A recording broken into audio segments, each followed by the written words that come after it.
All right, welcome on back to Rebound today. Will the rebound last thanks to the taco?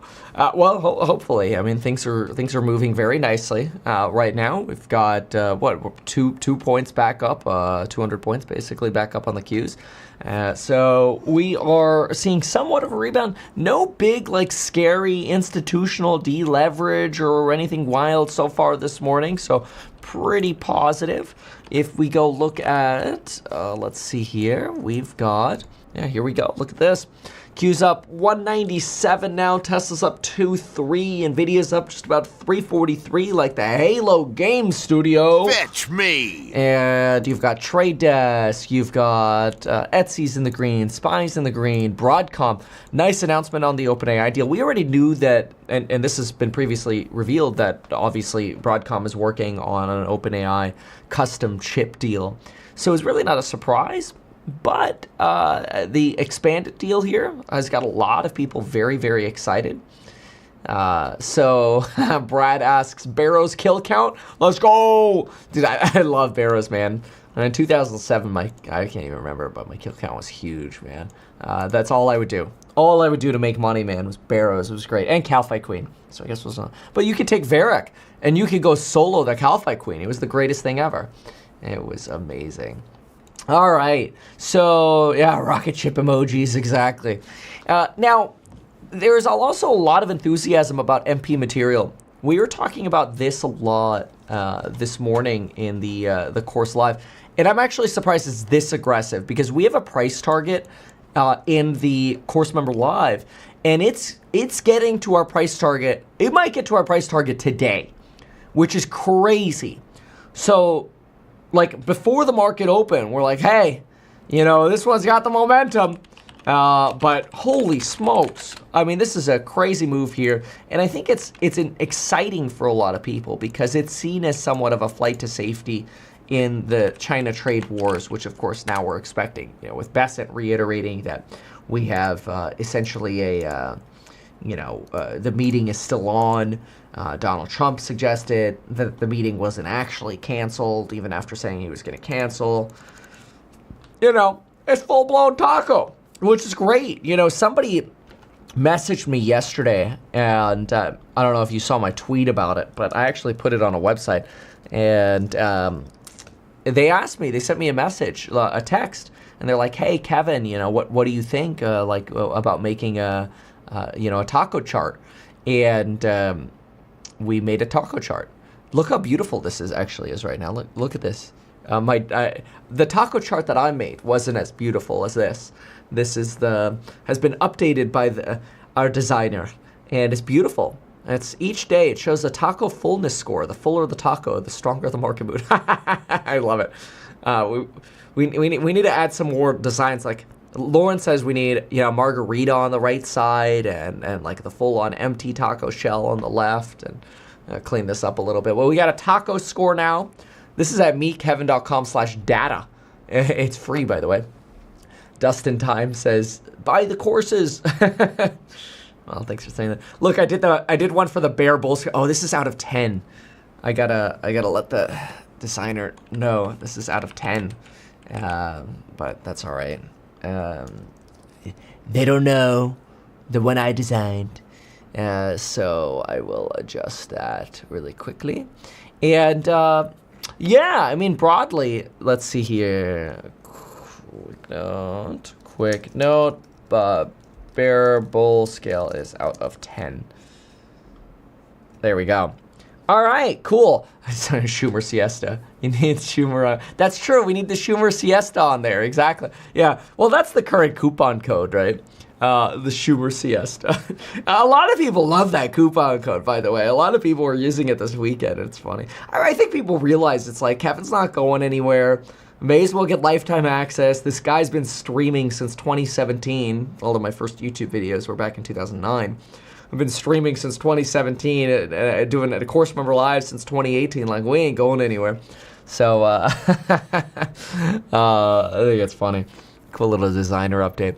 Anyway, yeah, this is, I also talked a little bit this morning about what I thought for the Qs.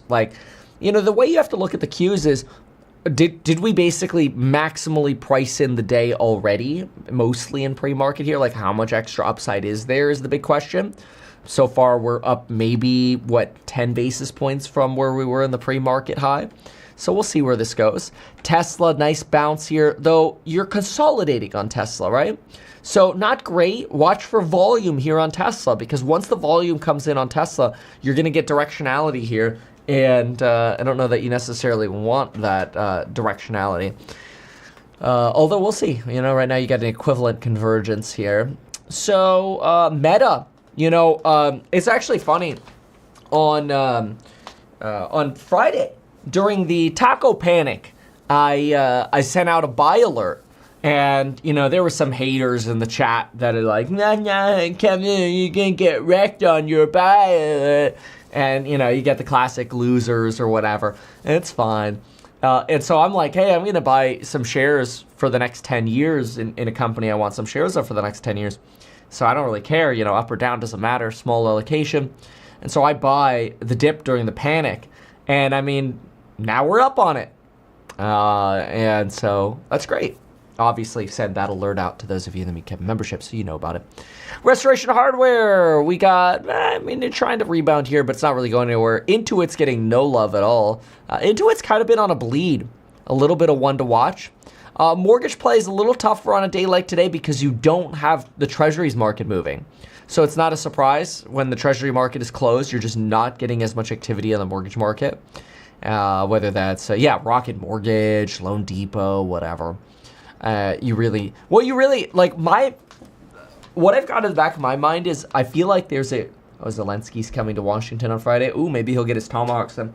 What I think you might end up getting is a double jobs release where you basically get the September and October jobs data in like one mega jobs report. Dude, that could freak out markets. It's going to be really entertaining to see what happens. The double jobs report. And he says, what about Dutch Bros? Oh, I haven't looked at Dutch Bros in a while. Let's go see. Okay. What? Let's see here. Dutch Bros. Okay. Dutch Bros, interesting. You've kind of had a very similar slowdown in Dutch Bros as you've had at like a Cheesecake Factory or even a Dave & Buster's. Dave & Buster's, I was pissed yesterday, by the way. I don't know if you saw it in my video yesterday. I posted it on channel. But I went to Dave & Buster's with Jack, and the Down the Clown machine is now fully broken. And I'm like, bro, I come here to down clowns. And you guys are so damn busy renovating the stupid restaurant that you forgot what made you cool. Hold on, I'm a little distracted. Followed by much of Wall Street. I sat down with Marks exclusively to talk about how his views on the market have developed over the years and whether he ever thought when he first started writing these memos that they would... Okay, I don't really care about the memo, honestly. Darn.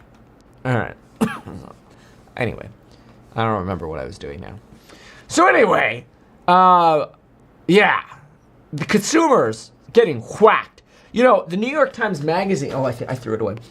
The New York Times Magazine had a great piece about BNPL. And they're basically like, people are leasing lifestyles post-COVID. And this is crazy. But think about that. Post-COVID, people are leasing lifestyles. That's an interesting way to put it. The gist was, New York Times says post-COVID people are leasing lifestyles. The example they used was that 2/3 of people who went to Coachella this year, BNPL, can't even pay for their Coachella tickets. And so people are buying luxury brand goods like Hermes or Coach. Maybe that's not necessarily your highest end brand, but Louis Vuitton, whatever. They're financing a lifestyle with BNPL, but the problem is, what happens when you run out? Well, now some people are putting their BNPL auto payments on credit cards. So you're basically paying potentially double the interest or fees. And eventually, the debt pot just runs out. You're just not going to have any debt to borrow from anymore. New York Times Mag was talking about how Klarna is giving like 20-something Gen Zers $14,000 credit limits for BNPL, but on their credit cards, they've got like $5,000 limits. So you're literally loading people up to the you-know-what's in debt, in this new form of consumer debt. And everybody's looking in the stock market like, wow, but the stock market's doing so great. Yeah, because earnings are being fueled by debt. But dang, what happens when this U-turns? People are just going to be saddled. And you will have lost generations. Gen Z could potentially, thanks to BNPL, be a completely lost generation. It's devastating. Just because of debt. It's scary. Let's see what Mark's saying. You know, you're relegated to the dustbin of history.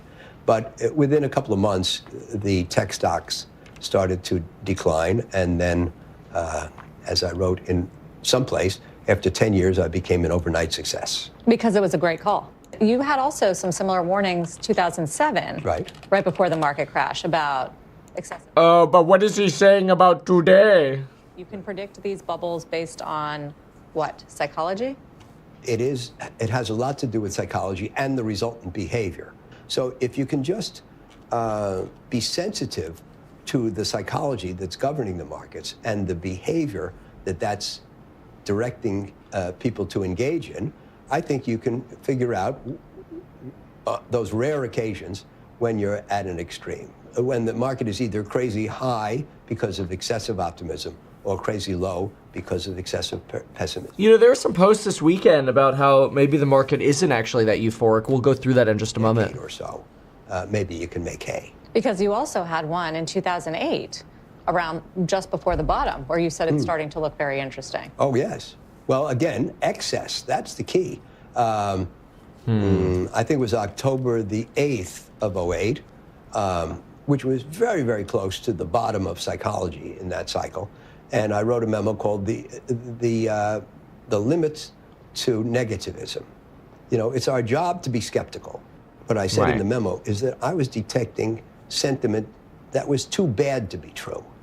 I could not come up with an assumption negative enough to satisfy the naysayer. Okay, fine. So let's see what their latest talk is. This is Mark. Well, Marx isn't really posting anything, so we just have to listen here. The prices of assets are just too low because the psychology is depressing them. And so, you know, we concluded that we had a great opportunity. And fortunately, we had raised a lot of money in advance of what we thought would be a good opportunity. And my partner, Bruce Karsh, swung into action and invested at a very Tell us about today. Fast clip. And of course, in the aftermath of the Lehman meltdown, et cetera, AIG and so forth, all you had to do was buy vigorously. And fortunately, he did. And that was a win. And that was a winning trade. So a lot of people look at the moment that we are in right now, and they see very high valuations. And I don't know how you would deem sentiment, but there's certainly a lot of enthusiasm around technology like AI. Are we in that moment? There's enthusiasm. There are high valuations. I don't know enough about tech stocks or stocks in general or AI specifically to know whether the valuations are excessive. My response to date has been that the valuations are not crazy. High, but not crazy. Bullish. And when things are either high or low, but not crazy, you can't make an observation that has a high likelihood of being. And, you know, to have been a time when you should have become defensive. And people will look back and say, well, why didn't you? But I don't think you can say that dependably right now. Expensive and going down tomorrow are not synonymous. And I wrote a memo. I mean, this is true. This is the whole idea of, hey, like, you know, the market might be pricey, but like, what's the catalyst to bring it down? What's interesting is over the last 3 weeks, we really haven't had any catalyst. This has been what's gotten me so excited about the market to the upside. I had a call in the Meet Kevin Alpha report that we were going to go to $615. And I have to say, I'm pretty impressed that we got within less than $2 of that. We got to 613.18. But that's because we had no catalyst, and this changes quickly because we literally went from no catalyst after Powell, nothing. Like, not only did we have no catalyst to worry about, but we were literally like, man, if the government shuts down, they're literally going to take away even more catalysts. Like, we won't get CPI on time. We won't even get a jobs report, right? So those catalysts went away.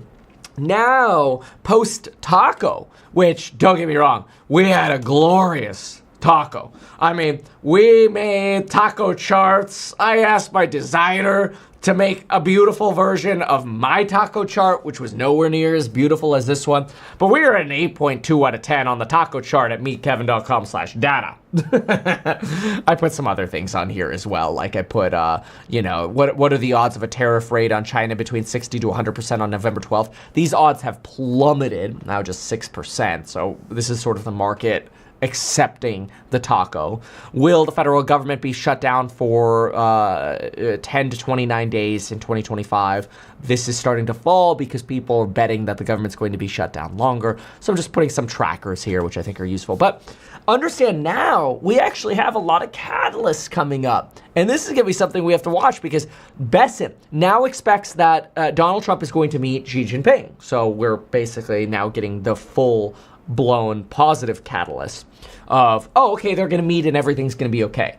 But markets usually just price in, we're going to meet and everything's going to be okay. And we don't actually price in, well, what if they meet and everything is not okay, right?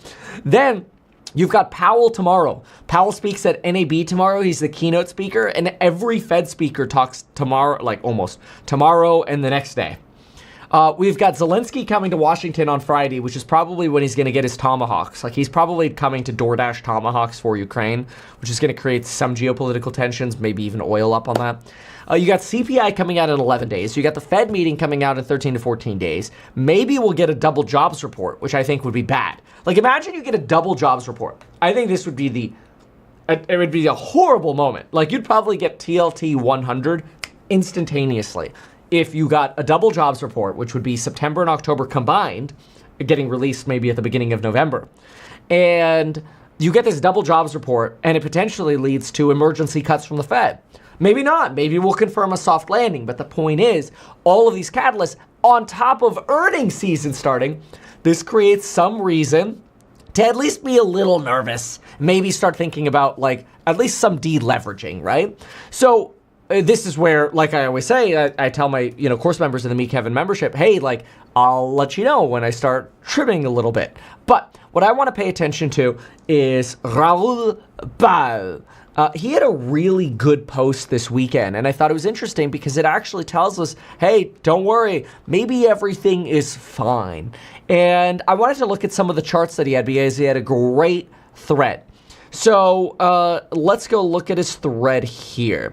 He writes, no, it's not a bubble in tech stocks. We are less than one standard deviation from trends. And I'll tell you what the Achilles heel of this entire analysis is, because I actually think he did a great job doing this analysis. I just think there's one Achilles heel that he didn't talk about. And it's the most critical Achilles heel, which is great. Well, I mean, like, the impact of it could be great. The Achilles heel is not a great thing. So he writes, we are less than one standard deviation from trend. You can see what a bubble looks like in the late 1990s when we exploded out of a decade log regression channel. Basically, when we got, overvalued logarithmic scale just basically like chills the chart out a little bit. We're oversimplifying here, right?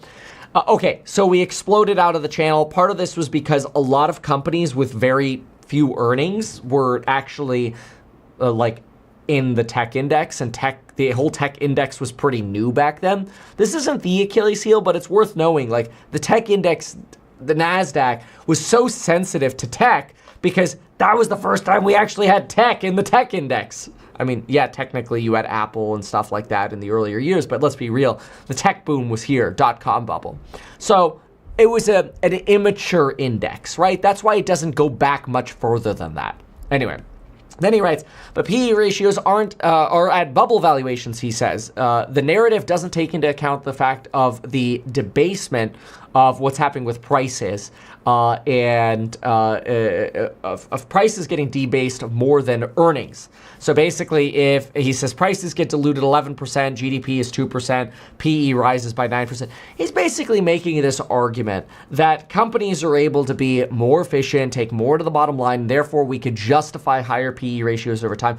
I don't know if I agree with this. I think it, again, also not the Achilles heel. It's a good argument. It's great, and it'd probably take a whole video on its own to really break it down. It's a decent argument, though. This idea that over time, hey, because of debasement, companies become more valuable. This is a simple way to put it. Owning assets like real estate or shares of corporations is almost always going to be more valuable than holding dollars. And I completely agree with that. I want my money out of dollars as quickly as possible. But do keep in mind there is a balance to where you want some dollars, because dollars are also the best call option that exists in the world. Dollars, as Warren Buffett tells us, are a call option on everything with no time expiration. Think about that for a moment. Call options on every asset in the world with no expiration date. That's kind of nice, especially for people who have really good ideas on call options, but then maybe their timing is off or their sizing is off or whatever, right? So continuing on with the chart, we've got BTC is less than 1 standard deviation from trend. It usually hits 2 standard deviations when there's sort of excess euphoria like it did here in 21 or 2017. He argues that the business cycle has been lackluster so far, although I think he, this is also not the Achilles heel. I don't think he's accounting for the fact that this might just be part of the whole downtrend of this last upcycle. What he's arguing in his post is, oh, well, we go up, then we go down, so the next cycle should be up. But we're consolidating evenly here. We might actually be about to break down on the ISMs. So I don't think that's the best chart over here, which in turn is driven by lower liquidity needed to add to the U.S. as, whatever. He's talking about liquidity. The issue here is we, in my opinion, have more dollars that exist today in circulation. Obviously, we saw the inflation and the money printing. But they're not just flowing into normal things like the S&P 500 or the NASDAQ. They're flowing to leveraged funds. And this is probably the first cycle we are Vance interview just got cut off on ABC after 10th exchange. Oh, that's going to be entertaining. But anyway, you got to think about this. Money today, there's more money, and a lot of it, we don't even know how much is going to leveraged ETFs. This is going to be the first cycle where we actually see the pain of not tracking leveraged ETF exposure. Because we track margin debt, which is at all-time highs. But what happens when we actually factor in leveraged ETFs? To me, not good things. So then we have, thus, the bulk of liquidity is delayed and forward-looking indicators suggest it lies ahead. Financial conditions give us a 3-month lead. Fine. It's bullish. That in turn leads ISMs. So he argues global liquidity is going to lead ISMs to break to the upside. Honestly, like I said, I think he did a great job with the thread here. And that all drive numbers go up. NASDAQ has a slight premium currently, but that's normal at this phase of the cycle. BTC usually decouples at this point in the cycle as well to the upside. So obviously his whole thread here is bullish BTC. We're about to break up to the upside. Bullish NASDAQ. You're paying a little bit of a premium, but it's worth it right now. We're not in a bubble. Everything's fine. I hope so. But there's the one Achilles heel he forgot in his whole damn thing. And the fact that he doesn't mention it is sad. You should already know what it is. You should be screaming at your screen or your phone or whatever it is going, Kevin, I know exactly what it is. It is the coupon code expiring called the Schumer Siesta at meetkevin.com, where you can get lifetime access to the Meet Kevin membership. No, it's not actually that. It's actually what happens. What drives corporate revenues? What drives earnings per share? Obviously, business is expanding. Now, there are two factors that go into that. And this is still not the Achilles heel. One is the hopium. The hopium factor that we are going to see AI drive productivity. But what happens if AI doesn't actually drive productivity on net? Instead, AI drives productivity for the people who know how to weaponize it, and then everybody else loses their jobs. Think about that for a moment.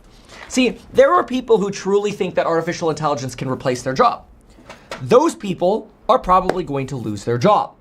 Then there are other people who know how to weaponize AI. They know how to use AI because they use it for cold temperature tasks. They use it to ideate on warm temperature tasks, but they know not to take on warm temperature tasks it for granted. We're releasing new lectures in the Meet Kevin membership, by the way, talking about this difference and how to weaponize AI versus letting somebody else weaponize it against you. It has some really cool examples, even legal examples, real legal examples. It's really fun. But understand what, again, this thread is missing is exactly what I'm leading to. Now, before I lead to that, I want to remind you that if you go to investing.com, they've got their pro sale going on, their flash sale going on right now. And the reason I bring that up is because if you go to Investing Pro, this is what I get so excited about, and you look at a company, you can get their forward earnings if you have their Pro Plus membership. I'm a big fan of this. Yeah, I'm also sponsored by them, but that's because they got their flash sale going on, and you can get an extra 15% off if you use coupon code MEKEVIN.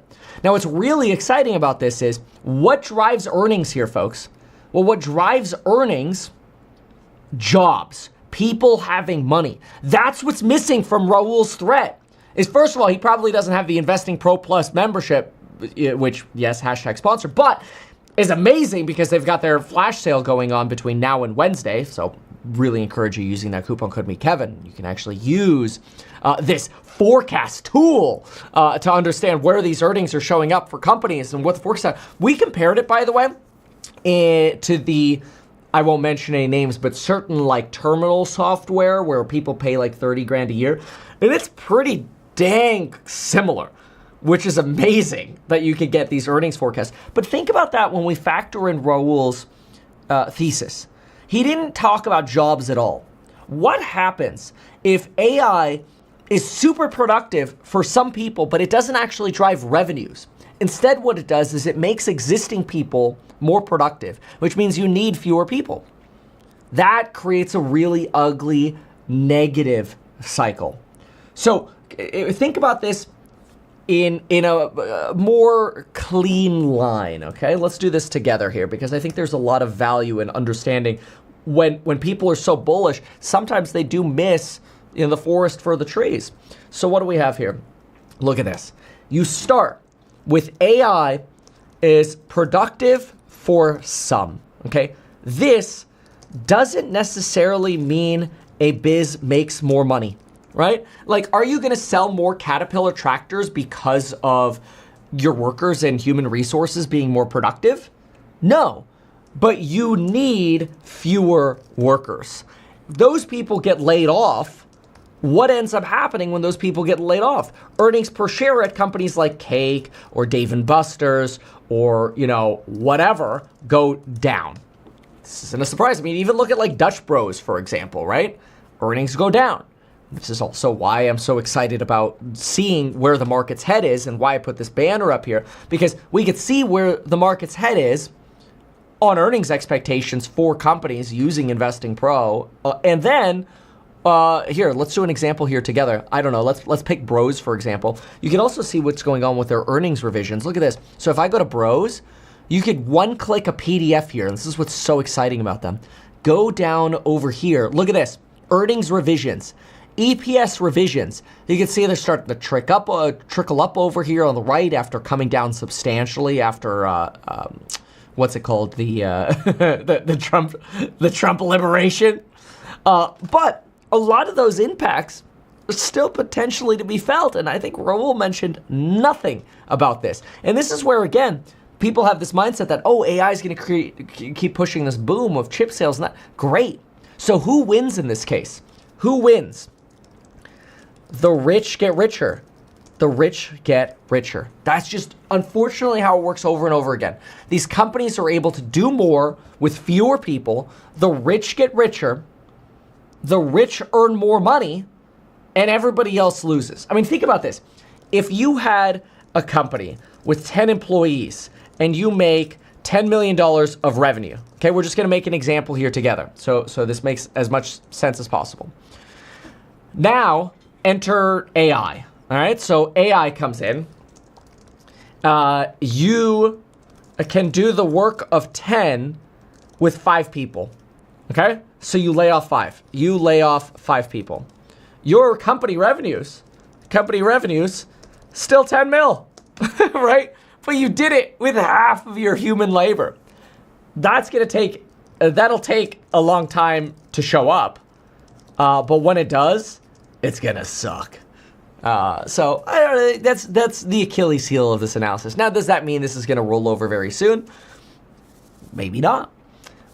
But let's just put it this way: we're setting up for a lot more catalysts over the next couple months here than what we've had over the last 3 weeks.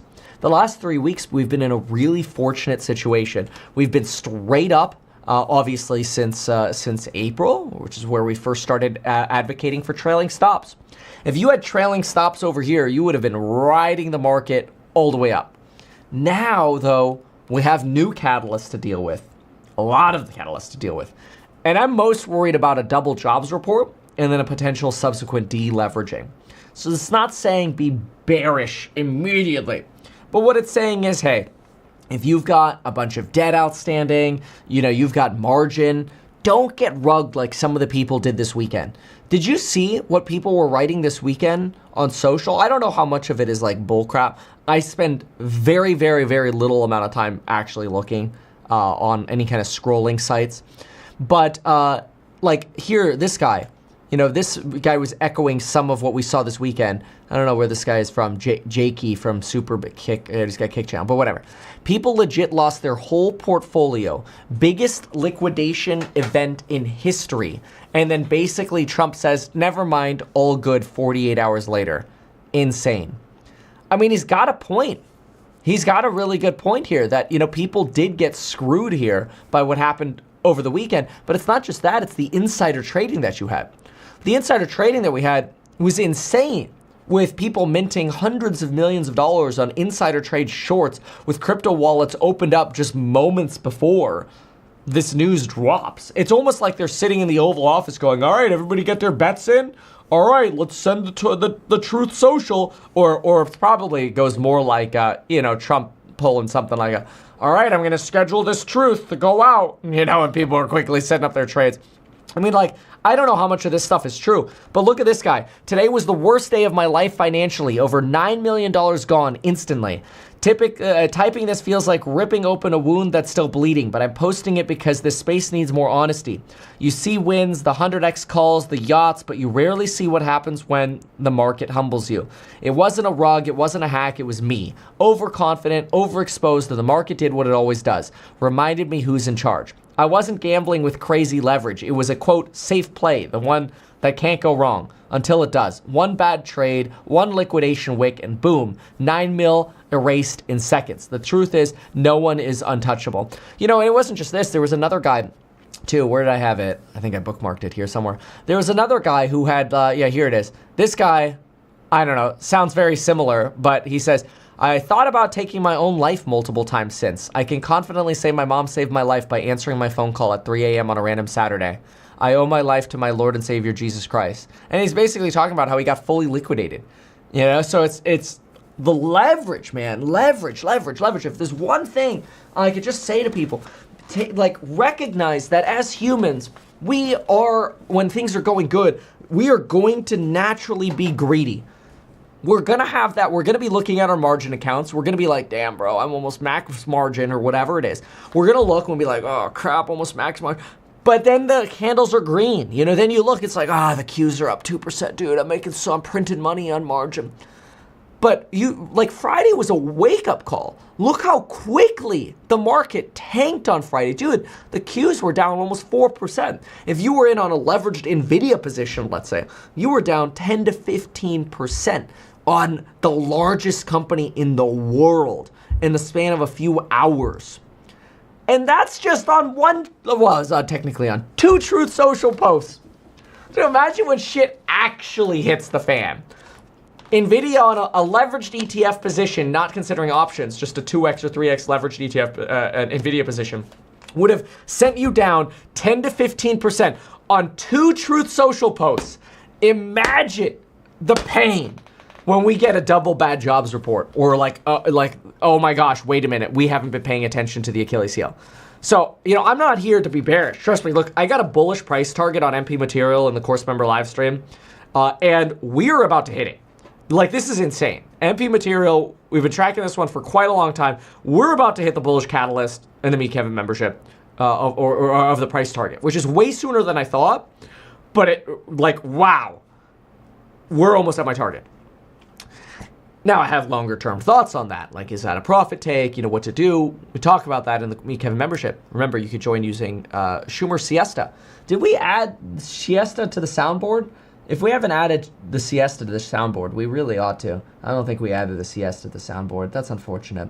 I do have a breaking news thing I could play. Put that on. Does that work? No, it's not working. All right, so I'll just put the hat on. It's all right. So coupon code Schumer Siesta. But anyway, yeah, I think that's what the bulls are missing right now, right? And that doesn't make me bearish, but it does make me unwilling to be full margin. Like, if you go to was it meetkevin.com/data? We just made this, the taco chart, right? The taco chart. If you go above the taco chart, we still need to update the bull bear scale because this is supposed to be at a 10. So we made a little the designer made a little oopsies over here.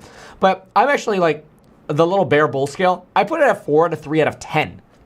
So it's actually probably more of an orange over here. And the idea here is like in the mid range, the goal is you could be bullish, but just don't go crazy debt. Like the time to go full bull, full debt is when the market's like low, low, low. Like, as an example, when I bought in March of 2020, I refinance everything. I go buy like crazy. Or, at the end of 2022, when I sent out an alert and I'm buying chip stocks, of which, NVIDIA is up like, I don't know, what's it up now, 100x? I don't know, something like that. 10x? I can't remember exactly. It's up a lot. It's probably more like a 10x. But anyway, it's up a lot. That's great. Like, those are the times to lever up. But anyway. So, okay, that's a little bit of insight in terms of where we sit. Bond market is closed today. Obviously, we expect the bond market will open up again tomorrow, so we'll get a little guidance. We did get a drop on the bond market on Friday. This will probably go up a little bit. And I'm curious where our 10-2 spread goes. Our 10-2 spread should be stable tomorrow because we're not really getting much shock out of this whole Trump thing. Because there's so much hope that, okay, yeah, Xi Jinping and that, they're still going to meet. Everything will be fine. All right, well, we'll see what ends up happening, I guess. Oil still under 60 on that Western blend, though. Pretty incredible. So, very, very, very interesting. Anyway, okay, that gives us a little bit of a thought on bulls versus the bear theses and the Achilles heel of the market. Okay, good. So now let's see what the doomers have. The doomers. All right. Yes, I'm a CFP professional. Okay, the doomers are on commercial. What's this JD Vance ABC interview thing? I want to see what's going on with that. Okay, so when does everybody think the Schumer siesta is actually going to end? The Schumer siesta. Also, I think it's a very interesting argument that maybe we won't get so much productivity from AI, that net productivity from everyone. ABC, JD Vance.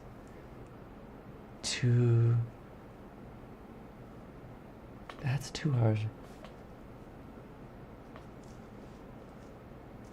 That's NBC. I want to see ABC. ABC, that's what we're looking for. All right, we're going to have to try Twitter. It's always Twitter that can help us. China just posted an hour ago, threatening high tariffs is not the right way to deal with China. Bookmark. ABC JD Vance. JD Vance, prompting the network to abruptly cut his feed and go to commercial break. Ooh, I think I found it. I want to see this. All right, yeah, Trump's going to be calling for him to get fired soon. That's always how it works, isn't it? it's actually, like, I have to say, I just want to put this on record, and I've said this in our Meet Kevin membership as well, and I don't think this is, like, proprietary to say this here, but I hate what I'm seeing with all this insider trading. And I will explain why.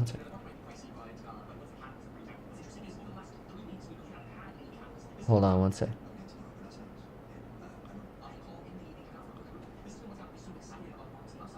Oh, okay, yeah, there we go. Hold on. Give me like 30 seconds here, and then we're going to look at this clip too. So we'll look at the clip. Maybe while the clip plays, I might get another cup of coffee because it's starting to wear off. The coffee's wearing off. We'll have a coffee break, but that's all right. Okay, and then... Yeah, no, Lena, the Android App Store version of the Meet Kevin app is pending approval. It should be out within the next few days. I did mention that in the course live. But just a reminder for you. I see your comment there. Okay, that's functioning. All right, let's go listen to it. So we are going to go... J.D. Vance gets cut off. All right, here it is. So it's a 1 minute, 18-second clip.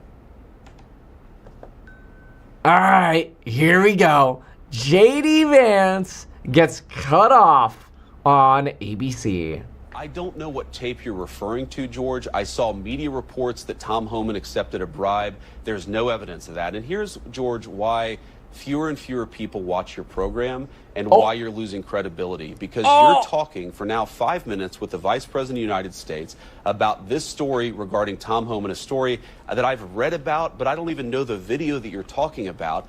Meanwhile, low-income women can't get food because the Democrats and Chuck Schumer have shut down the government. Right now, we're trying to figure out how to pay our troops because Chuck Schumer has shut down the government. You are focused on a bogus story. You're insinuating criminal wrongdoing against a guy who has done nothing wrong instead of focusing on the fact that our country is struggling because our government's shut down. Let's talk about the real issues, George. I think the American people would benefit much more from that than from you going down some weird left-wing rabbit hole where the facts clearly show that Tom Homan didn't engage in any criminal wrongdoing.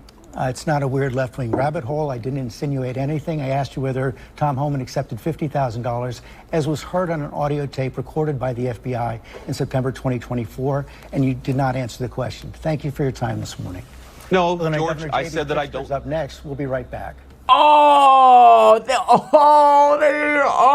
That's kind of dirty, ABC. Like, I think it's fair to have a debate, and we know that politicians, you know, are always going to adjust or sort of like, you know, promote whatever promotes their position. That's the design of politicians, because they don't want to be caught getting clipped out of context.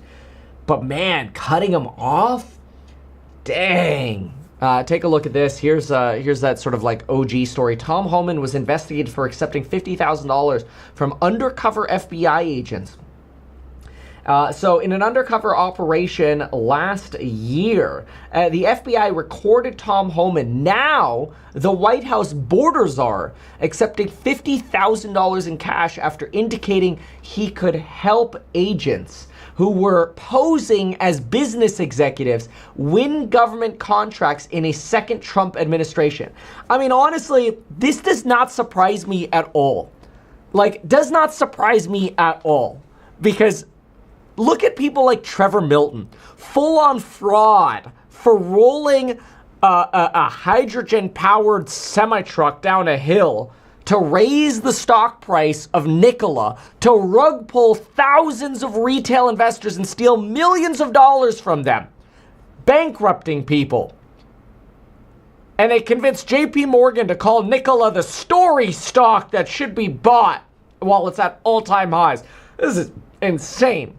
Those are the people who get pardoned by Donald Trump because, well, he donated a couple $1 million to Donald Trump's re-election campaign. That's wrong. The fact that insiders can set up shorts that liquidate other Americans, like this guy, Rax, got fully liquidated at $400,000. Stops were in place, but dump was so quick they didn't trigger. This is because it's crypto. It's much more volatile. You got to be careful with stops in crypto. So he writes, I've thought about taking my own life multiple times since getting fully liquidated. I can confidently say my mom saved my life by answering my phone call at 3 a.m. on a random Saturday. I owe my life to my Lord and Savior, Jesus Christ. But it's not just this guy. We got the other guy over here as well. I bookmarked this. Look at this. $9 million. Today was the worst day of my life. $9 million gone instantly. You see all the big wins on social media, but it was me, overconfident, overexposed, and the market did what it always does, reminded me of who's in charge. Is it the market, or is it just pure play insider trading, because that's just what's happening inside the Trump White House? I gotta send the Truth Social. She made mistake. Meanwhile, open crypto wallet, set up shorts, bet a few nominal $1 million and turn it into 100 mil, rugging everybody else. And that's how people lose faith in America when you get this kind of nonsense going on. So honestly, like, if this is true, we don't know that it's true, right? But if it is indeed true that the current White House border czar accepted $50,000 in cash, indicating that he could, help out the Trump administration, if that's true, it doesn't surprise me, because I think there's a lot of corruption that's going on in D.C. right now, and it's disgusting because it destroys the institutions of America, and in the next crisis, it's going to make it a whole lot harder for foreign countries to actually want to keep investing in America, because if you could get rug pulled, by fraud, and nobody's going to investigate it because, we basically fire all the regulators, well, that's scary. FBI and Justice Department planned to wait and see whether Homan would deliver on an alleged promise once he became the nation's top immigration official. But the case indefinitely stalled soon after Donald Trump became president in January again. What a surprise! What a surprise! In recent weeks, Trump appointees officially closed the investigation after Kash Patel requested a status update on the case. It's unclear what reasons the FBI and Justice Department gave for shutting down the investigation, but a Trump department appointee called the case a deep state probe in early 2025, and no further investigations were taken. Wow. The federal investigation was launched in Western Texas in the summer of 2024. Where an investigation claimed Homan was soliciting payments in exchange for awarding contract should Trump win the election. Dude, this guy allegedly, we have to be careful because we don't know this, allegedly was basically collecting bribes in the event that Trump wins. Hey, we'll make sure you're taken care of. Man, this is shady. The U.S., this kind of person should be in jail, and now he's sitting in the White House. The U.S. Attorney's Office in the Western, if it's true, asked the Justice Department about its probe, about the border czar, blah, blah, blah, blah. Homan, who served for ICE in the first term, openly claimed during the 2024 campaign that he would play a prominent role in carrying out Trump's promised mass deportations. As for comments, the Justice Department and FBI dismissed the investigation as politically motivated and baseless. Of course, that's the MO. So America's for sale. Charles Chen in the chat here says it well. America is for sale. And it's sad. It's effed up, man. This is not how hardworking Americans who want to make an honest living and invest in America deserve to get played. This kind of shit pisses me off, man. Somebody writes, this is why you buy House Hack. Well, thank you for saying that. Appreciate that, and I think we're doing very well with that. So, Tom from MySpace. What's up, Tom from MySpace? I can't take you seriously right now at that hot on. It's because of the Schumer siesta, okay? We're honoring the Schumer siesta, damn it.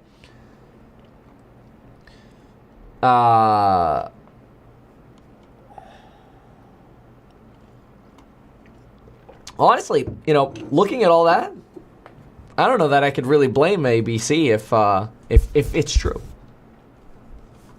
But I'm not the biggest fan of just cutting people off. All right.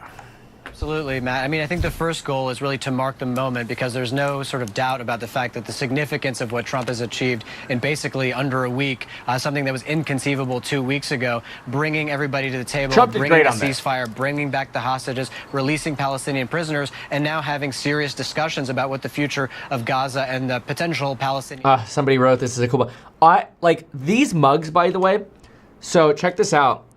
they're one of a kind. There's this guy on Instagram who makes them, and when he sends out an email that he has new mugs that dropped, I can't even remember his name right now. But anyway, like they sell out before I can often even click on the freaking email.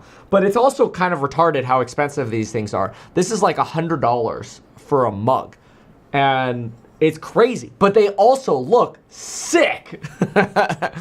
It is butter, Kevin. It is butter. Yes. Yes, it is. Gaza, security within Gaza, and then the ultimate question here, what is the future of Hamas? A future in which, according to Trump's plan, has no plan within it that can include Hamas.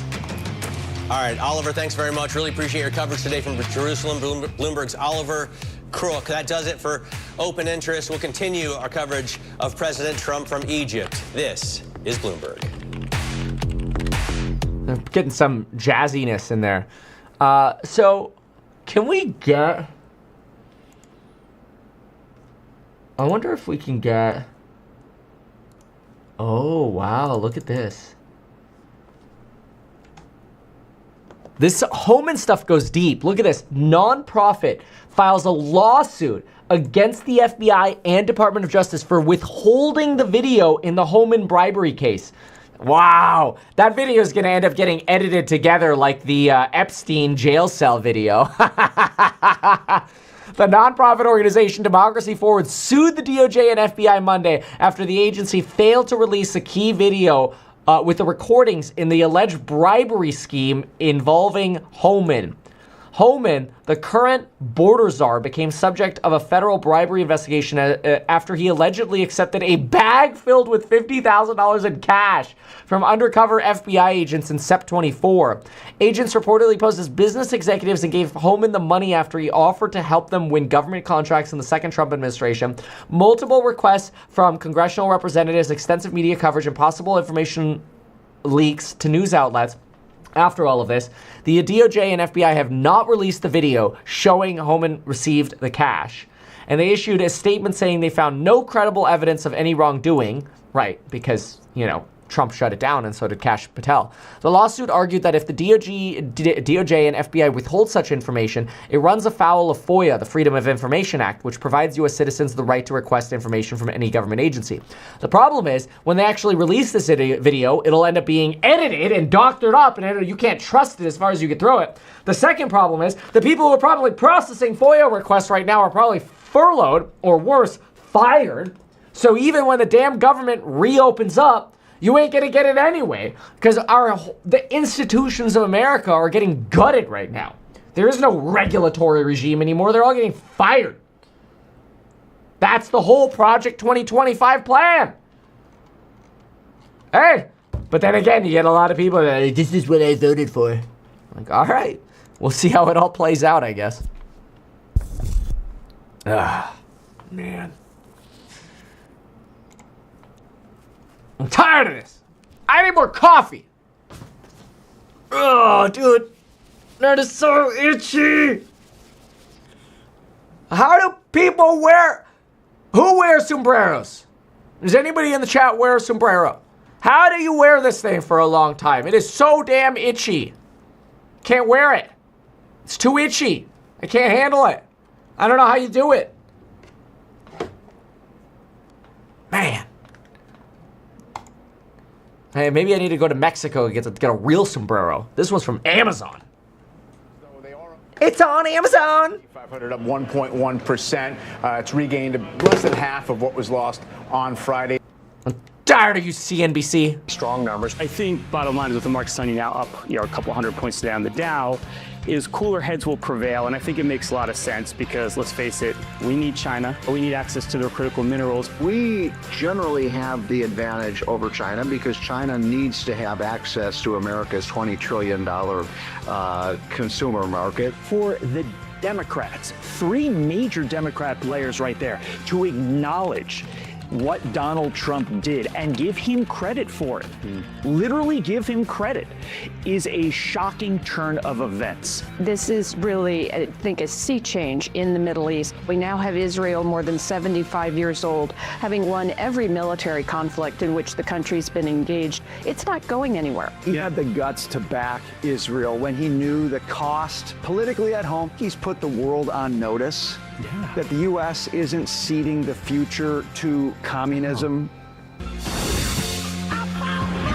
Oh, yeah, no, all right. I'm gonna have to wait for that music to go away. How? I haven't scanned my own freaking QR code. Why is it so hard? Oh, there we go. Okay. There we go. Okay, perfect. Is the music on? I'm Ashley Webster filling in today for Stu Varney. Stuart will be back tomorrow, by the way. Varney's gone. We begin This is a red flag. with the big story of the day. Hamas releasing the remaining 20 living hostages as part of an historic peace deal brokered by the United States. President Trump, meanwhile, addressed Israel's parliament. He called the deal the beginning of the golden age of the Middle East. Meanwhile, Trump just arriving in Egypt for a Middle East peace ceremony. More than 20 world leaders will be in attendance. Netanyahu, by the way, will not be there due to the observance of a religious holiday. Meanwhile, we are following the news closely, and of course, we'll bring you all the updates as they come to us. Now, let's take a look at the markets. Gaining. Dude, watch Israel get all the hostages and then go, thanks, Hamas, and then go re-invade. Like, you need Trump. I think that's why Trump's going there, to make sure that Israel doesn't do that. President Trump towards China. Of course, that can change hourly. Put a piece of cloth to line the inside. That's a good idea. If we can, all moving higher. NVDA, Alphabet, Amazon, Apple, Microsoft. NVIDIA, the biggest winner of those. And take a look at gold. There's gold in them there hills. It's up $117 at $4,118 per troy ounce. Good for a 3% gain. Talking about things that never change, the government shutdown now on day 13. Vice President Vance says deeper job cuts will come as the shutdown continues. Listen. Well, the longer it goes on, Maria, the more significant they're going to be. If you remember, we went 9 days before announcing any significant layoffs. Again, the President of the United States wanted to reopen the government. He was trying to work with Democrats in order to make that happen. But the longer this goes on, the deeper the cuts are going to be. And Maria, to be clear, some of these cuts are going to be painful. This is not a situation that we relish. This is not something that we're looking forward to. Trump. But the Democrats have dealt us a pretty difficult set of cards. We're trying to do the best that we can with the shutdown situation that Chuck Schumer has left us. Charlie Hurt here with us in studio to talk about it. Charlie, look, neither the Republicans nor Democrats bending here. Initially, it was considered the Democrats' problem. The longer it's gone on, there are those that suggest it's becoming a Republican problem. Either way, there's no progress being made. Yeah, well, of course, every shutdown that I've ever witnessed, Republicans wind up getting blamed for it, whether they deserve it or not. And by the way, it never has any discernible political problem for Republicans. If you go back and you look at all the shutdowns, they either did... Somebody in the chat says, Kevin, you are a real one. I appreciate all the valuable information. What are you trying to say? No, thank you. I appreciate that. Never done in terms of pinning blame on Democrats. And the real problem for Democrats is if for you, the... As I hit my keyboard, I screwed up my thumbnail. Oops, I should be careful about that. Yeah, I did break something. Oh, yeah, I already got rid of it. It was the stupidest place to put a light, but I had like a little chin light right here where my keyboard is. And there was just so much banging that I shattered it. And I've since gotten rid of it. That's right. He wants to cut government. He can just start making these job cuts permanent. Yeah. I love banging. Huge things going on in the global stage. Nice to have you. So you want to talk about lovemaking, the president right? doing very big, serious things, and then you have these sort of ridiculous side fights that really do kind of make them look small. I want to talk about Zohran Mamdani weighing in on the government shutdown. I want you to listen to this. Trump has argued that Democrats don't really have real leadership in this moment, that they're kind of lost at sea, essentially. Is that how you see it, or do you think that Chuck Schumer and Hakeem Jeffries are doing a good job in Washington? You know, I think holding the line right now for health care for millions of Americans, that is exactly what we need. I mean, they're holding the line on health care for illegal immigrants. Yeah, and they say that's not true. Yeah, they can say that all they want, but that message is a very smart message for President Trump and Republicans. But sadly for Democrats, if there is a leader, if you cut off the age at about 30, 35 years old, and you wanted to know who is in charge of the Democrat Party for the age below 30, 35, it might be Mamdani. Yeah, and if not Mamdani, it's AOC. And I would put my money on AOC for Democrats in 2028. But it's a real problem because I don't know, the old guard. Dude, this guy's gonna end up going if he wins the mayorship, he'll end up going into national politics. But those people like Nancy Pelosi, Hillary Clinton, are kind of riding off into the sunset, and you're gonna wind up. Did he say riding off or rotting off? Much governed by at least the worldview. Young progressives. Yeah, like AOC and Mamdani, who promise free things, which is always. This guy's got the Timothy Geithner forehead. You know who Tim Geithner is? Previous Treasury Secretary Tim Geithner. All right, yeah. So take a good look at the forehead there, and then wait for it, and Tim Geithner. Sorry, not that guy. The other guy. It's then AOC. I mean, listen, she might be popular. Unpack what she says. Yeah. Oh yeah. If you really look, it's scary. All right. Thank you very much, Charlie. Got two Charlies here. That's right. Let's check the market. Oh, stop. Let's take a look at the markets. Dow up 400 points, S&P up 1, and the Nasdaq 2. So we're holding on to those gains. And the good person to have here to talk about the markets, Jason Katz. Jason, you know the two big moves we've had. Friday, Trump says Beijing's horrible. It's all off. I probably don't even need to meet with Xi right now. Market tanks. This over the weekend. Hey, they're not that bad. Xi's a pretty good leader. He's a nice guy. He's tough. Market goes back up. Are we just on these headlines again as far as the market goes? Actually, we went 33 days without a 1% pullback. If it ain't China, it would have been something else, right? You layer in a government shutdown, and that's a recipe for, at a minimum, volatility. So what we're witnessing with China, I'll tell you what it's not. Yeah. It's not Liberation Day 2.0 again. This is tit for tat. This is posturing heading into negotiations. Do we have the upper hand? I think that we are dependent on one another. Exactly. In fact, you're looking at $600 billion of two-way trade last year in goods with China. They both desperately need an off-ramp, and they'll find it. Very good. All right. You think now is the time to go long on healthcare stocks? Why? So 2 weeks ago, we saw the biggest move in pharma in 2 decades.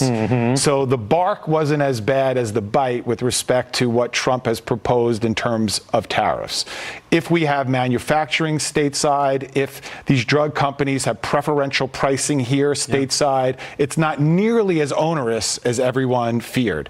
But you think about it in the context of a multiple that's at a 20% discount for healthcare relative to the S&P and the lowest multiple in 30 years for the group. And you add the fact that people are living longer, they need healthcare services. AI is going to really enhance that group as well. Finally, it's time to get excited about something that hasn't been so exciting. Well, I guess you could lump AI in there as you did, but do we continue the melt up that we've seen since the April lows? Can we just keep going to the end of the year? Well, the knee flex reaction has been to buy dips, especially anything in the AI and AI adjacent names. But the kissing cousins, the circular deals are getting to a point where they really need to not only produce results, but the end user has to extract margins and profitability. So I think you're looking at a group, you want to be in it for the long run, but it's very fully and fairly valued. Very good. Jason, thank you very much. Good stuff. Now. All right. What else is going on out here? So what do we have over here? Is portfolio manager at Harding Loevner. And Uday, I'm really interested in the fact that you've got holdings in NVDA. You're clearly a supporter of the AI theory. But are we looking at a bubble and then you get these sorts of deals? Well, you've got to look at it two ways. One, in terms of the timing of the deals. If it is a bubble, it's potentially an NPV issue. Is it? If it is a bubble, this is the guy who I want to tell me it's a bubble, because I'll feel good hearing it. if it is a bubble, it is going to be modest in nature, and it'll be this, and it'll be that, but it won't be this. For these revenues to come through, especially if AI demand take-up goes along the lines of what we're seeing in the last 2-3 years. I mean, none more so have the financial flex than NVIDIA. Yep. And it's interesting that NVIDIA, when signing that 10 gigawatt compute capacity NVIDIA. with OpenAI, did give $100 billion in terms of support buying equity. Is those sort of circular financing deals something that gives you pause, or do you think that that's part of what the deal needs to be? No, that does give us pause. You do look at that and say, hang on, this is not clear blue sky. There are some things we need to think of. So that's why the next 2-3 years are going to be really important. Because what we want to see is the return on the capex that companies like Alphabet, Meta, a lot of these big companies are spending to show up. If it shows up, then what you realize is that this $100 billion is not circular, but just the Kickstarter. So that's what we want to try to see. I mean, you own Meta, and Meta has shown up in terms of generative AI being folded into the advertising model, being able to be built in and bring real revenue to bear right here, right now. But how long are you going to have to wait for Alphabet's bet to really pay off? We already see in NVIDIA, but do you think more broadly OpenAI eventually really showing that productivity is going to gain them in terms of revenue? So from an Alphabet, from the software company's perspective, we do think that the next 12 months are going to be really important. What you do need to see is not just the return on capex going through, but the revenue growth coming through to support that. In 27, 28, that we are going to see a continued acceleration or at least stability in revenue growth. Without that, it's very hard to see how the market gets really comfortable with the amount of capex that's being spent right now. I mean, you just said it does give you pause, and there isn't just blue sky when it comes to NVIDIA. So have you just been trimming some of the exposure? Has now been the time to just stay holding pat and not adding to some of the overall portfolio exposure to some of these names? So we tend to think of it in terms of longer term. So what does this look like in the next 5 years? When we look at it from that perspective, the valuation doesn't look extreme at this point in time. It does look at a point. Valuations don't look extreme because we're assuming so much EPS growth, right? That's the thing. There was a lot of pause between US and China, and particularly access for some of these companies to rare earths that ultimately are very dependent on China. How much have you been baking that into a supply chain headache for some of the companies you own? So that's, again, it's a timing issue. So there's two parts. The first part is this become a prolonged issue, geopolitical issue? Then there's a lot of other things that you need to think of, not just the semiconductor companies, but all the FMCG companies, all the other companies that sell into emerging markets and all global trade. So let's set that aside, that this is a solvable problem that gets solved at some point in the time. Then it's a timing issue. Already what the companies are telling us is there's a real supply issue, that they don't have enough computing power. So that means that people who make these chips benefit from any of these supply chain issues, because to them they get pricing power in the short term. But in the longer term, this gets solved, so it's a temporary issue. So if anything, these sort of market dips is an opportunity that you look at saying, what are the good quality companies that you do know have pricing power that you want to buy into right now? And what are they, if it's not the obvious AI winners and darlings we've already seen hit $1 trillion? No, they still remain, as I said, they still remain attractive. But there's a broader spectrum out there. If you look at companies like Delta Electronics, which provides electronics cooling equipment to data centers. You look at Schneider. You look at SAP, which is going to benefit from the fact that AI gets taken up by more and more enterprises. So there's a bigger ecosystem than just the semiconductor companies or just the cloud companies. And a global ecosystem. You name a couple of Europeans then. Uday, Charu. This guy makes you want to throw all your money in the stock market at all-time highs because he sounds great and he makes it all sound so boss. I'll go straight up, everybody. All right. The metals companies are going straight up right now. The rare earths, dude, is crazy. So what's up with this craziness here on the Qs? Look at this activity on the Qs here. We're basically... This is literally what we talked about in the Alpha report this morning. I'm like, guys, retail has fully priced this. Okay, spoiler alert. In the Alpha report this morning, I said I'm not bullish on the Qs because, like, we're at 190 basis points. How much more are the Qs going to go up? The upside risk is very low. So, in the Meet Kevin Alpha report this morning, before the market opened up, I'm like, guys, I don't think it makes sense to go on calls on the Qs today. Too many catalysts, too much risks, or whatever. Look at it. Perfectly sideways. And I even said, not here to advocate puts. Don't advocate puts. You just sit. It's like retail fully priced it for today. It's not a surprise. Retail fully prices it in pre-market, then the institutions come in, they de-risk, because institutions care about de-risking. Retail usually doesn't until it's too late.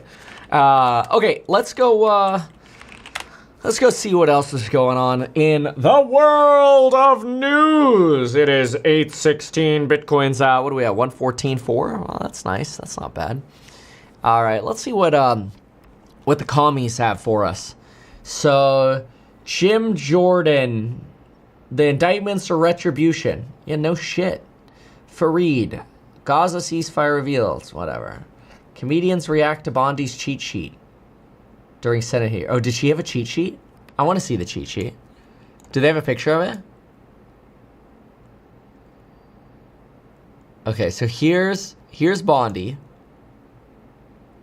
How old is she? I'm kind of curious. And then I want to see the cheat sheet. Oh, here we go. Hold on, I got to get her age first. Pam Bondi age. She's 59? Wow, dude. Good for her. Epstein, did you take money? Wait, what? Wait, hold on a sec. Are you serious? Hold on. I gotta, let me look this up better. Bondi cheat sheet. Bondi cheat sheet. Okay. Where is it? I want to find a better... Oh. Here it is. It's on... She's got like a folder, basically. I'm gonna pull this up. Oh, this is gonna be hilarious. Dude, I need the high-res version, Twitter. Hold on. Let me see if Twitter has a high-res version. Usually they don't, but sometimes you can tap to load. Pam Bondi cheat sheet. And there we go. Photo of Pam Bondi. Did you take Epstein? Did you take money? Reid Hoffman? Question mark, question mark, question mark. That's the Netflix guy. Okay, so what does this say? Shelton Witness. She has like a printed out. No government official should be above the law. The American people deserve a comprehensive investigation into the potential ethics violations. Blah, blah, blah. Okay. Sheldon, you claim to be a social justice warrior, but you're a member of, can't see. Talk about corruption, but you twist legislation. You are a total hypocrite. Okay. If asked about personnel or firings, if I tell you a personnel issue that agents on the streets keeping America because you created, this is probably you created the shutdown or whatever the shutdown. Epstein, did you take dollars? Why is that on here? Reid Hoffman, question mark. It's circled. Just weird, huh? I don't know what to make of this. I don't know that it means anything because she could have just been writing things down. Because sometimes when you're, sitting down and you're listening, you're sort of flowing what people are saying. And that's what I do when I sit down and write things down. But then again, FC, did you take money? That's weird. That's a little weird one. Let me see what they say here. Well, when it comes to it. Epstein, she should ask, quote, did you take money from Reid Hoffman? Wow, her nails. Yeah, that took money from Epstein's biggest supporter, right? Because White House then came out and said, yeah, that's not true at all. At all. I know Reid Hoffman, that is not true at all. Senator, I don't know, but your mama's so ugly. It's good. All right. So where did they get to the quote? I think it's right up here. Look at the Sheldon White House page of Pam's burn book. It says, if he brings up Epstein, she should ask, quote, did you take money from Reid Hoffman? Wow, oh, that's what they meant with that. Oh, so in other words, it's like answering a question with a question. So if Epstein comes up, use that as a counter argument. Oh my gosh. I don't know if that's true, but it's just politics at its finest, man. Politicians not answering questions. What a shocker. It's all a scam, man. Such a gaslight. Ah, man. Let's see here.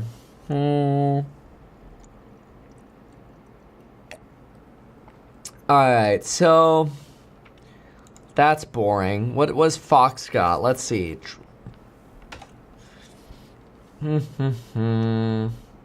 Okay, Israel, time's up, hostages released. This is great.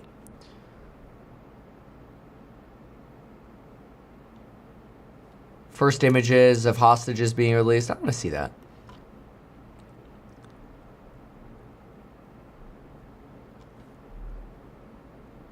Let's see. China responds to Trump's major threat. Oh, we should look at the Global Times. Let's do that in a second. 11:34 in the morning on this Monday in Israel. It is a historic day, and you are watching history unfold. This is the Knesset in Jerusalem, the Israeli parliament building. President Trump has been invited to speak to the Knesset. He has been obviously very involved in the peace negotiations that have resulted in what you see on the banner at the bottom of your screen there. All 20 living hostages now confirmed to have been released by Hamas. Israel is releasing nearly 2,000 Palestinian prisoners in return, and there are the bodies of 28 hostages who died while in horrific conditions in Hamas captivity.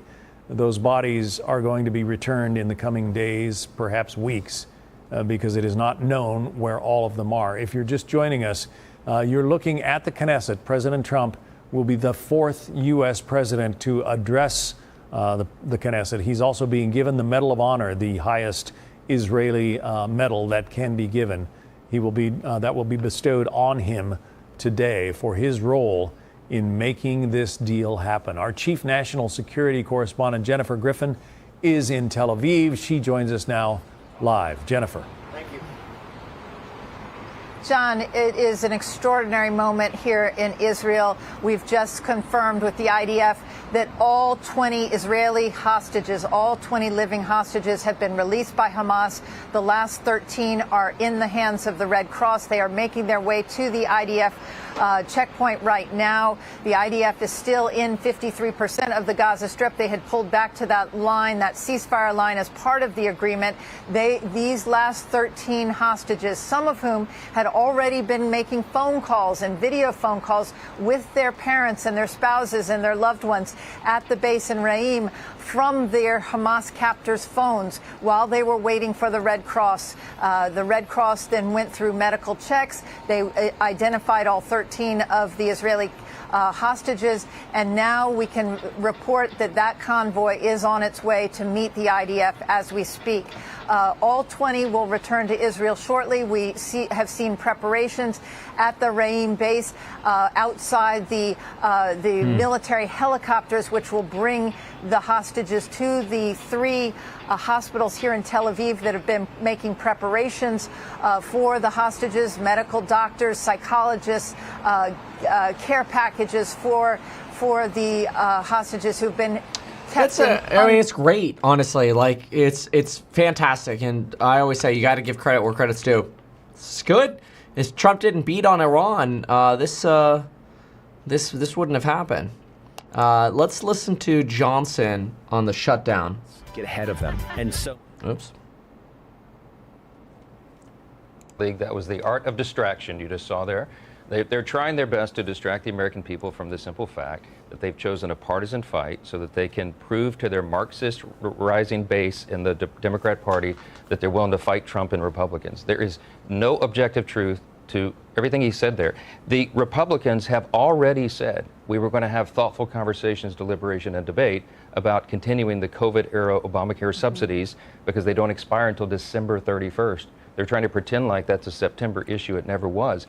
The president himself offered to Chuck Schumer. The reason it is an issue now is because renewal pricing gets set in October for renewals that begin in November for insurance plans that do expire December 31st. for the year of 2026. That's why it is an issue now. So here, Mike Johnson is gaslighting the expiration of these healthcare subsidies, arguing, oh, it's not an issue now. It actually is an issue now. Now, if you don't want to extend them, then have that debate and decide that. But don't pretend it's not an issue now. Hakeem Jeffries in the Oval Office, when I and Leader Thune were sitting next to him, that he would have that thoughtful debate. That is for tomorrow, as soon as we get the government open so that everybody can come in and do that. There's hundreds of ideas on how to... And you know what's going to happen? As soon as the government reopens, Republicans are just going to go on a vacation. Like, they're not going to actually do anything. Do it. It was not appropriate or possible for that to be resolved in a continuing resolution. What about his issue, though, that open enrollment starts in November? People are already getting notices about what they may pay. I mean, that's something that's got to be resolved before Yes, December and they're 31st. eating up the clock in the month of October. They shut the government down October 1st. We had always been counting on using these 4 weeks in October to finish up those discussions. The great irony is... Well, you know, we had October to talk about healthcare, but since you shut the government down, I guess we're never going to get to it. That's the MO all along. Come on, man. It is they themselves that are doing it. And Shannon, we cannot lose the simple fact that their counter proposal to fund the government was $1.5 trillion in new spending, as you noted. They wanted to give money back for the Corporation for Public Broadcasting and all sorts of things. And they wanted to claw back the elimination of fraud, waste, and abuse that we took out of Medicaid to make it work better. And the $50 billion that Republicans put into the law to prop up rural hospitals. What they're saying today makes no sense. Well, he does talk about the fact, and we know that there have been rural hospitals that have closed. That's happened here in the Virginia area and beyond. So what about that and his contention that a lot of people will be kicked off Medicaid? And yes, people talk about waste, fraud, and abuse, but there's real concern by some analyses that there will be other people that may qualify in some way that are going to risk, you know, losing kind of healthcare coverage that the leader is talking about there. So much to be said there. The rural hospitals that are in trouble right now are not because of Republican policies. This is the legacy of what has happened under Obamacare. And you just heard the leader of the Democrats in the House acknowledge that Obamacare is unaffordable. When they passed it into law in 2010, they promised us it was going to make health care more affordable. They put it in the name of the law. It did exactly the opposite. Premiums have risen exponentially since 2010, and they're not affordable. It was never designed to be affordable. Republicans are the party that are fixing health care. We just demonstrated that in the One Big Beautiful Bill, the Working Families Tax Cut. We put in reforms to Medicaid, as I mentioned, that cut out fraud, waste, and abuse. It got ineligible recipients off of the program, and it's brought down the cost and made the resources spread more broadly to the people who actually need it. U.S. citizens who are the disabled, the elderly, and young pregnant women, those kinds of folks who are the people who are intended for that program to help. We're shoring up the program. We're fixing health care. Obamacare is what broke it. So let's get back to those subsidies for Obamacare. He mentioned Congresswoman Marjorie Taylor Greene, a Republican. There are other Republicans who are raising alarm. Here's what she said in part on X. I'm absolutely disgusted that health insurance premiums will double if the tax credits expire this year. Not a single Republican in leadership talked to us about this or has given us a plan to help Americans deal with their health. Of course, because there was no plan to ever discuss health care. The whole MO of this shutdown has been shut it down so we could give Trump the opportunity to unleash J.D. Vance to go on TV every day and tell you how this is the Democrats' fault. It's the Schumer shutdown. And then send in Mr. Vote, Russ Vote, to go lay people off. That's the Grim Reaper. Instead of, as is typical, we've had 20 shutdowns since 1976. Typically in a shutdown, we furlough people, we don't pay them, but then as soon as we unshut down, which the longest shutdown was 35 days, we pay them. Now we're literally firing people. And we're firing at people at the Department of Education, the Department of Housing and Urban Development, the CDC, although apparently now the White House is saying, oh, we accidentally fired the wrong people at the CDC, which sounds a whole lot like what was happening with Elon Musk. Oh, you know, this week it's measles staff accidentally get fired. In April or March or February, under Elon, it was, oh, we accidentally screwed up Ebola. It's like, oh, great. But there's no plan here to ever talk about healthcare. The plan is to fulfill what Donald Trump ran on, which is shrink government. And that's what's happening. And a lot of people are saying, hey, that's what I voted for. I voted for drain the swamp, drain the government. That's what we're getting. Health insurance premiums, she says, again, doubling. So what is the guidance from you the leader of this party. Yeah, I had a thoughtful conversation with my friend Marjorie Taylor Greene on the phone the other night, a couple nights ago, to inform her that there are many Republicans in Congress that have been working around the clock on this. They're on the committees of jurisdiction that deal with this. Marjorie doesn't serve on those committees, so I offered to have her come into the room and be a part of that discussion if indeed she wants to do that. There has been a lot of work done on this. We have hundreds of ideas, literally, on this. Which is fine. Like, remember, the goal of a politician is to tell you, oh, we have teams of people working on this, but we're actually getting nothing done because we know that nothing is going to get done because the government shut down. We're just going to end up blaming Democrats on it. So it's gaslighting. Table to fix healthcare, to make it more affordable for the American people, to make access more available, and to increase the quality of care. There's a lot that can be done, but you have to build consensus in a large, deliberative public body like this. And again, what they're saying right now, the reason they're talking about healthcare is because they're trying to create a distraction. We have voted 8 times to pay the troops, pay TSA agents, Border Patrol agents, everybody serving in the federal government, and to make sure these services are provided for veterans and the elderly disabled who need them so much. 8 times now, Democrats in Congress have voted to close the government. We're on day 10. It's real pain for real people, and they seem not to care. So you mentioned the troops. Let's talk about that, because the president has now said he's ordering Secretary Hegseth to find Pentagon money to pay this week so that none of our active duty folks will miss.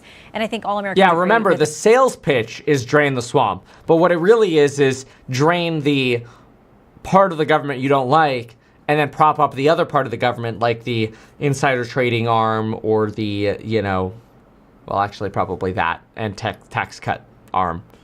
That is a priority. So Democrats say on Friday they tried to offer up a measure on the House floor that would have kept active duty troops paid during any kind of shutdown. They do have at least one Republican signature on it, making it bipartisan. Politico reports this, though: the presiding Republican, Representative Mike Bost of Illinois, gavelled a brief pro forma session to a close before Representative Sarah McElrath, she is the Democrat trying to do this from Maryland, could make a procedural move to try to pass the legislation by unanimous consent. Politico says Congressman Bost was working on your guidance, so why not allow a standalone measure for troops? Because it's unnecessary, because we already voted to pay the troops on September 19th. We have a chart that we used at our press conference showing every time the Republicans have voted to pay the troops and the Democrats every time voted no. We did it in the House September 19th, over 3 weeks ago, sent it to the Senate, and now 7 different times the Democrats in the Senate, all but 3, have voted not to pay the troops. So the ball is in the Senate's court. The House has done its job, and that's what Chairman Bost was referring to there. That Democrat who tried to bring that resolution on the floor voted against. Somebody says, why not vote on a continuation? The whole reason Dems aren't voting, and I'm not saying it's right or wrong, the whole reason Dems aren't voting on a continuation is because it just kicks the can down the road for 30 days, and now we're in the middle of healthcare enrollment periods, and you don't actually end up getting a guarantee that any of the issues are going to get solved that Democrats are advocating for, such as making sure that the Obama-era healthcare subsidies remain intact so people's health insurance premiums don't increase 33 to 100%, which a lot of people are already getting renewal notices that their health insurance premiums are going to skyrocket 33 to 100%, especially during a time where the consumer is really suffering. The lower and middle class Americans are getting destroyed by this economy, and the people who are getting rich are the people who are already rich. The wealthiest corporations and the wealthiest Americans are doing really, really well. The people exposed to assets, stocks, whatever, but the core of the economy is suffering. AI certainly doesn't help them.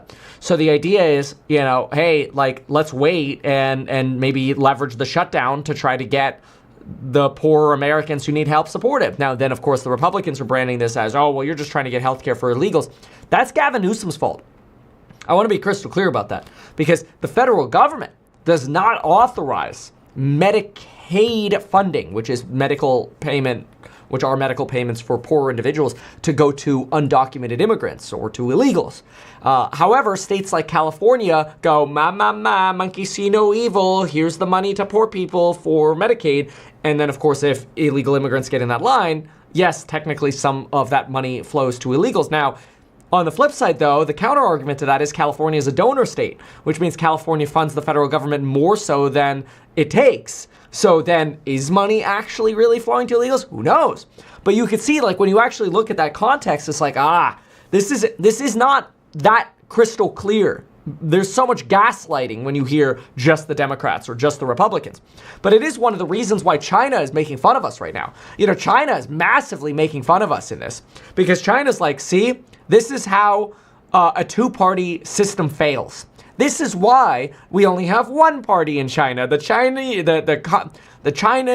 Communist Party, the CCP, right? They're using this as an opportunity to manipulate the world to go, look how lame America is. They can't get anything done. Look how the stalemates block them from getting investments in robotics or rare earths or things done with their military. They can't even get healthcare solved. What an embarrassment.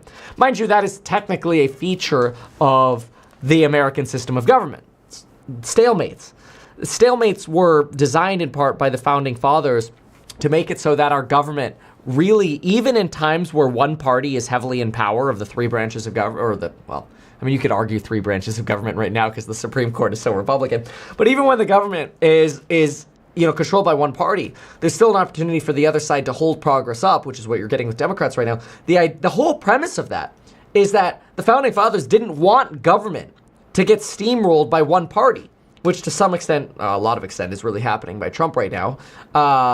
Especially with the power of the courts.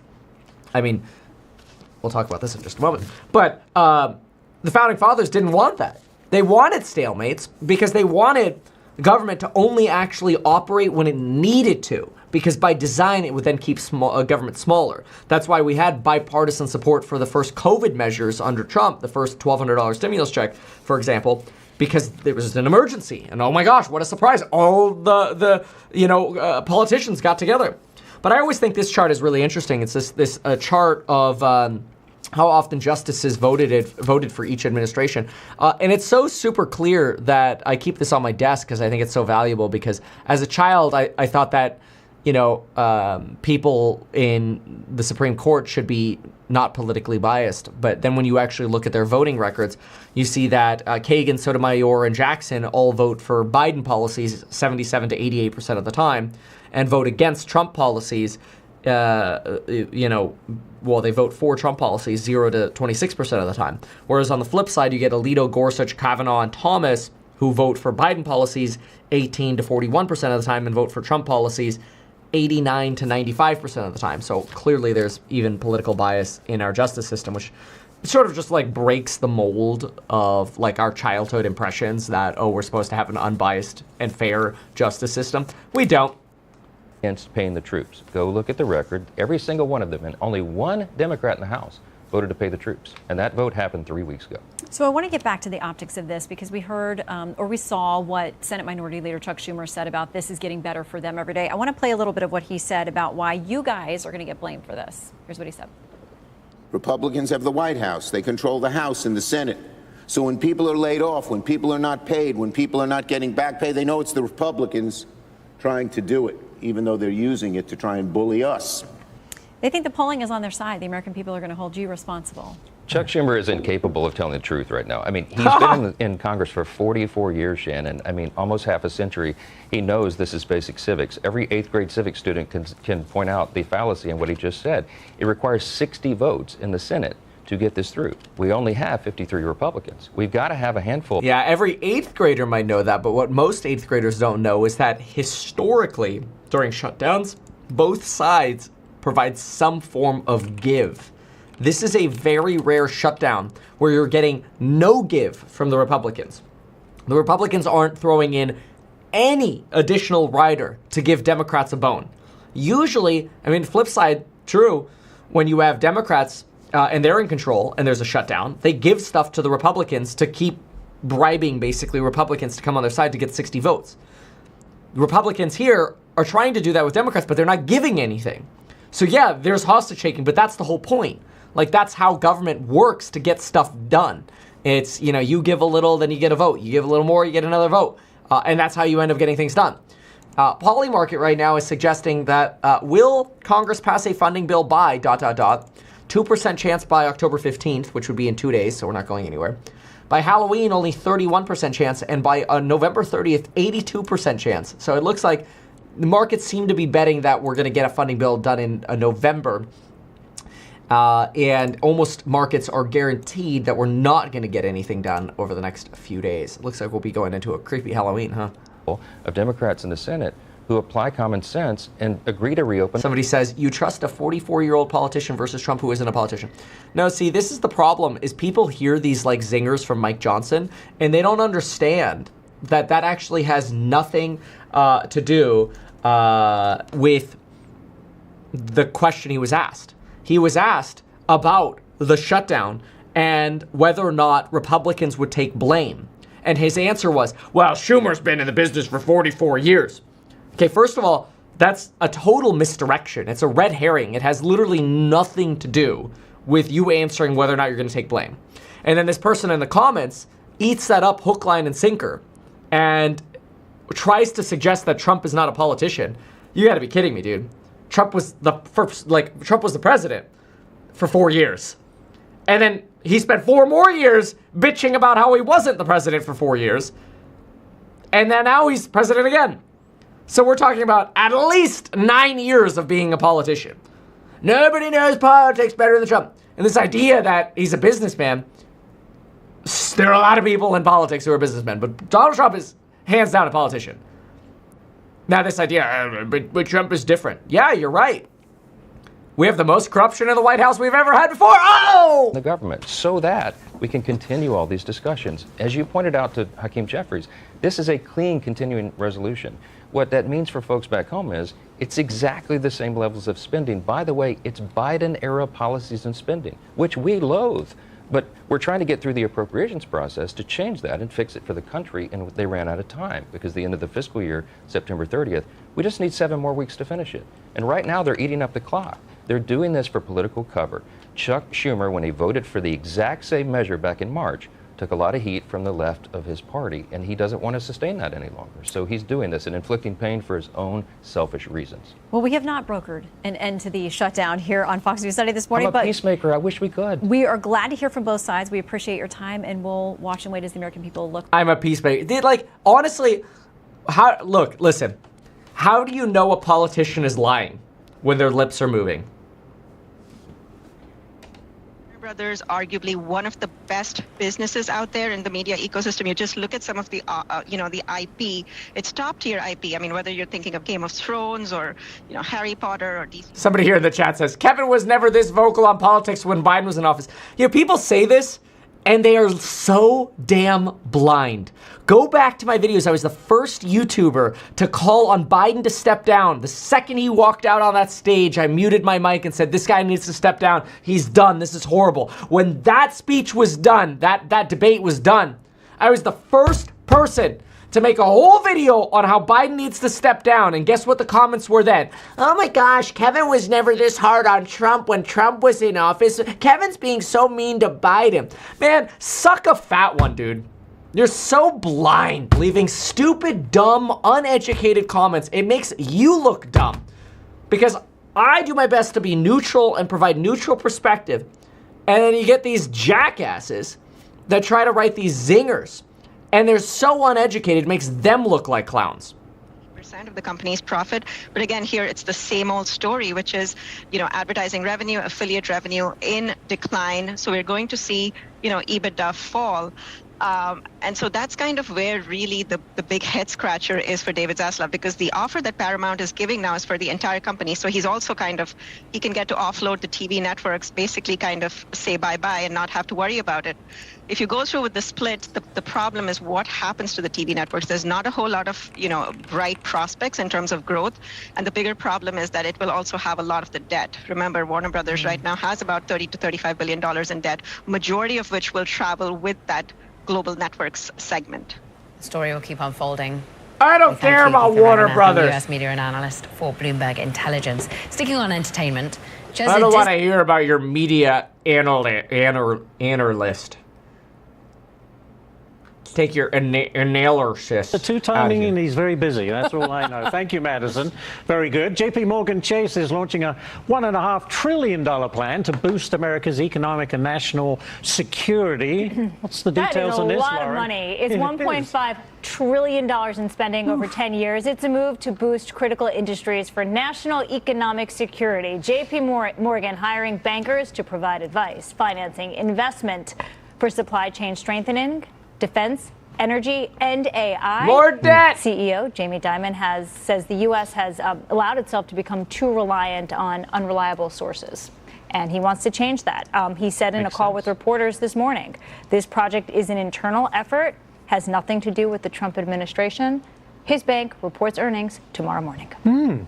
Buying a lot of goodwill with that amount of money. My goodness. I think so. Yeah, Lauren, thank you. Now take a look at the 30 stocks on the Dow, get a sense of the markets, and I think that says it all. Almost all green except for, well, 26 are on the up, 4 are on the down. Procter & Gamble at the bottom. My eyesight is terrible. What's at the top?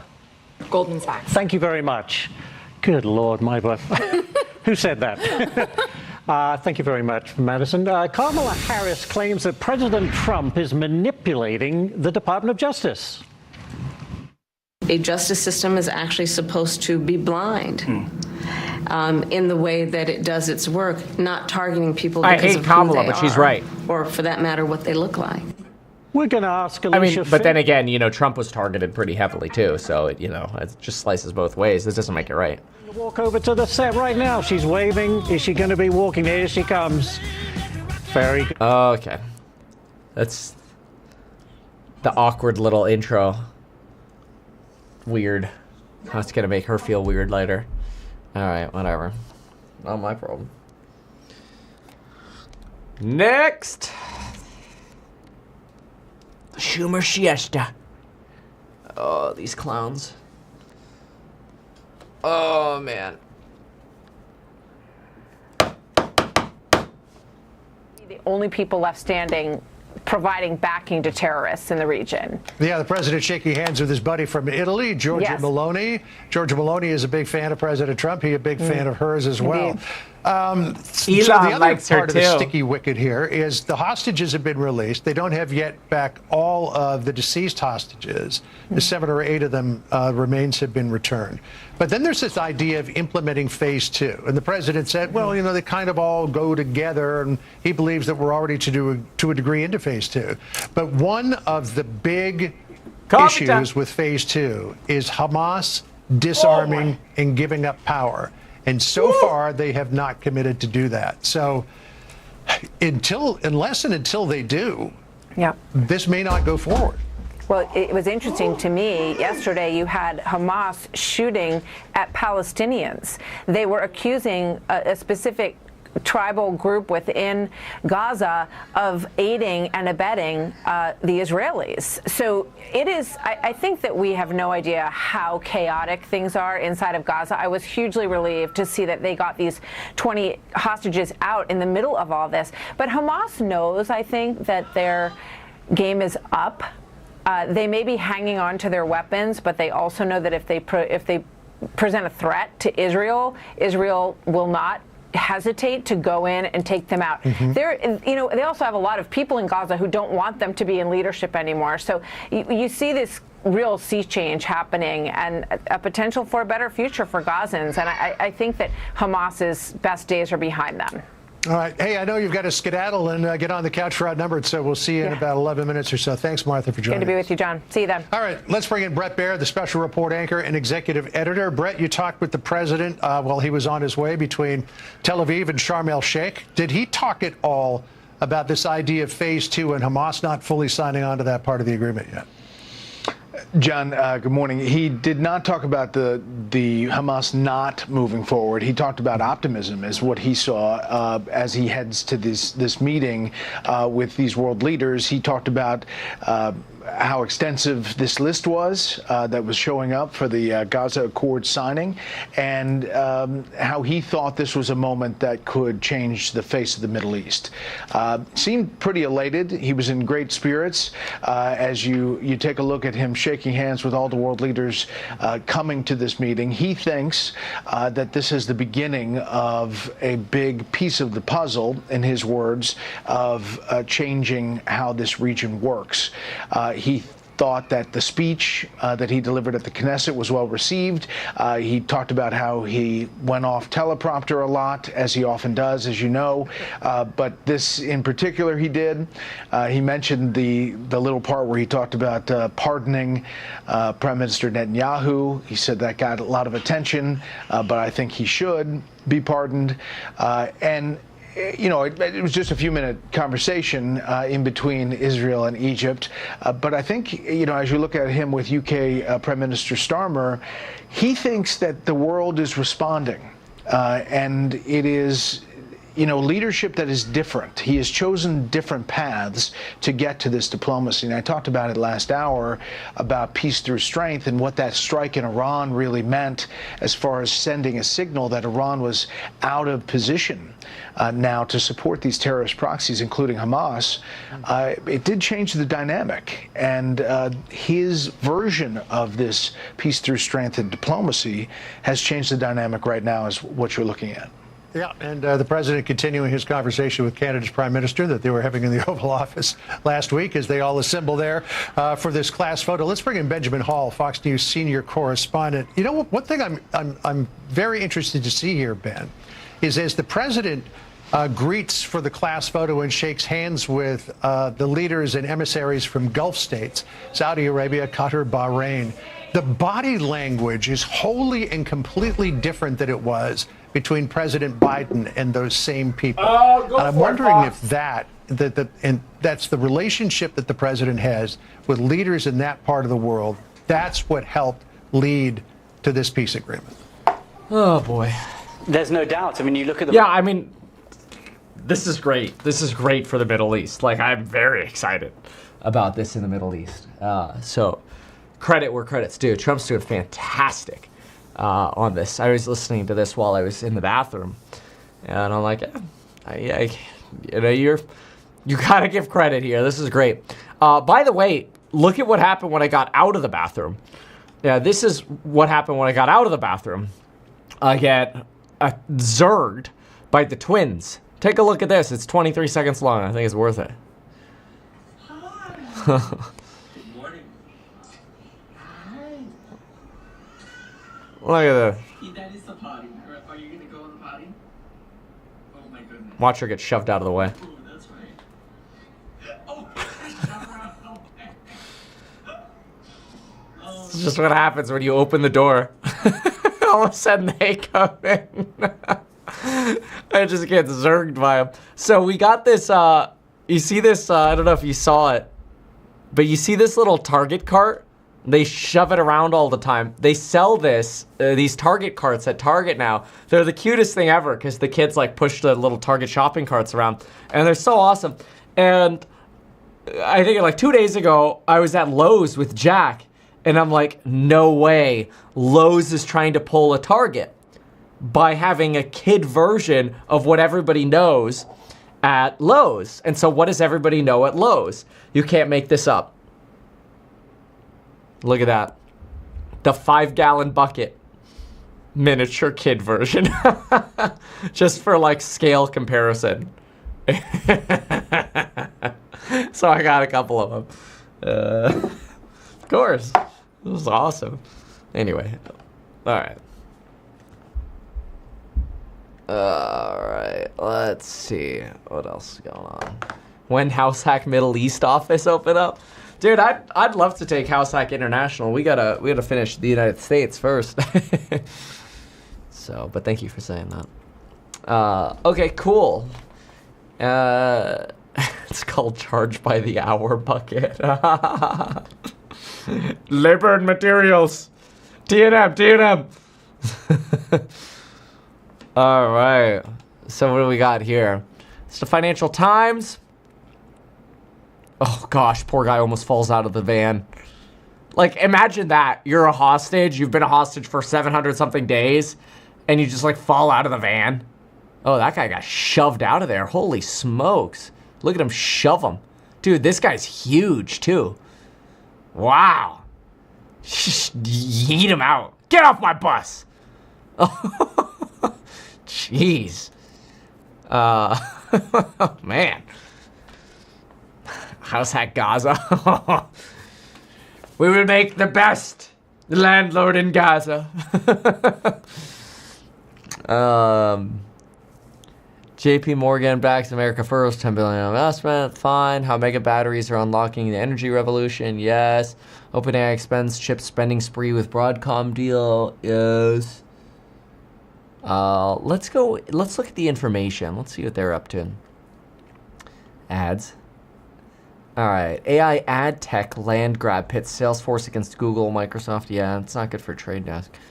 Rise of cursor resistance, why some techies want to ignore AI coding tools. Oh, I want to hear. So I don't know how to code. I'm not a coder. You know, I understand enough about coding to understand that I don't understand coding. I've taken coding classes, True Basic, Java, some Python, you know, but I think it's great for like when I mess with like a Raspberry Pi or home automation stuff, like GPT's ability to help me with like terminal prompts and stuff. I'm like, dude, whatever, man. I'll copy and paste this crap all day long. I don't give a flying crap. Like, this ain't my day job. But anyway, so let's see. What's this article here? This is too hot for me. Over the summer, 2 software engineers at an AI startup staged a bit of a rebellion by refusing to follow instructions to rely heavily on Cursor. Yeah, I actually think when CEOs are like, my job as a CEO, I feel like, is to tell people when not to use AI. And you got like the CEO of Open Doors, like, everybody use AI! And I'm like, oh man. That's like the opposite of what you should be. You should be teaching and training like the scenarios you use AI, when you don't weaponize AI, when you should be skeptical. Anyway, figure they could do better than Cursor. 5 full-time employees. One of the anti-Cursor agents says he was using it to autocomplete individual lines of code, but that still wasn't the type of heavy use the company wanted. I'm okay with that, auto-completing lines. I mean, but that's been around for like a decade. Ultimately, he fired both of them. Oh my gosh. Attributed to their resistance to ego. Okay, so fired the people for not using enough AI. Are you joking? Wow, this guy sounds like a douche. For some engineers, you ask them to drop it all and move on to AI, and they're just not willing to, he said. Well, yeah, you shouldn't put it all in AI. In the past 9 months, coding tools have become one of the most talked about examples of how AI is beginning to transform work. CEOs have boasted loudly about how they see AI-powered coding tools as a crucial part of working tech. In March, Anthropic predicted AI would be coding 90% of new code by September. That's fine, because a lot of stuff could be auto-completed, but that 10% is the magic. Even then, the prediction seemed like a long shot. That's fine. But there's a debate over the quality of AI-generated code. In the past summer, Ramp heavily encouraged its interns to use AI coding tools, which led to some of their managers to complain that they were writing too much AI slop. AI slop. This reminds me of Big Brother. Anybody ever watch Big Brother and then you get you get to eat slop? I used to watch that all the time. I haven't watched it in years, though. The technology has indeed become an inescapable part of Silicon Valley, but the rush to adopt it has brought some backlash, partly because AI coding tools have some obvious technical limitations, producing error-ridden code. Partly because human coders worry any sort of adoption of the tools will hasten their own obsolescence. Well, it certainly is a risk. These frictions foreshadow the obstacles. Coding has recently emerged as one of the dominant uses. Well, yeah, it makes sense. Experienced engineers who resist AI coding point out the current generation of tools struggle with tasks that involve the most challenging logic. Of course. Such as developing complex algorithms. Of course. Totally understandable. Like, so I actually think that AI should not be called AI. I'm going to tweet this just to document this. It's going to get like 2 likes. Maybe you'll like it, you know, because I appreciate y'all. But artificial intelligence is neither artificial nor intelligent. It is simply recognizing patterns. I believe AI should be called PR. And that is not a quote by me. That is a quote by, can anybody guess who said that? I told Jack about this. And then he said, well, why don't they call AI PR then? Meet Jack. This is true, by the way. That's how AI works. It's just pattern recognition, right? This is not really intelligence. Okay. That's going to get like 3 likes. Nobody's going to care about that. But I think it's brilliant. And I think it's what's happening. And I think it's going to be a matter of time. And then people will realize it. Somebody says assisted intelligence. Well, it's not really intelligence. It's just, see, Lewis Walker says, AI isn't artificial, 5 IQ take. No, it's not artificial. Because what it's doing is it's taking a copy of patterns that it's recognized before and regurgitating it to us, right? I mean, think about it. Like, what you're basically doing is you're consolidating what the internet and written text knows and then regurgitating it to you as in a contextual manner. That's what it's doing. You know, and as soon as you go into the artificial realm, that's when you get hallucinations. The more artificial you go, the more you hallucinate, and therefore the more worthless you are. Right? This is simple, machine learning. So, and so this person saying that my take is 5 IQ should probably check their biases or their stock portfolio. I don't know, maybe they're just too heavily allocated or something, and realize that they're actually blinded by this technology and they're being misled by this labeling. Anyway, specifically, hyper engineers write kernels, software controlling chips. Okay, every line of code is important to designing. You need it to be efficient as possible. Okay, that's fine. Let's see, experienced programmers who spend their time on such problems. That's fine. Engineers who resist coding tools point out the software has limited context windows. It does. This is true. Yes. This is why you really need to, kill the chats every so often, Less experienced engineers rely on AI, can make for a perilous partnership. Example, a roboticist working at a startup, they hired a college student to write code. The student used mostly cursor. What's the point of hiring them then? Anybody could do that then. After the student left the company, it took other engineers 2 months to understand how the AI-generated code worked. The company would have been better off hiring one more experienced engineer instead. Yeah. Doesn't surprise me. Cirrus. Discover Cirrus Camarillo. Join for this exclusive event near you. What are they doing? Are they gonna... Dude, I love Cirrus's. Chinese manufactured. Oh, and I gotta approve this really quick. I gotta pay the flooring guy. The flooring guy emails me at 6 a.m. Kevin, I'm doing so many jobs for you. I need payment right now. Lucky for him, I already walked this job, so I'm gonna pay him on this job. But he's still got some work to do on the second job he's asking for money on, so I ain't gonna pay him on that one yet until he fixes his shit. Join us for an exclusive event in collaboration with Coast Aviation as they open a new service center in Camarillo. Experience the new Cirrus SR Series G7 Plus and the G2 Vision Jet. Ooh, I want to experience the Vision Jet. Waypoint Cafe. That's cool. Nah. Archive. Archive. Nobody knows how to archive quite like I do.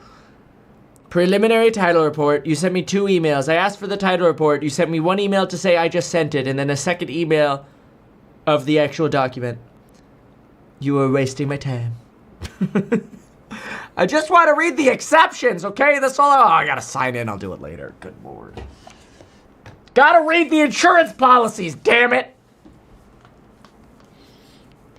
Junior programmers are especially likely to likely to accepting. Junior programmers are likely to accepting buggy code from AI. Wow.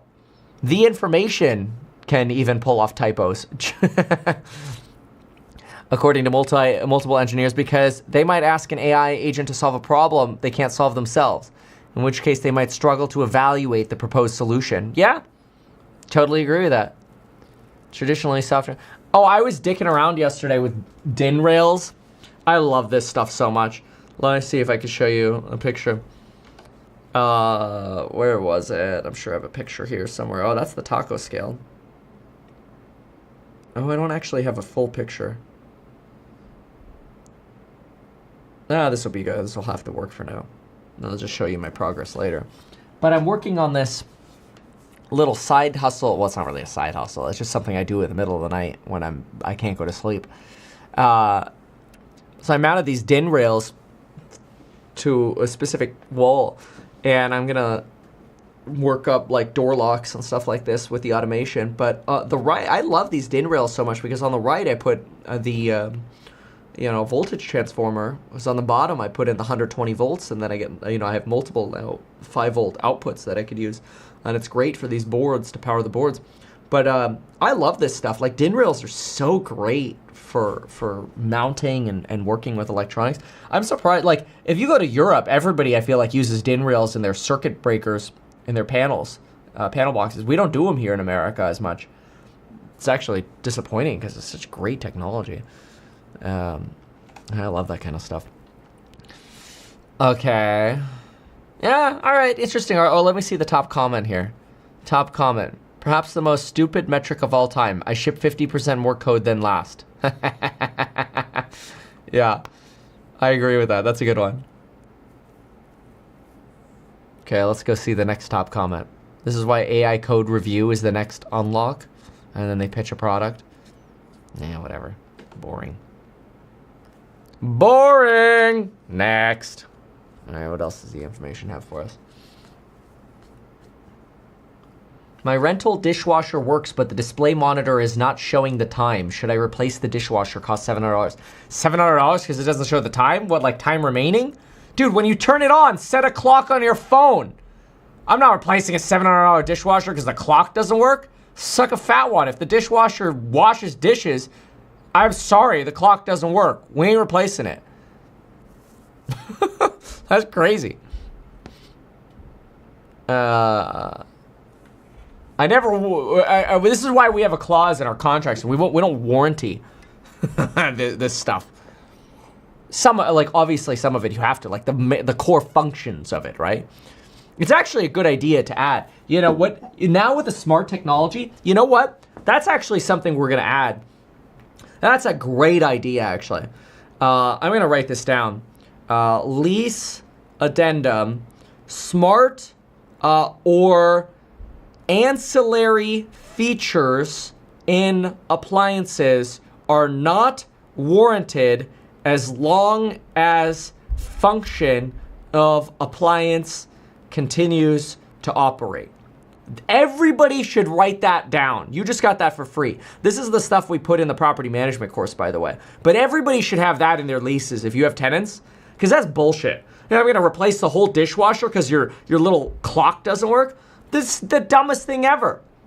I'll send you a timer off Amazon for $2 or Temu. That's what we'll do. We'll send you a Temu timer. Temu.com. Kitchen timer. All right. Let's see what we got here. What's the cheapest one I could get? Oh, look at that. Dude, $1.36. That's what I'm talking about, baby. Oh, yeah. Oh, show me. Let me hear the ratchet. Oh! Oh, it's even got the ticking!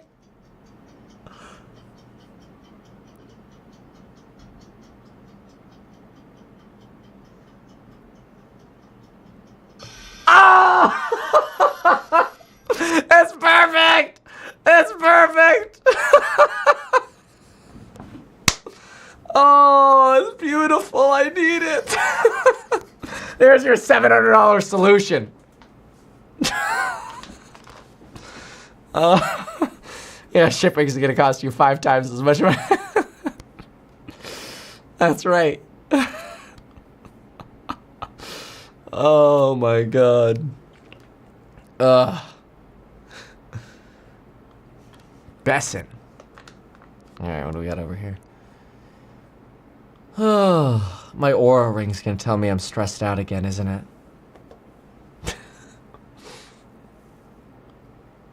With Treasury Secretary Scott Bessent with the reaction here. And Secretary, I'll tell you, everything seems so small when you consider what President Trump has achieved here. Bro, this guy almost made me choke. He goes, I need that clause for my wife. Oh God, what's happening this morning? In terms of getting those hostages back home and peace in the Middle East, your reaction to what President Trump is saying this morning? Maria, it's an incredible moment for the people of Israel, for the entire Middle East, and for the American people. We should be so proud of what President Trump has done and the force for good in the world that is the United States. And its leadership, whether it's economic leadership, military leadership, diplomatic leadership, it's an incredible moment. But, Maria, I will take you back to last week. And you and I were talking earlier about these Chinese exports controls, and we have approached a relationship with China with great respect. The Chinese are very big on symbolism, and I can tell you it was highly inappropriate for them to announce these export controls on the day that the peace deal was announced and overshadow that.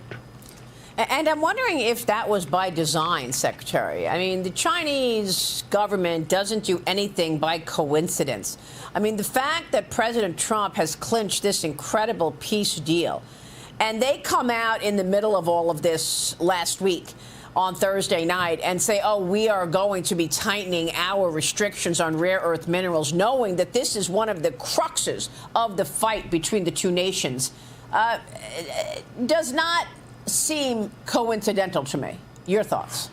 Well, Maria, it could have been for several reasons. One, that the Chinese economy is doing very poorly, and maybe they're trying to take focus off of that. Two, China, as opposed to the United States is pushing for peace in the world. China is financing war.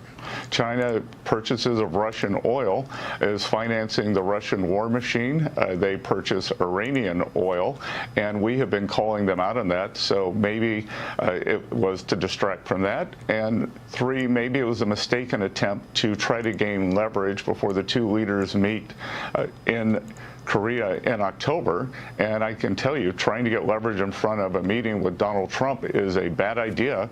And he turned the tables with his two very good tweets on Friday, talking about raising tariffs and implementing in any sanctions that we need to.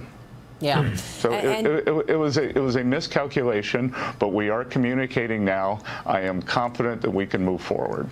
Yeah. So what does that look like? Are you saying that the meeting between Xi Jinping and President Trump is still on, and you are going to wait? Let's hold that thought there for a moment. There is reporting that Chinese foreign exports are starting to rise again after being in the toilet for many, many months. Let's take a look at this. So we got here, China September exports beat expectations and imports rise at the fastest pace since April 24. Exports grew 8.3% in September, beating forecasts. China's exports of rare earths fell 30%. That's why the rare earths are running in part today. Exports grew 8.3%, which is interesting because they're the ones that are still getting tariffed so heavily. And their exports are actually rising, while at the same time their exports to the United States are down.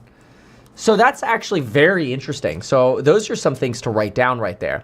So you've got Bessent saying, oh, the Chinese economy is suffering and China's trying to pull off symbolism here, right? That's what he's doing. So Bessent, let's write this down. Let's write down some, there we go. Bessent. Let's see, Chinese economy Chinese economy suffering. And then today's trade report. China beats export expectations at 8.3% versus 7.1% via Reuters economist polling. Reuters economists polling. China, we've got... Okay, let's write this down. We've got... China's exports to U.S. fell 27% in September. Imports from the U.S. are down as well. Okay, so U.S. trade is basically suffering. Imports from U.S. down 16% year over year. And then we have basically everywhere else. Largely offset by exports to other nations. So everybody else is trading with China more. It makes the U.S. weaker. Southeast Asian, EU, and African exports up 15.6%, 10.4%, and 56.4%. So all of them are rising. So China's just dumping their stuff on everybody else now. Totally makes sense. This makes China more valuable, and China's rare earth exports. China rare earth exports fall 30%. So this has the effect of making China more valuable to everyone else. Makes China more valuable to everyone else. So it's a way of hurting China less, right? You're offsetting the damage of tariffs by just moving this product elsewhere. So it lessens the impact of U.S. tariffs. Lessens the impact of U.S. tariffs. We got a spammer in the chat. Thank you, Steve and Schlaxen. I think you guys both hit the button at the same time. Do you think governments are going to stop diversifying its reserves to have less exposure to the U.S.? Oh, yeah. Totally. Absolutely. The institutions of the U.S. are being gutted. Of course. This is, part of the reason why you're seeing such an increase in gold, or really probably any metals for that matter. It is in fairness why I do like real estate. I know I'm biased in this, but I actually think institutions are real estate is somewhat insulated from, like this insider trading insanity that you see going on inside the White House. So what else here? China rare earth exports, it fully enforced. Okay. Meeting hangs in balance. Imports rebound. Domestic tourism trips during the 8 days. Let's see in May. What is this? Despite domestic travel, fine. Economists expect deflation in PPI. CPI expected to slip 0.1. PPI falling 2.3%. Yeah, they're deflating.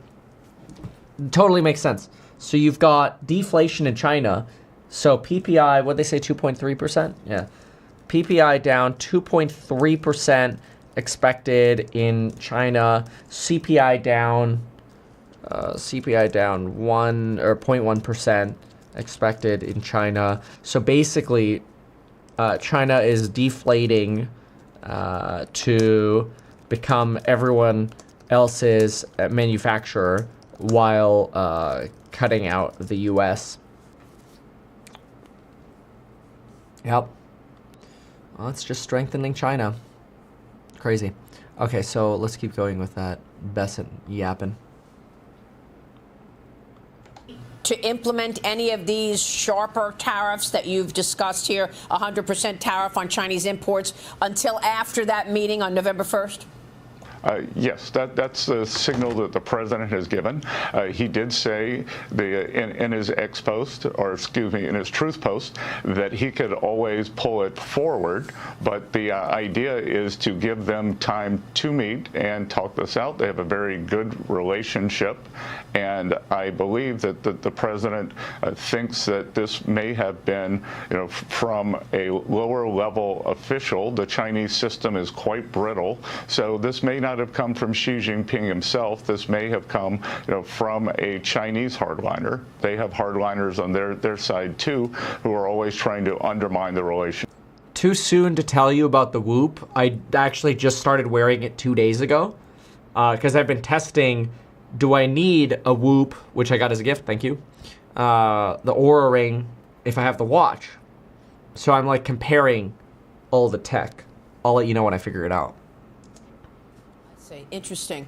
And of course, here we are entering a third week of the government shutdown. Again, seems very, very small compared to what we're hearing from our commander-in-chief this morning. But I want to get your take on why this is happening, because the Smithsonian museums, the research centers, the National Zoo, all temporarily closing yesterday.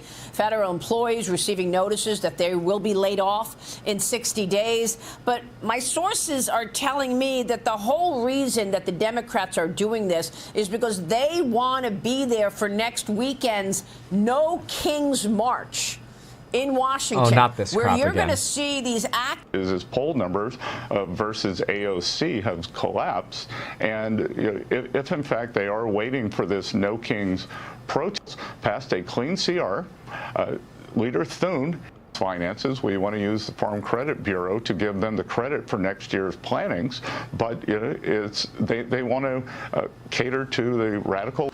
Oh, this is boring. Sorry, Bassett. Gotta go.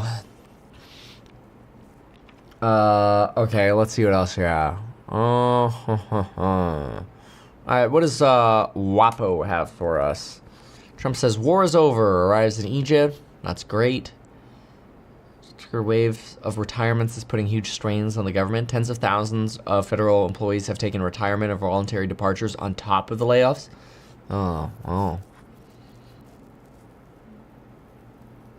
Woke and MAGA censorship, which is worse? Both bad.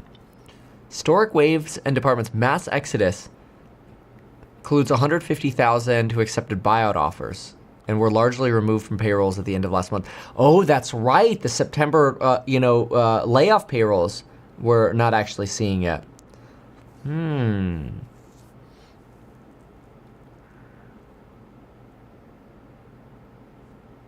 Dude, this lady looks like someone out of one of those, like, spy movies where she's, like, the villain, you know? Belarusian opposition leader Sergei Fan said his wife leading the resistance and dictator or more entrenched or whatever. She's like the final boss.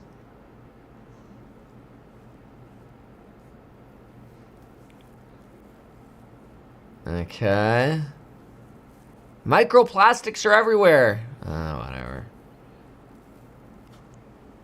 I should do a rental property advice show. Well, just ask me your questions.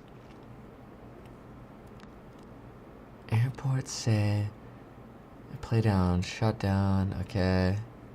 How to make a better sandwich. Well, it's a boring news day.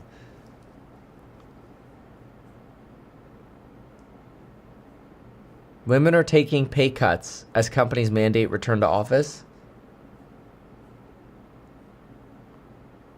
$30,000 pay cut, leaving a senior executive role after the commercial staffing firm she began to work for required people to come to the office. Significant step back. Return to office mandates. Women earning 80.9% for every dollar a man made in 2024 compared to 84 cents in 22. Oh, that is interesting. The gender pay gap is widening again. There was a lot of progress there for a while. 10-2 spread. This is not going to work today because the bond market's closed. JPOW talks tomorrow. Somebody says, not financial advice. Do you agree that retail investors should de-risk selling NASDAQ and S&P 500 and buy a gold ETF? Well, I think gold does great going into recessions, but it performs poorly once you're in it until you actually get to the money printing. So there's a little lull risk that you have there. For now, until we actually get recessionary data, probably no risk to the gold situation for now, but there is definitely, it's not the best hedge, right? So, like, to me, the best way to de-risk is just don't have margin. Don't have a reason to sell. Like, if you have taxes that you owe or you have margin debt or whatever, now you're just gambling with time. Don't do that. Now I'm getting Raspberry Pi ads. That's not a surprise because I've been Googling a lot with Raspberry Pi. AstraZeneca sealed a deal with, okay, whatever. OpenAI taps Broadcom, first AI processor, latest chip deal, that's fine. Brace for impact. U.S. retailers brace for impact. Oh, let me see this. That was November 1. The tariff threat could pull forward shipments. Oh, more pull forward, more pull forward. Pull, quick, buy everything from China. Oh, man. Trump speaks at signing ceremony. Is he speaking now?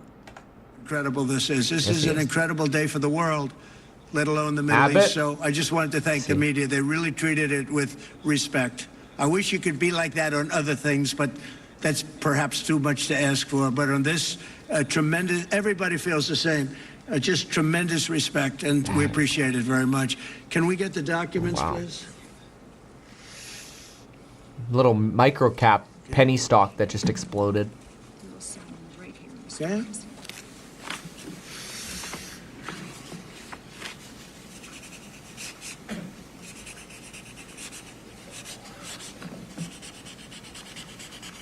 The big marker. Look at that auto pen go. I heard the auto pen. Listen to the auto pen.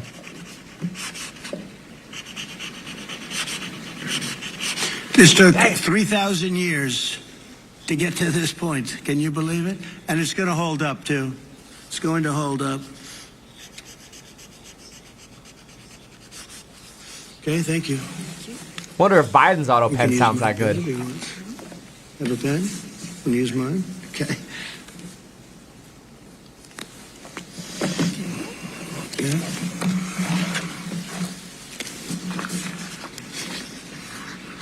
All right, let's see this penny stock.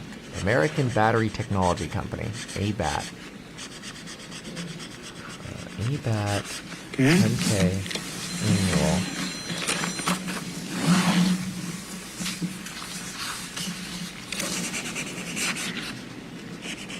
Oh, so much auto penning, I can't handle it. I think he's drawing pubes.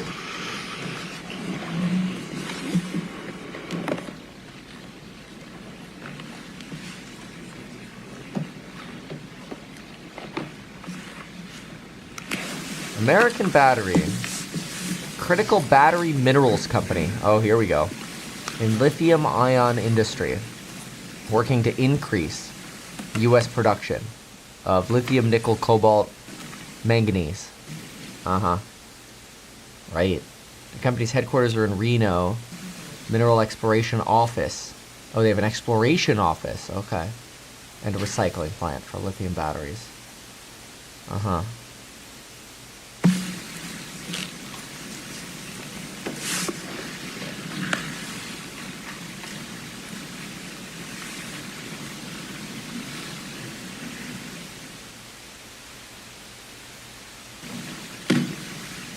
All right, Trump. Tell us about China. China. All right, let's see here. And you are looking at a live shot here of a global summit on Gaza's future taking place in Egypt, where the President of the United States, Donald Trump, arrived today, Monday, as he tries to advance peace in the region. He, of course, started the day by visiting Israel to celebrate this U.S.-brokered ceasefire with Hamas. That morning began with a speech at the Knesset in Jerusalem. And of course, it comes at a fragile moment of hope for ending 2 years of war between Israel and Hamas. There you have it, the president and the president of Egypt showing the signed documents for their peace treaty. Let's listen in. We're going to go in a little speech, and then we're going to meet with the leaders after that and spend a little time together without the media. The media is invited to the speech. I just want to tell you the people behind me and some of the people in the room that are so helpful, but the people behind me are the greatest leaders, most powerful leaders, the richest leaders, frankly. Sometimes it's not politically correct to say that, but I'll say it. The richest in the world that the world has ever seen.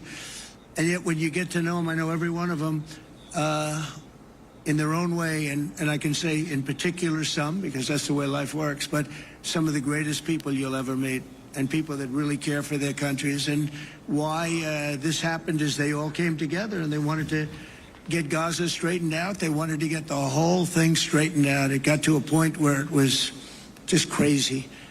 And once they got together and once we started talking, it went really, Tamim, it went smoothly. It went so smoothly. He was such a big help, but it went so smoothly that nobody can even believe it, that we're sitting here and getting this all certified out and all done. And everybody's happy about it. Everybody's happy about it, like I've never seen before, actually. I've done other deals, and people don't care as much. Big deals, I think they're big deals, but this is something that's taken off like a rocket ship. And it did from the beginning, and I've heard for years, this is the biggest deal, it'll never happen. For years, long before I ran for office, that this is the Middle East. It's the biggest, most complicated deal. And also, it's the place that could lead to tremendous problems like World War III. They always talked about World War III would start in the Middle East. And that's not going to happen. We don't want it to start anywhere, actually, but it's not going to happen. So I just want to thank everybody, and I'll see you in a little while. And in particular, thank you all. Thank you, Tamim. Mr. General, thank you very much. Thank you very much. Great job. Great job. Thank you very much, everybody. Thank you. The president concluding his remarks after a signing ceremony. Wow. Urgh. Yeah, nobody knows. Nobody knows. Kevin, bring back the hat. Bring back the Schumer siesta hat. Everybody wants to see more of the Schumer siesta hat. People can't get enough of the Schumer siesta hat because, well, they just want to use that coupon code, Schumer siesta. So many people are using the code, we might run out of codes. We may as well take the opportunity to shout out some of the people who have joined via the Schumer Siesta code. Peter, we got a Vlad who just joined. Angel who just joined. Sam, welcome aboard. Sam, are you Altman? I know Sam Altman. Nobody knows Sam better than I do. He told me all about his murder. I mean, the horrible, horrific suicide that occurred. He told me all about it. And nobody heard more about the tragedy than I did, Sam. So you know what else was a tragedy? What happened in Tennessee? And Tennessee was a tragedy. They're all dead. All of them. Gone. There 1 minute, gone the next. Carolyn, thank you for joining. Kurt, thank you for joining. Purvis. Yeah, I was going to make a joke, but that would be inappropriate because you just joined the course, and I appreciate you using the coupon code. Thank you for joining. Jared. Juliana, we got a girl. You know what they say. The girls love the program the most, but we get the fewest of them. We deserve to get more. We don't get any credit from the woman. We deserve to get more. Israeli hostages were all let out on time and on schedule, as today, of course, marked an incredible day for the country after these hostages were kept in captivity for over 2 years. Lastly, Scarlett, I'll just point out that President Trump also, in both the Knesset but also here in these remarks, highlighting his own negotiating team, Special Envoy Steve Witkoff, as well as his son-in-law, Jared Kushner. Scarlett, a senior administration official, confirms to us that during these negotiations, President Trump was personally conference called in throughout the talks until ultimately this deal was reached. All right, let's also bring in Oliver Crook. He is Bloomberg's chief Europe correspondent, and he is in Jerusalem. So somebody in the chat says, Kevin, can you do Trump with insider trading? Yeah. Trump with insider trading is probably the easiest impression. All right, everybody. Yeah, I'm going to send a truth announcing 100% tariffs on China. 20 minutes later, everybody's got their trades in. Well, the message is ready to post. This is the announcement that it's coming. That's all it is. All right, what else do we have? All right. So let's see here. The robots that could beat Optimus in space, whatever. Morgan Stanley's Uber Bull on why investors should be looking at humanoids and flying cars, whatever. What's the girl guy ratio? Bro, you wouldn't want to go to this club. I'm just going to be honest. We're like 9-1, man. You got 9 wieners for every girl. I'm sorry. And I'm not even I think pretty much everybody in the course identifies as what they are, as far as I'm aware. I haven't heard anything otherwise. But Yeah, we have some work to do. Apple acquires small AI startup focused on home security cameras. 11-person company has an app called Seymour that adds AI capabilities to home cameras. Wow, smart.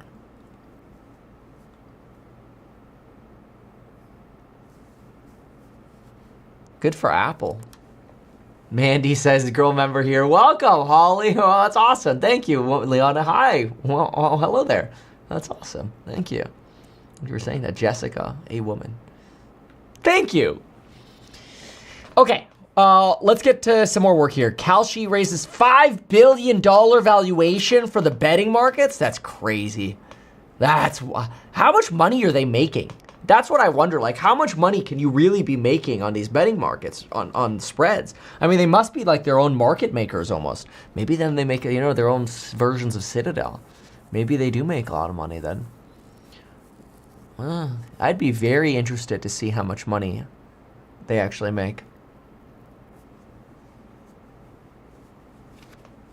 Marathi to be disposed. Ooh.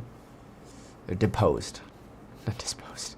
It's like a leader overthrow. All right, foreign affairs, gradualism can help. The coming AI backlash. Weaponized world economy. Let's see what the coming AI backlash is. Nobody knows. Nobody knows. The AI economic transformation has begun. In May, IBM declared that it fired hundreds of employees and replaced them with AI chatbots over the summer. Salesforce let go of people. JP Morgan, UPS, Wendy's are slashing headcounts. Artificial intelligence will likely create new job opportunities as it disrupts old ones. Economists disagree on the effect. AI will soon become a major political issue. To create an effective strategy for addressing large-scale AI disruption, however, policymakers need to understand how workers themselves perceive the technology as a threat. Optimism and pessimism. Yeah, I don't think they really know anything here. Governments rarely put policies into practice. Okay, whatever. This is boring. All right, what do we have here? Why the ultra-rich are giving up on luxury assets. Why are they? Are they bored? Do they realize there's more to life than stuff? Probably. That's probably what it is. That's my prediction. You should always make a prediction before you read something or you hear something. Make a prediction. Stock market is fueling America's economy, of course. That's why it's like the last leg that's holding up the economy. It's the actual stock market, which is ironic because it's sort of like it's supposed to be based on the fundamentals of the economy, but it's not. There's a huge lag between when earnings actually show up. But anyway, until recently, the cost of the world's finest wheat rose steadily, but by 23, let's see here, blah, blah, blah. And then something changed. From the peak in 23, the index is down. The price of Bordeaux wine has fallen by 20%. In America, the price of private jets and boats is down by 6%. Not mine. Official data suggests Rolexes on the secondhand market are 30% less than in 2022. Fine art is a slump. Very best properties are barely rising. These are luxury props. Price of prime housing is falling in London and Paris. Go woke, go broke. Sellers are not okay. Why is there a bear market in plutocratic assets? A bear market in plutocratic assets. Man, I don't have the IQ to understand these words. The most obvious explanation would be that the super rich are struggling, but that's hard to sustain. There are more than 3,000 billionaires. I doubt that. The richest 0.1% hold 14% of the country's household wealth. Wow. The most in many decades. That's a scary line. That's what I'm saying. It's the gap between the richest and everyone else is just widening. San Francisco, a place where no one wants to buy a mansion, is minting millionaires. AI boom. The richest, 3.3%, have greatly increased their outlays, finds Moody's. Instead, the bear market is occurring because the economics of luxury are changing. What does that mean? He argued that luxury goods depend on scarcity. A good is truly luxurious not because it is costly, but because one person's consumption diminishes the other person's ability to have it. Okay? In today's economy, what counts as scarce and rivalrous has changed profoundly. The problem is for the ultra-rich is that fancy goods are everywhere. Ah, interesting. It's not fancy to be fancy anymore. Lots of countries make great wine. Lab-grown diamonds are indistinguishable. The growth of secondhand marketplaces mean anybody can have a fancy jacket or even charter a private jet. It's true. Chartering's great. Fractionalizing old masters. Oh, I remember this. Okay. The rich are therefore spending on bigger and better things that are often services rather than goods. Yep, experience. Totally agree with that. Services index. We chose experiences as a better determiner. Soaring luxury services. Consider the finest hotels. Demand to swim in a rooftop pool, which boasts a view of the Eiffel Tower. Many guests on the leafy terrace spend more time photographing their cocktails than drinking them. Fewer than 200 rooms. A night now costs twice as much as in 2019. Wait, this sounds awesome. I want to see this place. 200 rooms, though. They better have good Wi-Fi. Dude, if they don't have good Wi-Fi, I don't care how fancy or boutique you are, man. Let's see. The official website. Le Bristol, Paris. That looks nice. I've got to say. Oh, that looks like the White House lawn.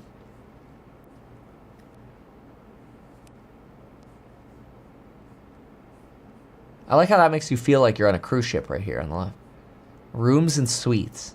Yeah, check the rates. You must select date of departure. Oh, wow.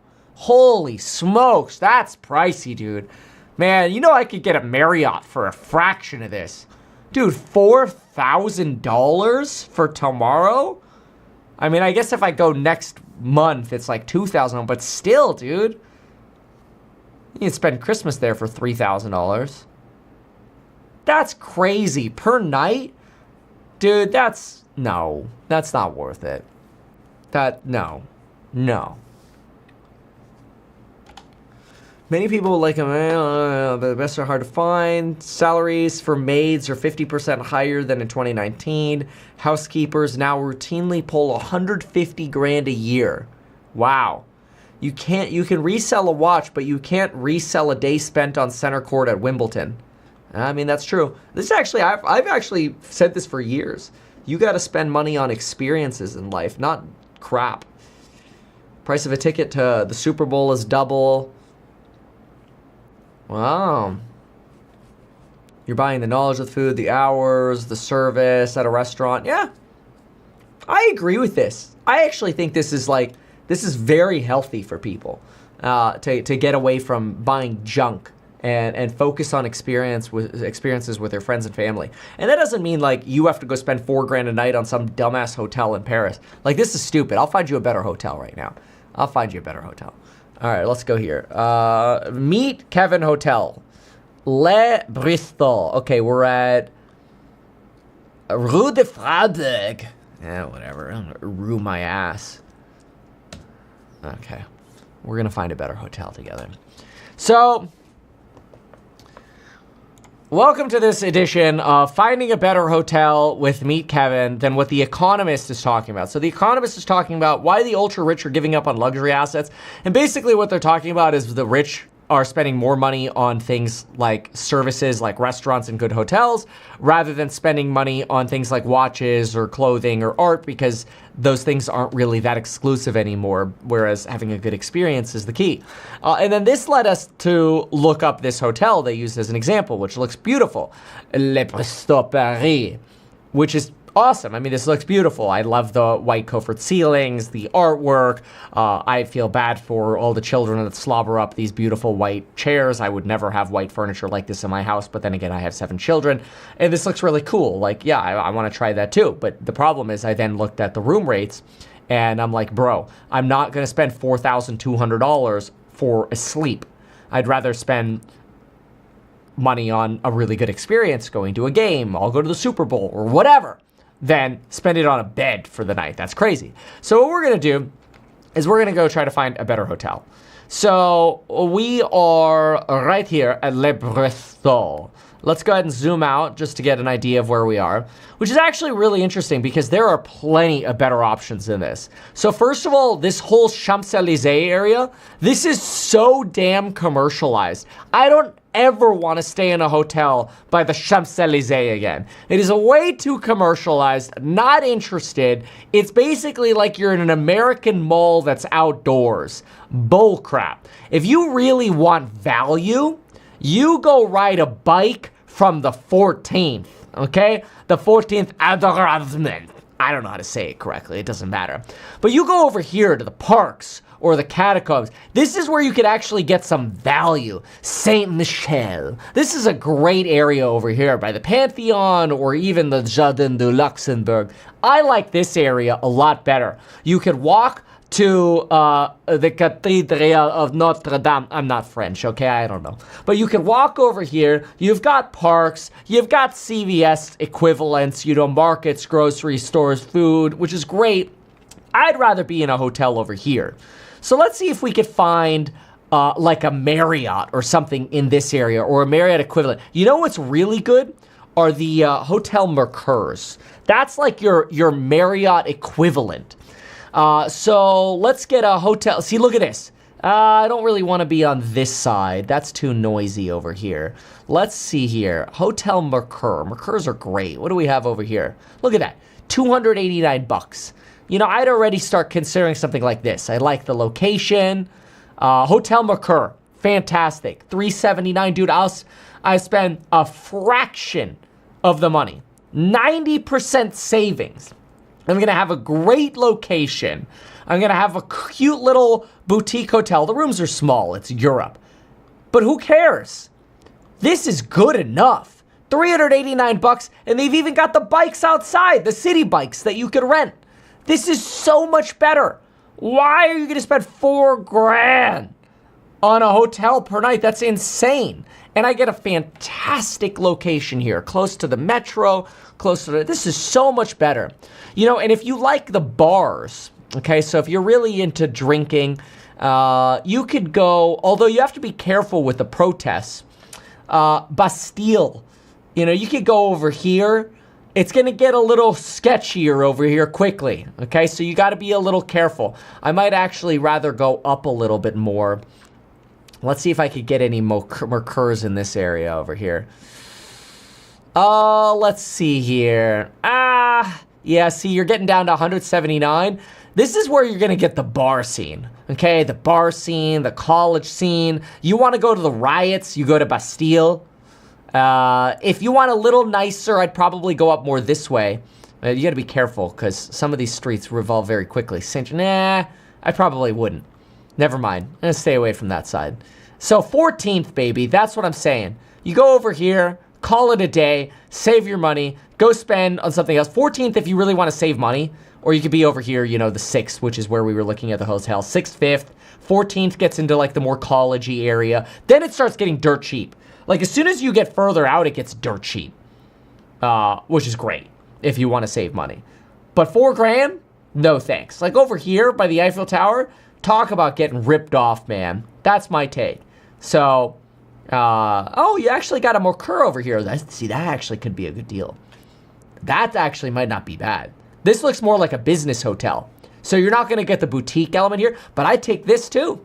That could be okay. They got some, these are nice. Look at that. You get a view of the Eiffel Tower for $200. So, but then you also get commercial rooftops because you're like a business hotel over here. Anyway, that's my take on travel with Kevin. All right.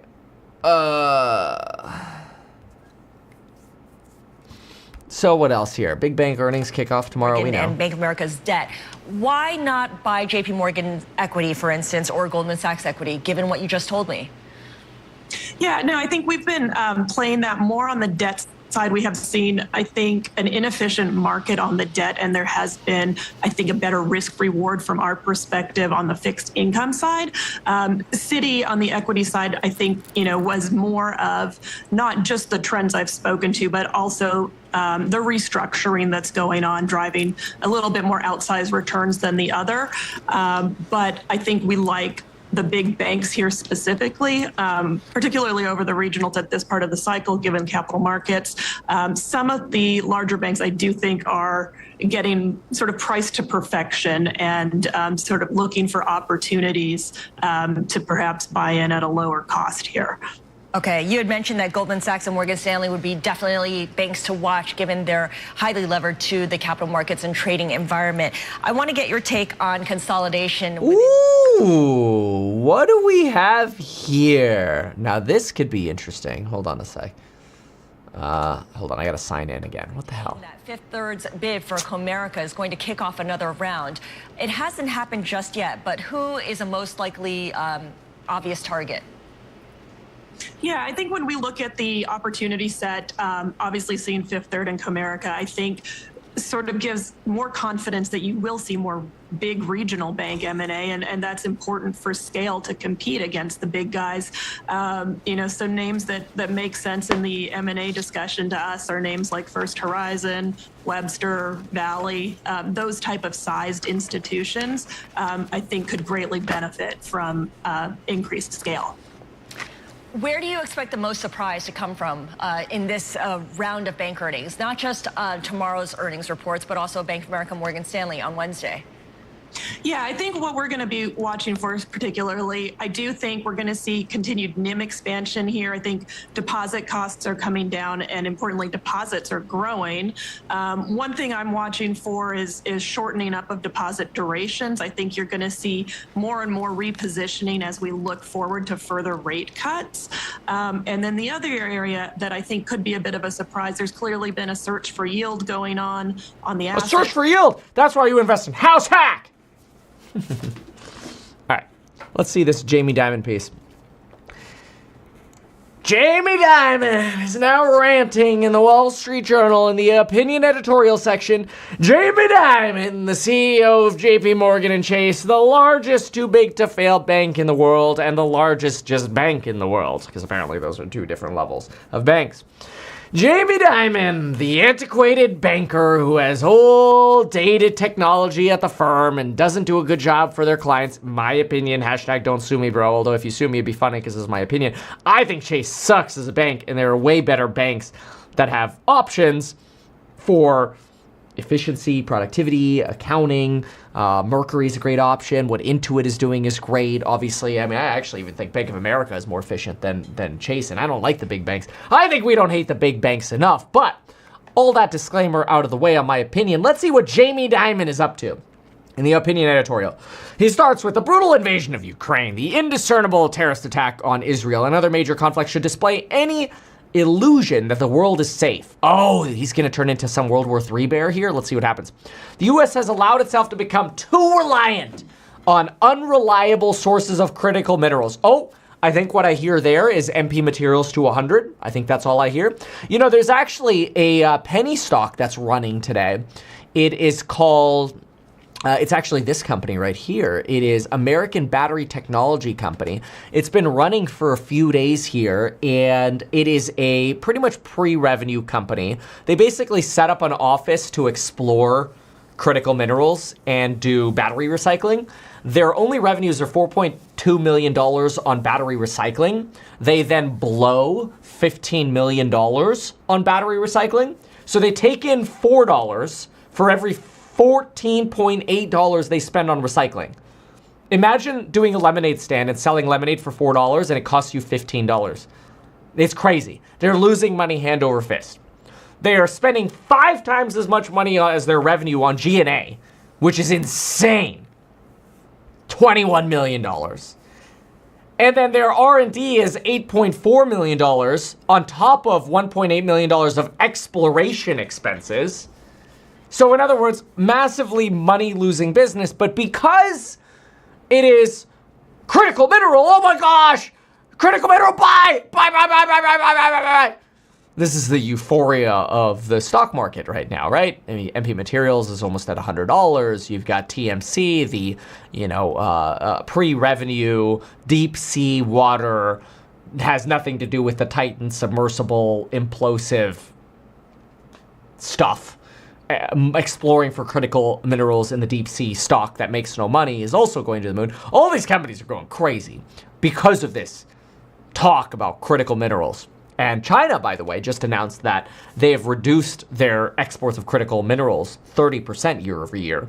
So that hurts America. This is why people are so, oh my gosh, we need more critical minerals. You know, we used to be the leader in rare earth minerals in the 1970s. And our stupid politicians got distracted on other bullcrap, and we gave the lead to China. Betrayal. Anyway, products manufacturing, all of which are essential for our national security. America remains the bastion of freedom, equally important, the arsenal of democracy. Our own security is predicated on a strong and resilient domestic economy, which guarantees our ability to build, innovate, and maintain the most capable military in the world. Global peace and world order depend on it. Our adversaries and potential adversaries aren't waiting. We no longer have the luxury of time.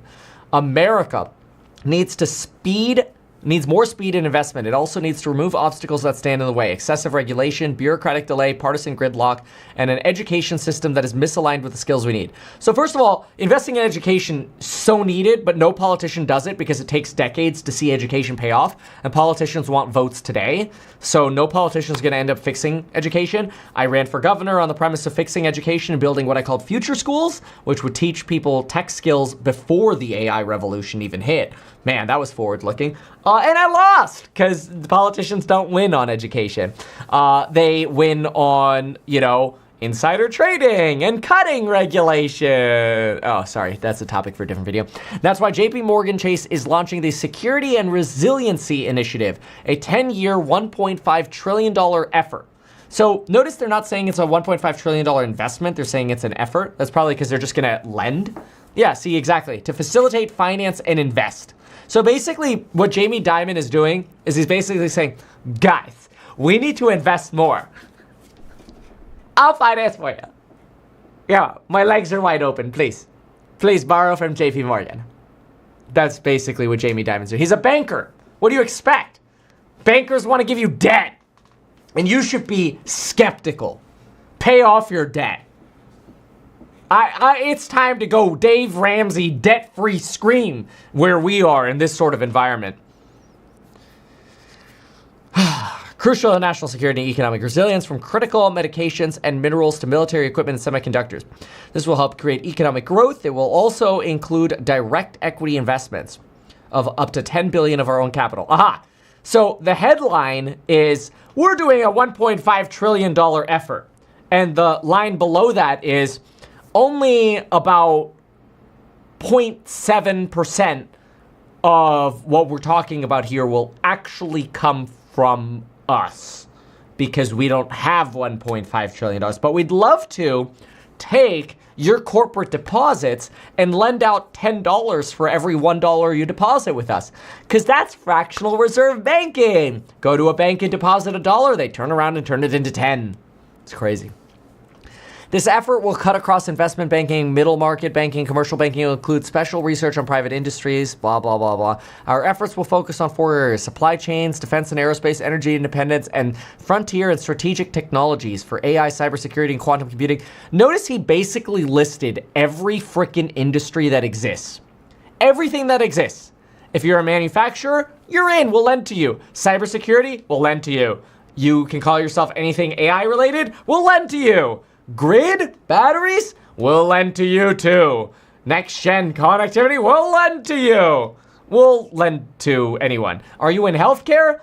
Well, you are a pharmaceutical precursor. Typical banker, man. So you can't trust these people as far as you throw them. They're out for themselves. Consider 2 examples: drug manufacturers, electrical grid, top investment bank for defense. Policy will be essential too. America needs the permitting process to be measured in months, not years. This is true. Vocational and apprenticeship programs must be expanded to close the manufacturing skills gap. Also true. We hope America will come together to address these challenges. Jeremy Dimon just also did an interview, and I think it's worth looking at. Let's take a peek here. Jamie Dimon interview. Actually, hold on. Trump's yapping right now. We'll come back to Jamie Dimon.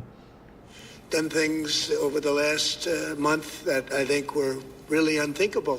Nobody thought this could happen. with the historic agreement we've just signed. Those prayers of millions have finally been answered. As you know, the hostages have been returned, and further work goes on having to do with the, sadly to say, bodies. Together we've achieved what everybody said was impossible. At long last, we have peace in the Middle East, and it's a very simple expression, peace in the Middle East, and we've heard it for many years, but nobody thought it could ever get there, and now we're there. I want to congratulate everybody sitting in these first few rows and standing behind me. I don't know why they chose to stand, but I promise I'll make it short, okay? We are not going to keep you standing for long. These are great leaders. After years of suffering and bloodshed, the war in Gaza is over. Humanitarian aid is now pouring in, including hundreds of truckloads of food, medical equipment, and other supplies, much of it paid for by people in this room. Civilians are returning to their homes. The hostages are reuniting. I mean, it's beautiful. I'm just watching it backstage. The level of love and sorrow, I've never seen anything like it. It's amazing when you see they haven't seen their mother, their father. They haven't seen them in such a long time, and they lived in a tunnel, a very little tunnel, very deep. And the level of love is just incredible. It's a beautiful thing to see. It's, in one sense, it's so horrible that it could have taken place, but in another sense, it's so beautiful to see a new and beautiful day is rising, and now the rebuilding begins. The rebuilding is maybe going to be the easiest part. I think we've done a lot of the hardest. It's The Practicing Stoic by Ward Farnsworth. Rebuild, and we know how to build better than anybody in the world. I want to express my tremendous gratitude to the Arab and Muslim nations who helped make this incredible breakthrough possible. And you really did. To President El-Sisi of Egypt, who is so generously hosting us today. And I want to thank you for the outstanding job your country is doing in so many different ways and for helping us so much with this peace agreement. I also want to thank the president for the escort of 6 fighter jets. So we looked out the window, we said, I hope they're friendly, and they turned out to be very friendly.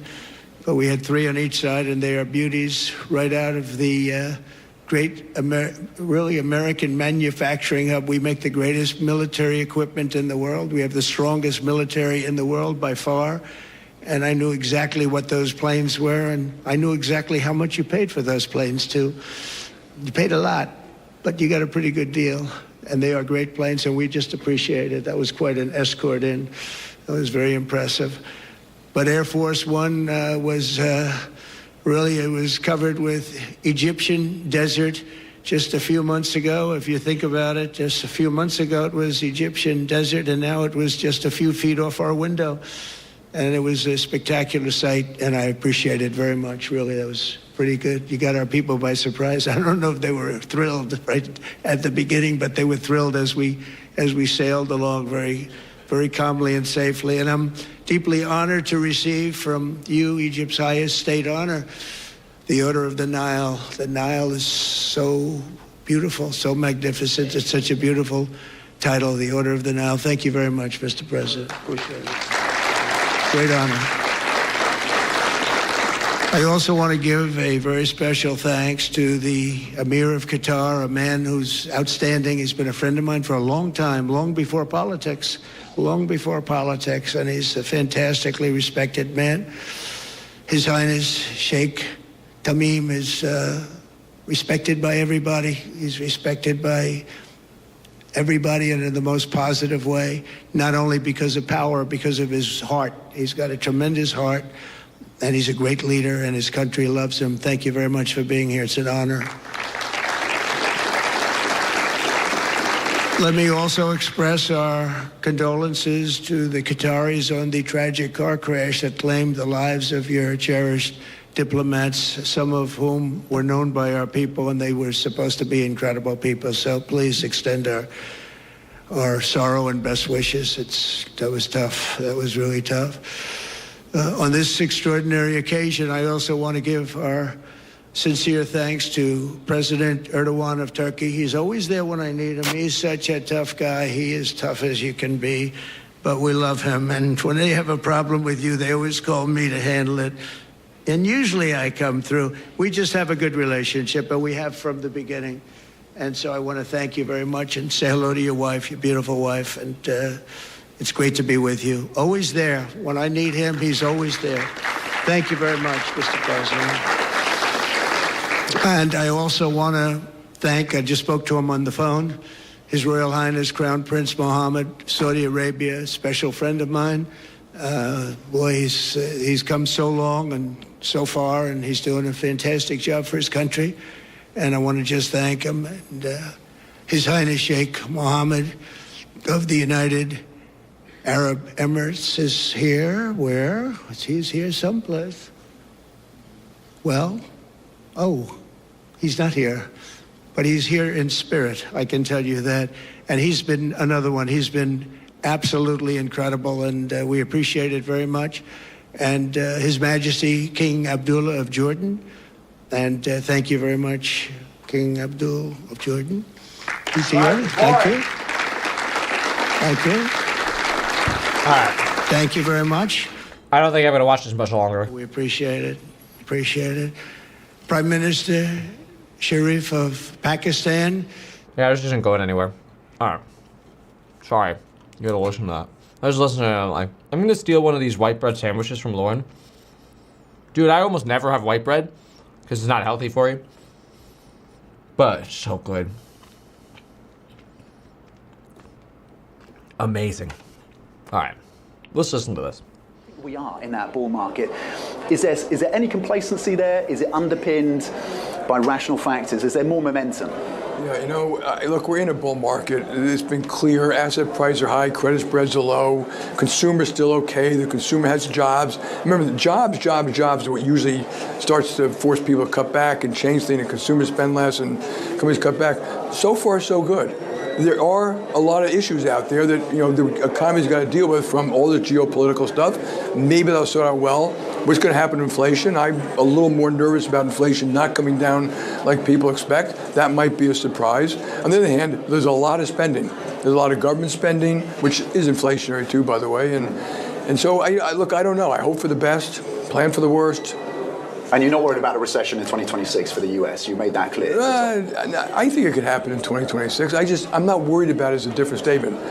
We'll deal with it. We'll serve our clients. We'll navigate through it. A lot of us have been through them before. You don't wish it because certain people get hurt, but it could happen in 2026. We're still, of course, in the U.S. government shutdown. But I do think there are positives. Like deregulation is a real positive, which also helps animal spirits as a positive. And in the one big beautiful bill, there's also more stimulus that has positives for the economy, but maybe negatives for inflation. So how it all sorts out, we'll see.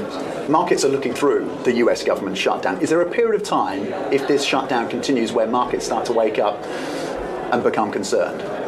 I don't think so. I don't like shutdowns. I think it's just a bad idea, and I don't care what the Democrats, Republicans say. It's a bad idea. It's not a way to run a railroad. I don't think it's critical. We've had, I forgot the number, 4 or 5 or 6. One of them went for 35 days. I'm not sure anyone really affected the economy and the market in a real way. You mentioned inflation. You said you're a little bit more concerned about inflation than maybe some others. Markets pricing in about 100 basis points of cuts between now and this time next year from the Fed. Does that therefore seem reasonable to you, or markets are over their skis in pricing? I think markets have to make a forecast. I want to point out that forecasts have almost always been wrong. All right, yeah, this is boring. So let me see this here. All right, this is an interesting note on the banks. So bank earnings are coming up, and there's talk that the bank earnings are going to help us understand what's going on with the consumer while we're not getting jobs data. Remember, I'm concerned that we're going to get a double dose of jobs data in November. When the government reopens, we'll get September and October jobs data, and if it's bad, we're going to fall off a cliff. But anyway, bank earnings are expected to be quite bullish. Merger and acquisition activity's up, which is good for earnings. However, we could also get a little bit of a peek into allowance for credit losses, loan losses, credit quality, comments on the consumer. As long as we get, hey, everything's still fine, could be bullish. So bank earnings are going to be something to pay a lot of attention to in the next week and a half here. I want to also see what comments we get around leveraged loans. So basically, junky debt to help buy out companies. This is all following First Brands. Expect that in the earnings calls, most of these CEOs are going to get asked, including Jamie Dimon, about the collapse of Tricolor and First Brands. If you don't remember, First Brands was basically the example of a company that did the following. They said, all right, let's explain First Brands, okay? Very simply. Hey, we sell auto parts like this EpiPen. Here you go. And then, will you pay me? Yeah, I'll pay you in 90 days. Okay, so I get a note. And that note is called an IOU. Did you know that's why debts are called notes? Because you literally receive a piece of paper that says, I owe you. And so you put that IOU in your little bucket. And then you're like, hey, Jamie Dimon, you're talking about all this lending. We're in AI auto parts. Mind lending on these accounts receivables. And then they get money. So take a little bit of money. Do we have any money sitting around here? Oh, I put it all away. Oh, no, here we go. All right. So you get a little money from the banker. So we'll take this $10 bill right here. You get a little money. But then you shove that into the bucket all the way. And then you just went to Chase to get financing on this IOU. And so now what you're going to do is you're going to go to Bank of America. And you go, hey, Bank of America, I got this receivable coming in. Could you lend me? This is the same thing that happened with that Bill Hwang Archegos collapse. And Bank of America's like, yeah, sure, we'll finance against that as well. And so now, First Brands over here has a bucket of doo-doo, basically. And now what you're going to do is all these other companies that are lending, these banks, are going to take out leverage and put together some ETF product or fund product to sell that one day those banks will get their money back, hopefully. And they'll sell little slices and make some fees off of it in the meantime. This is why people like Jamie Dimon want to do whatever they can to finance stuff to you, because the more people they finance to, the more fees they can make. It's simple. They're bankers. This is how bankers operate. The problem with that is when the pile of poop goes poopy doopies and everything collapses, well, then you have real oopsies. And so First Brands, multi-billion-dollar collapse here and the Tricolor collapse in the last couple weeks here is a really big red flag that maybe there's some serious cracks in the underlying fundamentals of what's going on in the market. And so expect to see comments on this as well as the consumer. And so there is a risk that when some more of these cracks start becoming more noticeable, there could be pretty rapid sell-offs in the market. I mean, remember, right now we've got euphoria in critical minerals and stocks broadly. But look at what happened on Friday, for example. This was a 3.9% decline in the NASDAQ in a day. When you actually zoom in on this on the 5-minute chart, look how aggressive this was. It happens so fast, and I think sometimes we forget just how quickly markets can sell down. A lot of people didn't even realize they wanted to get out until later the weekend. Now, fortunately, we got taco. We're doing really well on the taco chart right now, which is great.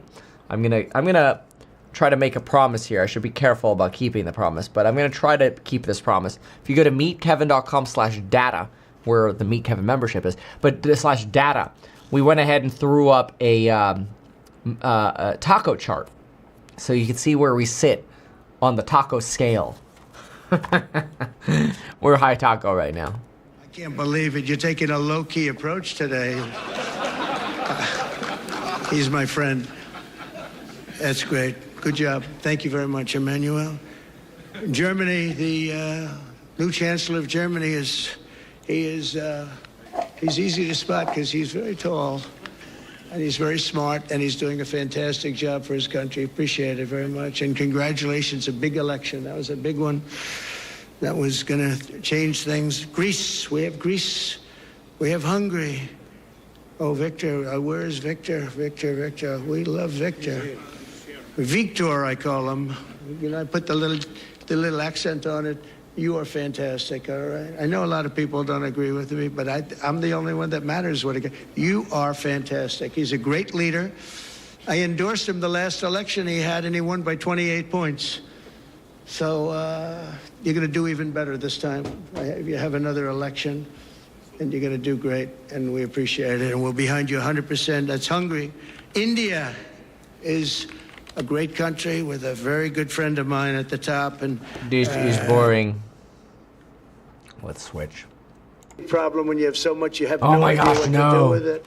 So thank you very much thank you very much. Italy, we have a young woman. I bet you CNN's not covering him. Problem when you have so much, you have no idea what to do my with gosh! it. So thank you very much I was thank wrong! you very much. Italy. All right, how about MSNBC? Some of the bindings off of her, as they call it. Outside of Susie Wiles to go to, that if you wanted the ear of the President of the United States, you go directly to Steve Witkoff, because the President, who called him a great friend earlier, has essentially entrusted him throughout this process in a way that we really haven't seen over the course of his 2 administrations with anybody else across his cabinets. And he said earlier today about Steve Witkoff, saying that not only is he a great negotiator, but he's also a great guy that people actually like. And he said during his speech at the Knesset earlier that he wants the focus now to also be on ending Russia's war in Ukraine here. And so this is really a multi-front. One sec, I'll fix the screen. I don't know what happened here. Here, Chris, when Bibi Netanyahu first visited the White House back in February, this idea that, America can do it alone, that this White House can do it alone, and that it's up to others to join the administration. And if you fast forward to where we find ourselves here in the fall of October of 2025, the president is going one by one of each of these foreign dignitaries and leaders who have signed on and committed to a future in the Middle East that is more stabilized, and potentially additional countries that could even join the Abraham Accords. It is striking because the President of the United States here in late 2025 is indicating or acknowledging that regional partners and European leaders are critical to a lasting peace in towards ensuring that violence and wars that have long plagued the world are best served when the U.S. works in conjunction with these entities that can really apply pressure themselves on some of these key players. Thank you so much for that, Vaughn. Let me bring in Richard Haass, President Emeritus of the Council on Foreign Relations. Rick Stengel is still here, former Undersecretary of State for Diplomacy and Public Affairs, and NBC News Senior Executive Editor for National Security, David Rode. Mr. Haass, so many complications to talk about, but let's start with national security for Israel and what that might look like and how difficult it will be to get there. Well, the first thing to say about Israeli national security is how much improved it is compared to 6 months or a year ago. Arguably now, Israel faces less external threat than it has in any time in its existence, either because it's normalized some relations or so weakened some of its neighbors, or the neighbors have weakened themselves because of internal developments. So that's... This is we just got it fixed. Look. The bull bear scale looks so good. This is so hot. I'm gonna keep updating this. I'll update some of the text around it too, but I just care about the little chart. I think it's kind of cool. I'll probably move. We should move that maybe a little bit in the orange. Whatever. We'll mess with it. That it had disarmed, even if it said it was. Ow. You can't legislate away its influence, and you can't beat something with nothing. So what's still in front of Israel is the challenge of creating a space, creating a context where competition could grow up to challenge Hamas's hold, and it would have to be a competition that Israel was willing to work with, which is another way of saying it would have to change its policies or its openness to the idea of meeting some Palestinian political aspirations. But in terms of near-term security, Israel is in a better position than it really has been in modern times. We're going to be back with our panel, but let's listen in again to the president. As you know, General Raisin Kane. No, let's not listen to this. Let's listen to this instead. Asmongold on Joe Rogan. Joe Rogan. I have no idea where this is going to go. I'm kind of curious about this. This is how you know we're bored. I mean, the market's doing fine. What are we between? Still like 206, 202 right now in the Qs. Yeah. My thought was today we'd be between 1.8 and 220 on the Qs, and yeah, that was certainly limited upside from pre-market, you know. But anyway, all right. Let's go see what Asmongold has to say about Joe Rogan. Everybody loves Joe Rogan. The way it looks is horrific. When you're just arresting people in front of their kids and just normal, regular people that have been here for 20 years, that everybody who has a heart can't get along with that. I guess I don't have a heart. I'm totally okay with it. I think they should do it more. The problem with this, Asmongold, is people came here under the lie, right? They were lied to. But they came here under the belief that if you come to America, even if you're illegal, the immigration system is broken, you work hard, you'll get to stay. That's been the foundation of the American dream, is that we are the land of immigrants. Come one, come all, and you can make it here as well. That's what our country started out as. Now, since it's become very anti-immigration because it's been overdone with a crap border and still bad immigration policies. But the reality is there are people who have been living here for generations that have been screwed by our shitty immigration system. They have families here. They have children here. They have legal children here who are in their young 20s, let's say, as an example. And mom and dad are here working hard trying to make a living. And then they get rounded up and sent out not because they're criminals, but because the legal immigration system left them behind. It's insane. And then people go, oh, well, but they're criminals for being illegal. They were lied to. Politicians screwed them, and they're screwing them again. So I actually do think it's heartless to say that somebody who's been here for 20 years, following the laws, contributing to GDP, they would love nothing more than to be legal and to continue living in freedom in the best country in the world. To say, oh, throw them out. Throw them out. That's messed up. Now, if you're saying, hey, you know, people who, like Venezuelan asylum seekers who came here under the Biden administration and they have no roots here, and, you know, we let 800,000 Venezuelan migrants in without any screening, and you're going to turn around and kick them back out. Maybe there's a fair argument there.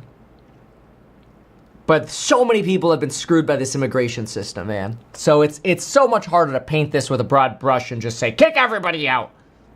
Fix the freaking system, man. 21 seconds into a 26-minute video. Dude, if I keep going like this, it's going to take 17 hours to get through this video. But he started with bullshit. Because this messed up. And I like Asmongold. You know, I think he's relatable. I think I play more RuneScape than he ever has in his life. And I don't see his war glaives in the background of his shot. But that said, I give him credit. He does a great job streaming games. But he opened up with a little bit of ignorance here. This is ignorant. And yeah, I'm saying ignorant.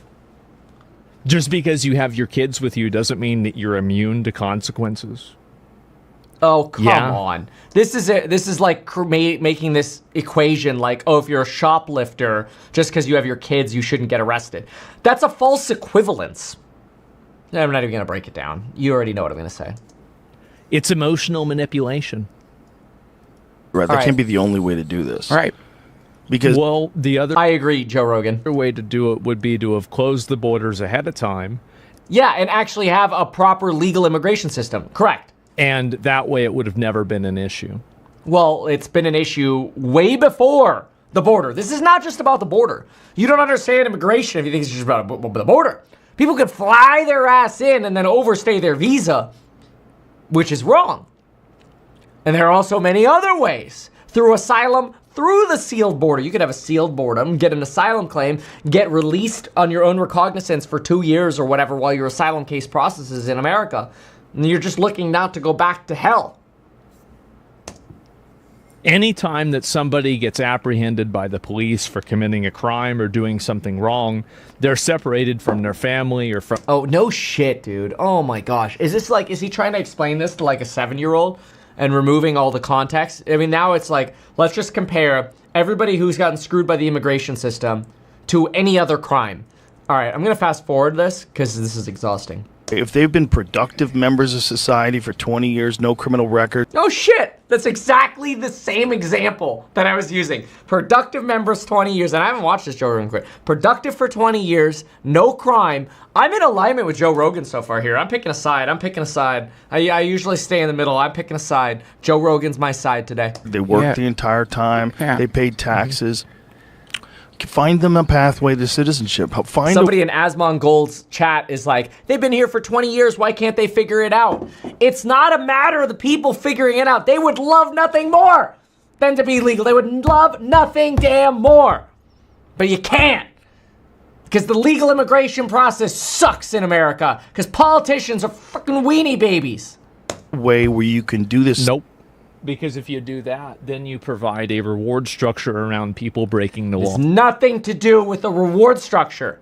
It has to do with solving the damn problems that the country never solved. The fact that we don't have enough judges processing asylum claims. The fact that we don't have a court system that is supported.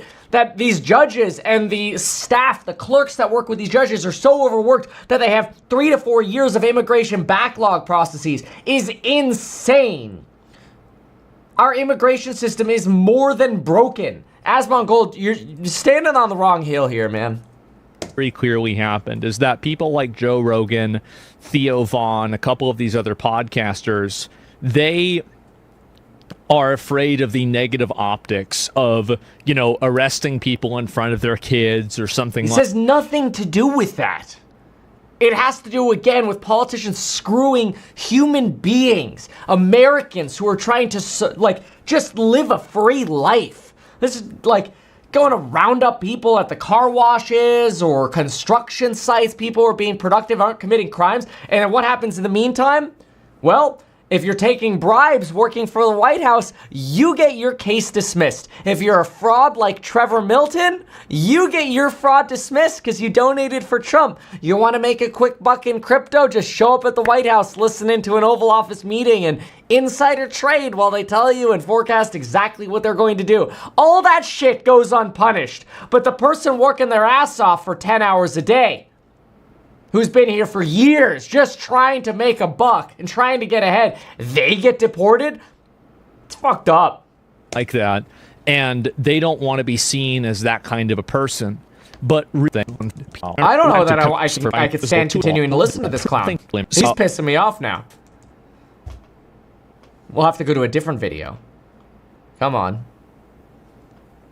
There are drugs that kill 100,000 people a year. Yes. Okay, but also have a fucking heart, because if you don't, you're not going to. The thing is with this is that there are a lot of it is human trafficking as well, and tremendous amounts of human trafficking happen, and because you're allowing people that are already here to have a path to citizenship if they're found to be here, then you've also created another reward structure through a second order effect of human trafficking.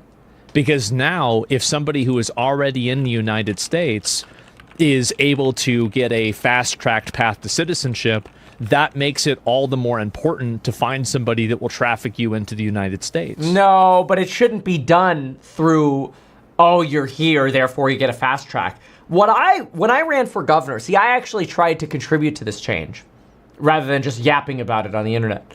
I tried. What you really need is you need a screening process that rapidly accepts or denies people who apply. Rapidly. It's like applying for a building permit. You want to go build a home? If you have to wait 3 years, you're not going to build homes. If you can apply and get an answer to a reasonable application within 3 or 6 months, and you can be a productive member of the society, everybody wins. Remember statistically what The Economist told us. And mind you, it's also worth noting, like, Asmon Gold is like, the majority of this is human trafficking. Really? Because in 2022, one of the latest stats we have, there were 2,950 human trafficking incidents reported. Of course, there are going to be some underreported. But if we only had 2,950 instances of human trafficking, and we have probably 10 million illegal immigrants in the country, if you listen to Trump, it's 20 million, then what you're talking about here is a fraction of a percent has to do with human trafficking.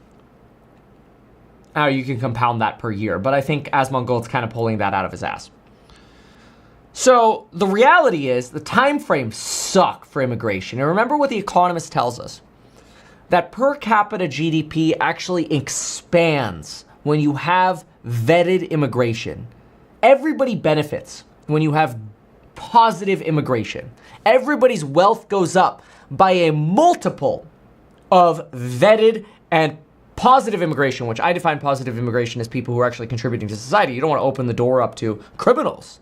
You know, people who are, you know, in gangs or smuggling in drugs or whatever. Let's actually use the statistics, though. I think Asmongold's missing the boat here.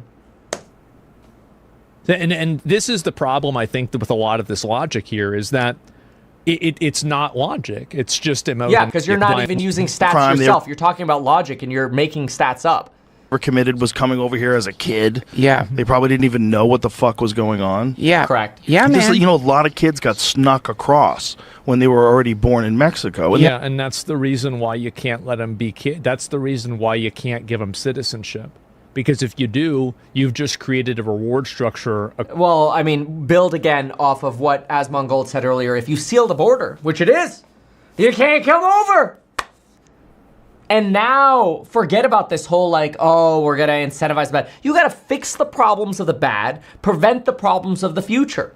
So you prevent the problems of the future by seal the border. Fix the problems by having a proper pathway to legal citizenship for the people who have built foundations here in America. And have a better pathway to citizenship for people who want to come here, who are proven not to be criminals. L take by Asmongold. I don't even want to watch the rest of this.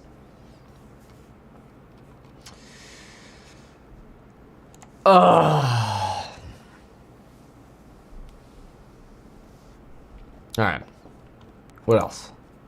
Let's see here. Let's do... Okay.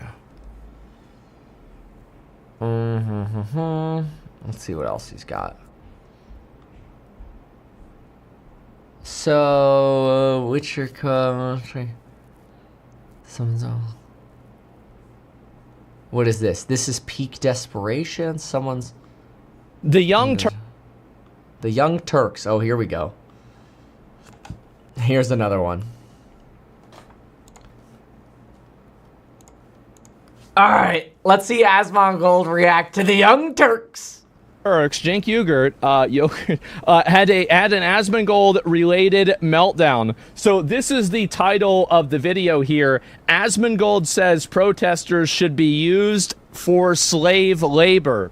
Now, this isn't completely wrong, but it's certainly not completely right. And so anyway, let's go back. We're going to watch the clip and we're going to see how they approach it, okay? How about that? Let's go ahead and let's listen to it and see what was said. That's not defamation? Well, no, I'll watch it. It's okay. Criticizing the right wing. Yes. Think about it if the shoe was on the other foot. Now, this brother comes along. I don't know who Assman is. I mean, people say maybe that he's got a following, but I've never heard of him, right? Okay. And his co-conspirator Jägermeister or whatever, right? I don't even know who Jägermeister is. Actually, I do. He was a guy in my guild. He was a Death Knight in my guild in World of Warcraft. A Death Knight, dude, I played a Death Knight for a while. The worst is when you accidentally keybind the pole. I forgot what the pole is called now, but I think it's Death Grip. Dude, you accidentally Death Grip the boss. Oh my gosh. I didn't play a Death Knight very long. I mostly raided with a Tauren Druid. But I've definitely accidentally Death Grip boss and wiped the whole clan. Oops. He is. So I don't know I don't know which Jägermeister he's talking about. This guy's talking about, oh yeah, run over protesters. I don't mind it, he said. Yes. So you don't mind extreme violence, running over somebody with a car, okay? Well, yeah, if they block your road, yeah, absolutely. If they don't let you try to get by and they crowd your car, I think you absolutely should be able to run them over. And you can see how, and this... This is tough. it's a tough, because I mean, really, what it is, it's like my day and my time is more important than your life. I get it. Like, don't block my freedom of travel. But that's almost the same as saying, you're standing in my way, blocking my ability to go walk into the public restroom because you're standing in front of the restroom door, so I'm going to take out a gun and I'm going to shoot you. Not very defensible. This is what I think is very funny about this, is that people like this always like misrepresenting. This is why I don't debate with people. It's because they're just liars. Like, you can't debate and argue and, you know, have a conversation with a person whenever they're not operating. Tiffany Tong says he's talking about self-defense. That's different. That, like, if somebody's whacking your window and they're trying to break into your car, well, hell yeah, you drive away. But that's not what he said. I'm taking his own words. He didn't add that context. If that's what you're referring to, and you're talking about running over a protester in self-defense because they're trying to break into your car and kill you or whatever, hell yeah, hit the gas, man. I'm right there with you. But he did not add that context himself. On the same wavelength as you are. So when you have somebody like Cenk who's saying like, oh, well, you know, you're just trying to run over protesters, etc., you're not even trying to engage with the conversation. You're not even trying to understand the point of view that I'm putting forward. You're intentionally misunderstanding it in order to make an argument. I don't think he's intentionally misunderstanding it. I think he said pretty clearly he doesn't know who you are and he doesn't know the argument, but let's hear it. It's like, that's fine. You want to do that, go ahead and do that, but that doesn't Somebody mean that says he's about to add the context. Well, I haven't watched this before. It's taking him forever to get to the freaking point. Going to take it seriously, okay? So let's go back, moving goalposts. Yeah, I clearly was not talking about any protester. Why would I think that? I mean, like, what is the logic here? But you know what? Why don't we instead arrest them for exercising one of the most fundamental American rights, freedom of speech? The one, remember? Well, no. Standing in the road and blocking other people's path of travel is not free speech. That's disturbing the peace. You should get arrested for that. You should absolutely get arrested for blocking people's path of travel. 100%. Brother, you guys freedom of speech pretended you were in favor of? Yes. The freedom of speech, you know, like it's about, you know, religion, you know, being able to assemble, freedom of association, freedom of the press, and also the really important one that Cenk is obviously reminding me of is freedom of rocks. That's right. So in the First Amendment, it says that, you know, you can say whatever you want, believe whatever you want, and also throw rocks at whoever you want. That's what the First Amendment says. I mean, it bothers me. Like, obviously, that's not what Cenk is saying. Those people should obviously be arrested, and I totally agree. Like, A, if you throw rocks, you should get arrested. B, if you block people's freedom of travel, you should be arrested. So, listen, this is why sometimes I hate listening to political commentary, because my goodness, like, what's with the logical fallacies here, Asmongold? Yes, very clearly. And I don't know really what to say about this, but that's where things go. Freedom of rocks, yeah. Rocks of speech. I know some of them meant it, yes. But apparently a lot of them, including Assman and Jägermeister, didn't mean it. They thought, oh, freedom of speech for me, to say that maybe you should be murdered or be made my slave. My freedom of speech, good. Well, I mean, I don't know why this is such a contentious topic. Like, wouldn't it be good if we could have prisoners that are in jail and they're fucking in prison for 20 years doing some work so we can save money? Like, how? Yeah. I think that's great. Put them to work. Is this even how is this even a debate? Like, we used to do this for years. Like, why are we even debating this at all? It's obviously a good idea. What are we even talking about? And so anyway, did he call you ass man? He did. He did call me that. And so I heard that too. It sounded like ass man. What? I am Jägermeister. I don't know who Jägermeister is at all, but I know. I've heard him now defend that he doesn't know who Jägermeister is like 10 times. Go back. I'll see if I can listen. You should be murdered. No. And that's also Florida's logic and Florida's reasoning. That's exactly what Florida does.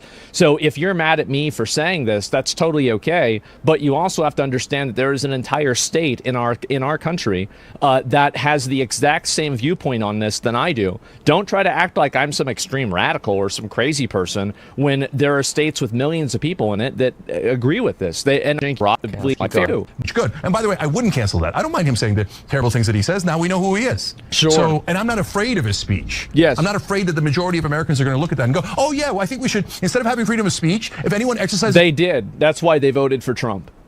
They did. They did agree with me. That's why they voted for him. He was saying this himself. Freedom of speech in a way that I don't like politically, we should arrest them, take away all their rights, make sure they can't vote. And you can see how, I don't know why there's so much obfuscation against this is any initial case, but for whatever reason. Man. All right, let's go look at something else. Let's try Axios. We saw this. Tomahawks. Meta's still on the prowl for talent. Okay, that's boring. How are the Doomers doing this morning? Let's see here. Trump says war in Gaza is over.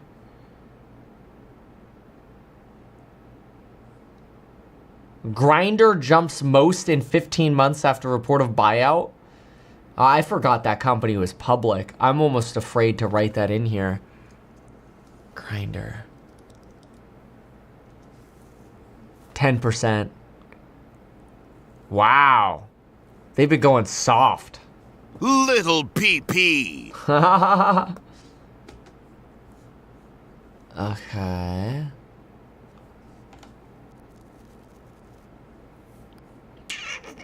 Paulson favors 2 more cuts. Looking through tariffs. Buy the dip gets louder.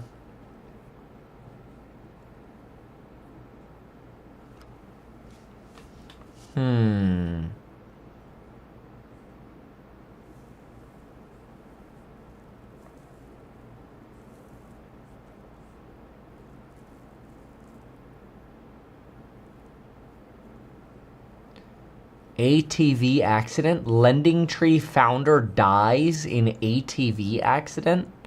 Wow. That sucks. On his family farm.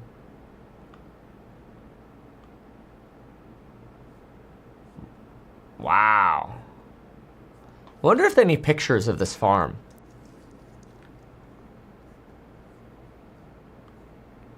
Find out.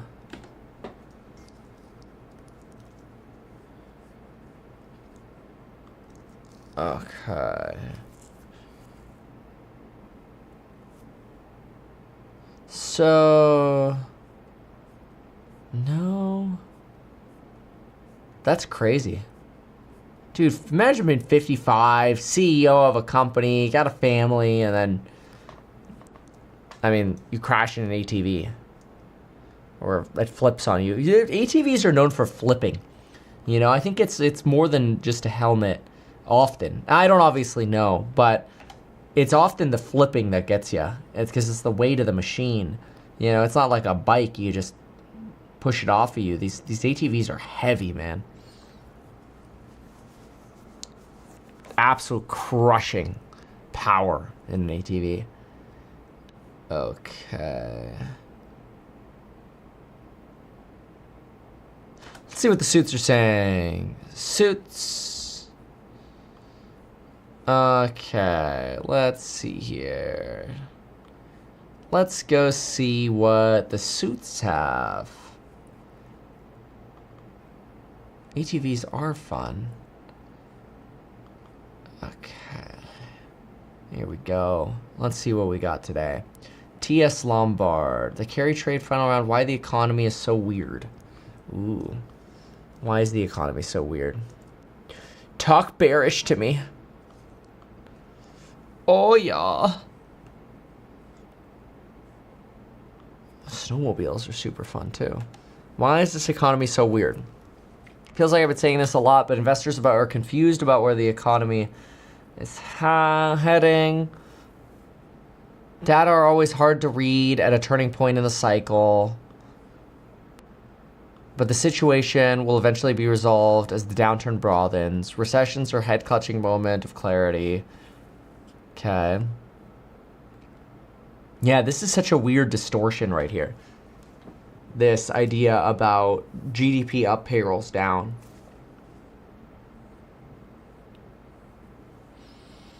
Theory 2 is what people call the K-shaped recovery. AI investment is booming.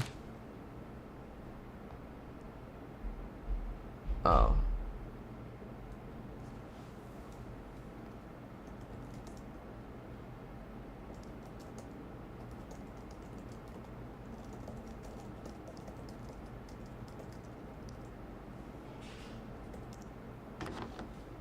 Okay.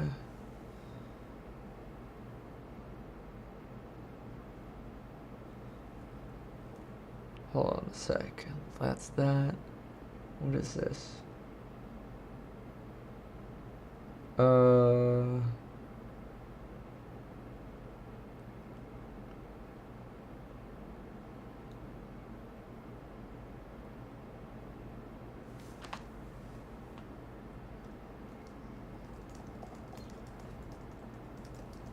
Hold on a sec.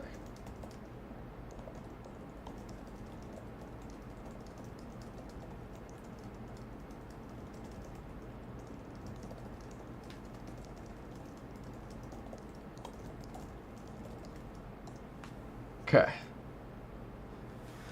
Okay, great. So, K-shaped economy. Let's see here. SMEs, small, medium enterprises are contraction. Large cap is fine. This is true. Low-income households are already in a recession, but rich are having a party. Who cares about a recession if it only affects poor people, is the line here. That's sad. Theory 3 is that weirdness in the economy is really just the result of Trump policy and chaos of uncertainty. Maybe. Okay. Since Liberation Day, payrolls. Well, it could also be because of the immigration fight.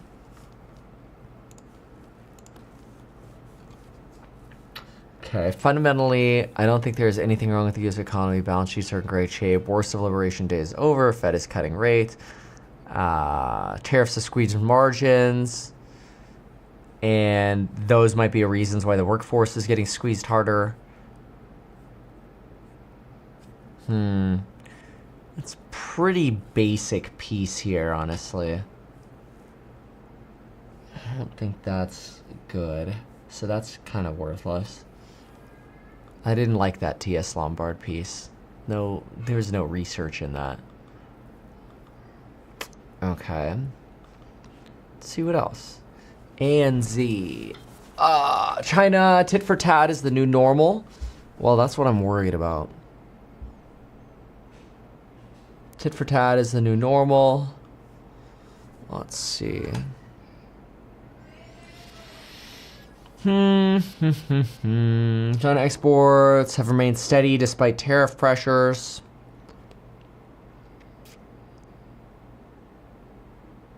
Yeah, which weakens the impact of our tariffs, so it means we have less success against China in the first place, which is not exactly ideal for the purpose of the tariffs. Oh, did Ross Gerber tweet about Tesla? Trade decoupling could boost China's efforts to reduce resilience to the USD. Well, of course. That's not a surprise. What's Ross Gerber's tweet on Tesla? Alright, let's see here. Oh, I hear screaming babies. Lots of screaming babies. Okay, so Ross. Oh dear. I'm gonna close that door in just a sec. So Ross. Oh. Something is disconnected in this chart of Tesla stock price and quarterly earnings estimates. Yeah, right. Well, I mean, because the stock is pumping off of the stock compensation plan, not based off actual earnings, right? Of course. That eventually reconciles. Somebody says, Ross sucks. Why do you like him so much? Really, Sammy Lee? Can you give me one reason why Ross Gerber sucks? Is it because his opinion doesn't align with what you want to hear? Because as a fact of matter, that's exactly who I want around me, are people who have different opinions from myself. Because perspective is what gives opportunity a chance. I don't need an echo chamber. I need other people's opinions when I make investment decisions. Okay. Let's see. Hold on a second. What's going on? Even shattered entirely. And with winter approaching, many have no shelter because their homes, along with the majority of the infrastructure in Gaza, have been reduced to rubble. Since the ceasefire took effect, thousands of Palestinians have returned to these terrible realities in northern Gaza, along with more personal tragedies and challenges than we could ever begin to describe. Joining us now is Kelly Razouk, Vice President of Policy and Advocacy at the International Rescue Committee. Thank you for being with us. I mean, the magnitude is almost unfathomable. So where do you as an organization start? Thanks very much. And we were thrilled to see the ceasefire holding today. We are very concerned about the humanitarian situation on the ground and humanitarian access. We were glad to see that this agreement included a surge in humanitarian aid and increased humanitarian access alongside the hostages being reunited with their families, as we've seen. What we need to see on the ground now is not just the number. All right. Sorry. Okay, so where were we? Okay, so let's go through some of these other items here. Let's see here. So, let's see here. Let's see. That's good. What do we have else here? So we talked about China decoupling, Barclays, BNY, watching, not waiting, and movers off ramps. What is this? Boy, I haven't heard that phrase in a while. The re-escalation in Sino-U.S. trade relations and tensions is already a significant market impact. Reset of April. What date is this? Jamison Greer. What changed? Okay, zero reference is Sunday, so it's today. Renewed strain. China's exports rose. What we're watching. Fed speak tomorrow. Okay, well, that's boring. What you need to know. Investors are heading into an IMF meeting. Q3 earnings. The focus of Q3 earnings will not only be big tech, but consumers and interest rate sensitives. Banks will be first to report. Okay. Alright. Now, let's close this. Let's try Bank of America. Q3 earnings preview, another healthy beat. Right. That always makes me nervous when like everybody gets so bullish on earnings. But I mean, I don't think they're gonna be bad earnings. I think they're gonna be good earnings. It's just, are they gonna be as good as people's expectations? That's always the toughie to determine, right? So let's take a look at this.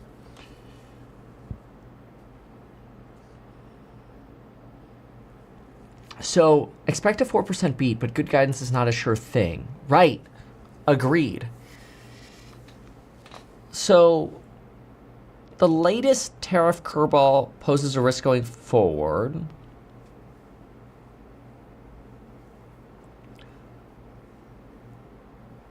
Okay. No cuts in Q3, but Q3 estimates have flatlined. Bears worry the bar is too high. Yeah, that makes sense.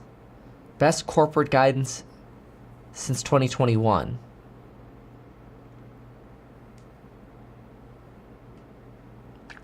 Consumer cracks. Low income professional service jobs. Investor worry about consumers' consumptions. AI monetization translates into professional services downsizing. Yeah, exactly. Strength in premium travel say consumer bifurcation across incomes is alive and well, which isn't great. Restaurant team sees demand weakness from restaurants. Yeah.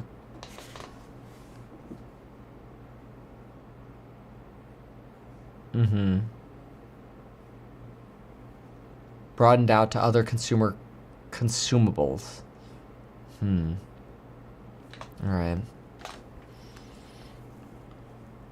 Yeah, that's why it's hard to buy the restaurants and stuff right now. They're kind of on sale, but it's just tough. Dropbox. Oh, let's see.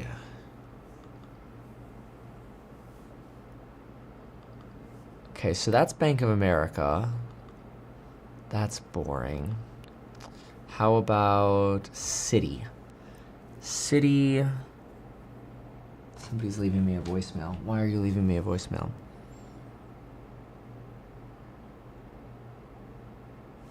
We'll see what they say.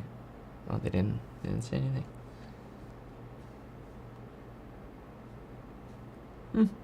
Guess I'm not getting a voicemail.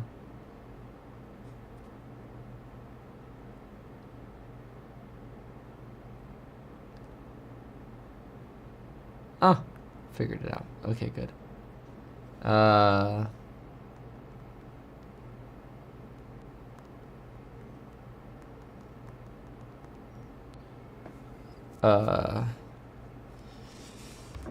Okay. What else? So, tariff reduction, cheat sheet, talk of the town. Nope, nothing at Citi. That's boring. SocGen. No. Okay, Malaysia. Ooh, a Wilson piece. I want to look at his bull take on this. Worries about job worries, sour sentiment. We'll look at that. And then let's look at Morgan Stanley. That's going to be fun. HSBC and Goldman. Goldman Home Builders Preview. Artificial augmented reality glasses from Goldman. Oh, we're going to look at that.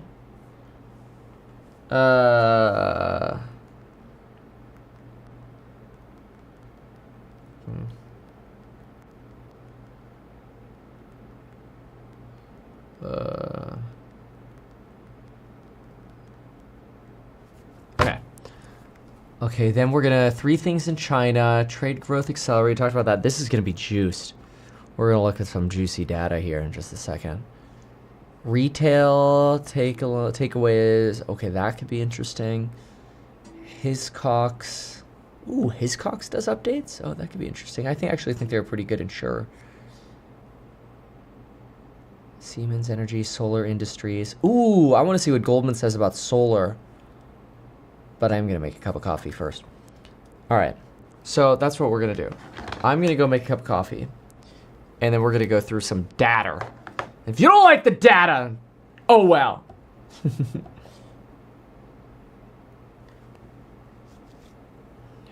Okay. Cool. So, although they're on commercial, it's all right. They'll be done in a sec. Let's do a quick sticks check. Because I'm going to listen to them while I go make my coffee. Sticks really quickly here. A little slowdown here on the SPY. But the Qs are still good. They're basically where we were in pre-market at the top of it. Tesla's kicking ass right now, though. Look at that. NVDA, basically same spot as pre-market. Yeah, and you still got Lithium Americas is doing really well here. That battery play. Holy smokus. Dutch Bros coming back alive a little bit, though. Slowing down after this consolidation, huh?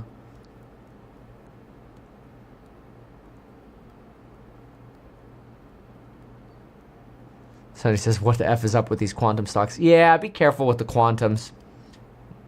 You definitely want stop losses set on some of these. I'm actually surprised that Bitcoin isn't doing better.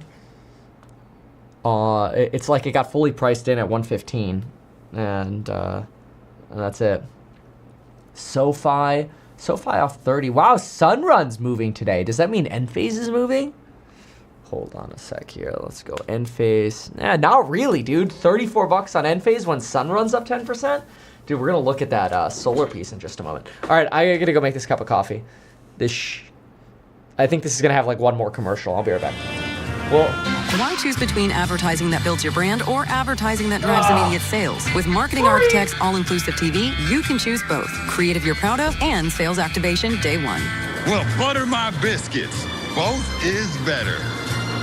Marketing Architects All-Inclusive TV. Remarkable work and remarkable results. Visit marketingarchitects.com to learn more. Marketing Architects. Look, if you're an executive, this shirt is a must-have in your closet. I was tired of floppy collars and shirts with sweat stains, so I got this shirt I saw on TV, and now I don't have to worry. I got it shipped in no time, and I switched from regular polos to this immediately. The brand is called Collars & Co. They make a regular stretchy golf shirt, but the top has a firm collar on it. I got rid of so many problems by upgrading to this. No dry cleaning needed anymore. I'm free from uncomfortable long sleeves, and the collars stay stiff all day. Get 20% off today using code TV at collarsandco.com. You're on snack duty today, right? Today? You forgot the snacks again.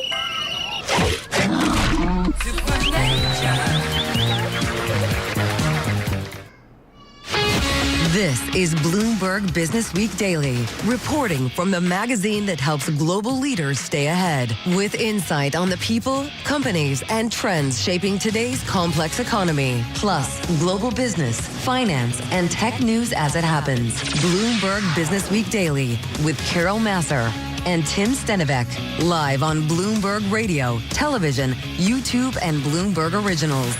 And a very good afternoon. A happy Monday, everybody. A very busy Monday. Carol Masser along with Bailey Lipschultz. Tim is off this week, and we got a lot going on. It's October 13th, Monday. God, you got stocks higher on all of this. Way higher after a big sell-off on Friday, so buying the dip seeming to work again for another session. Good point, right? To see that investors come back in. So what's going on? We've got another AI-related deal involving OpenAI. We've got the U.S. and China.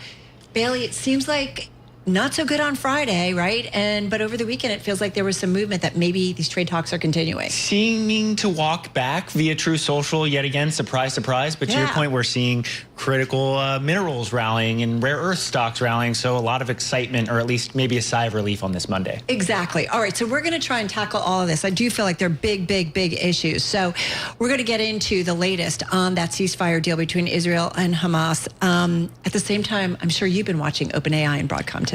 Yeah, what you need to know about that, stocks rallying, as you mentioned, chip stocks rallying. Broadcom, last time I checked, was up, I think, about 10%. So best day in quite some time. Having a good day. For one of the biggest stocks in the world, mind you. And also, we've got a double dose of the view from the C-suite following earnings on the industrial sector. Daniel Flores, CEO of Fastenal. And on the retail and consumer, Harmit Singh, CFO and growth officer at Levi Strauss. I don't know, are you a big Levi fan? I love Levi's. I've gone back to buying them, right? Like, I love them. I love them. And I think what's interesting, let's not forget, I forget what day it is. They said nothing. All y'all got was like a minute of ads. Sorry.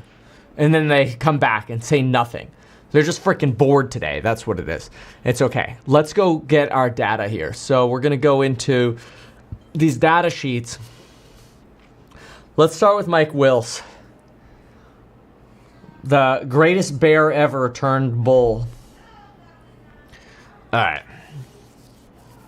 The setup for a correction within this new bull market was in place given elevated positioning, valuation anxiety, seasonals, unexpected trade escalation provided the catalyst. Let's see here.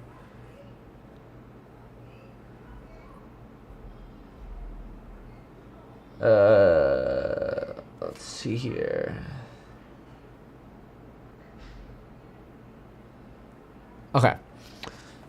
Trade policy. Friday saw distribution into crowded long cyclicals given elevated systematic retail and hedge fund positioning, concerns valuation and unfavorable seasonals. Trade escalation with China served as a catalyst for the weakest index level performance we've seen since April, as does volatility. Trade escalation is more tactical and less tactical, more durable. The bear case scenario involves trade escalation with no end in sight. In addition, China broadly applies rare earth controls that have structural headwind for our supply chain. Bear case recovery would negate our rolling recovery early cycle thesis. Whoa! He's planting the seeds for a flip-flop. No way! Finally, global liquidity in the United States has been fading. Wait, is there more on this? I think he has more on this. Yeah, he does. Okay, so we're going to go down to the thesis. Multipolar world. Rolling. Let me, if I just Command F rolling. Here we go. This is page, that's page 1. Rolling recovery. However, once trade tensions and uncertainty subside, potentially following a larger correction or raising concerns about potential economic activities, our rolling recovery resumes into 2026. Oh, okay. Said differently, we think our early cycle thesis is strong enough to withstand. Well, that's quite bullish. So he's pretty bullish. Maintains bullishness. Okay. So, bear case. Rolling recession that we believe the proper bear market ended in April with the trough of the rolling recession that began in 22. We could see a healthy correction, but they don't think basically that turns into any kind of larger issue. Bear case really involves no end in sight on the trade escalation, creating an effective trade embargo. Bear case would negate our thesis. All right. Well, not the most useful article. It's interesting, but okay. It's hedged. Okay, we talked about why the economy is so weird. We talked about that one. What about how are home builders? Home builders. Setup suggests downside to stocks as valuations adjust to fundamentals. We believe market conditions and valuations suggest a similar setup to a year ago. In contrast, our channel stocks from recent commentary found okay. Wait. This is home builders. Okay.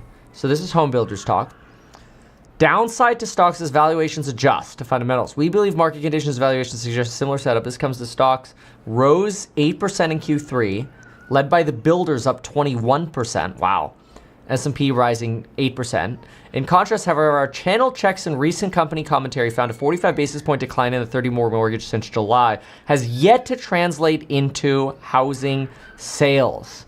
Interesting. Okay, so maybe not turning into sales just yet. Oh shoot. Hold on, let me make sure I did this right. Okay, yeah, there we go, Marcus. I hate how it does that. Okay, there we go.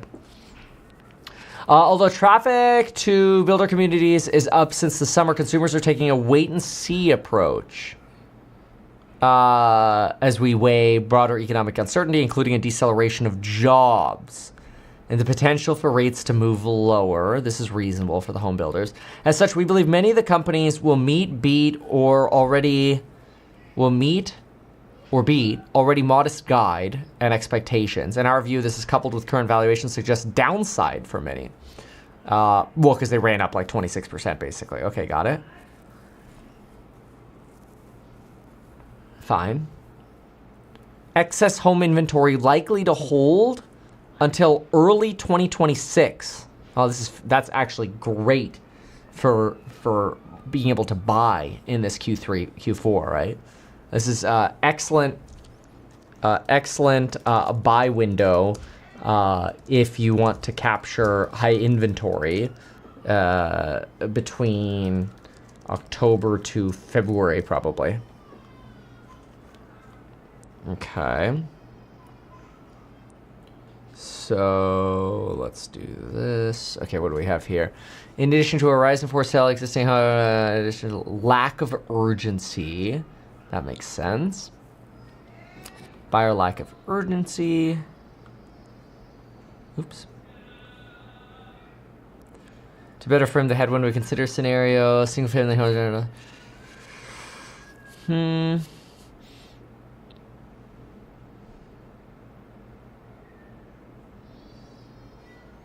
We know that a 70 basis point reduction has resulted in a 5% increase in new home sales since 2022.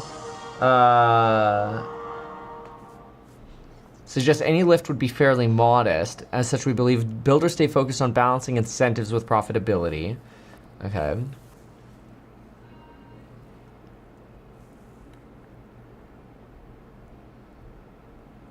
High frequency data shows visits to Home Depot and Lowe's contracted 2% through Q3. Credit card transactions were up 3% year over year in Q3 as average ticket grew, but that could be because of inflation.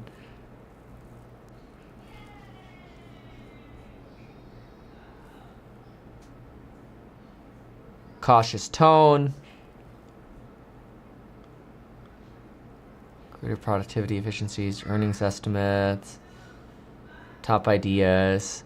So their top ideas by Trex, like the decking company, our channel checks point to demand from composite decking and rail holding up through the summer. Dude, I just bought some Trex decking. MAS. I wonder how Trex is. Build well positioned. Let's look at Trex for a moment. So if I go...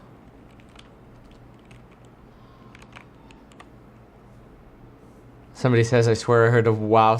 Oh, that's my, when people text me. That's my text tone. Here. Let me see if I can play it for you. Ringtone. Ringtones. Okay, this is what happens when people call me.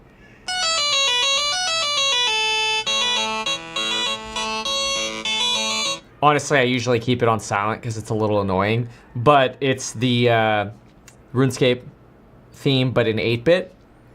And then if Lauren calls me, because if Lauren calls me, it's usually intense.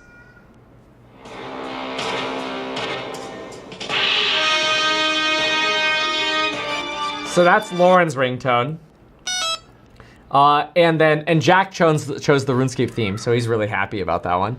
And then if somebody texts me, I get this one.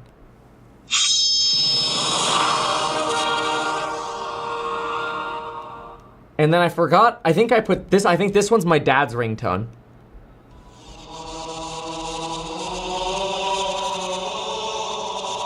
Because we used to play that all the time together.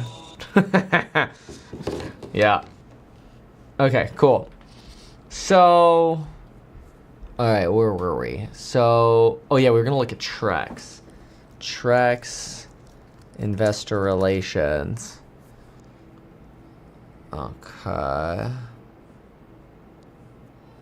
So, SEC filings. I don't know. Why? I try to click SEC filings and they just send me like a coupon code to order samples for their product. Bro, I just want your filings. Yeah, what the hell? Their site glitches out. Dude, that's hilarious. SEC filings. I got a quarterly then. Alright, here we go. Q2. Oh, can't be found? Oh, here we go. Alright. Trex Q2 2025. And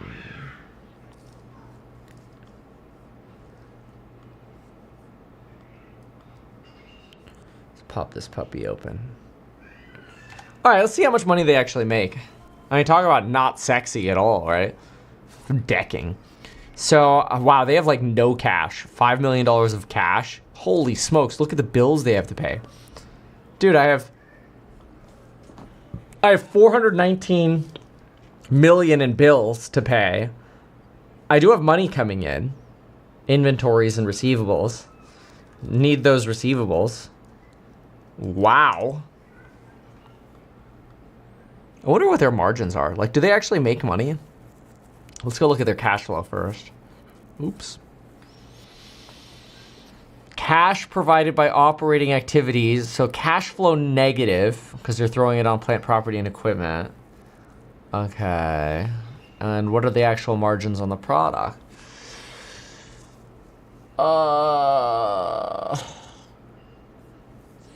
Net sales, cost of sales. So their product margin has 229 divided by 387. 40%. 40% margin, that's pretty good. Well, they make money, dude. So what's their valuation? Remember, you could use the flash sale going on at Investing Pro, paid sponsorship. Use my coupon code MEETKEVIN to get an extra 15% off the existing 50% sale they've got going on. They got their flash sale going on. But actually, we could just literally go in here to look at it together. So let's go to investing.com. Go open up Investing Pro. That's the part you got to pay for. Get the Pro Plus. Let's go put in Trex. And I'm so glad they're a sponsor. Like, I think their product's actually good. And I got year-over-year growth of about 12% on top of the 2.2 EPS now. So 12%, and then let's go get Trex. So if I throw in Trex, I got a 51.77, and then what was the EPS? 2.2 divided by 2.22. This sucker's trading for 23 times. Divided by 12, it's trading for about a 1.94 peg. 1.94 peg. And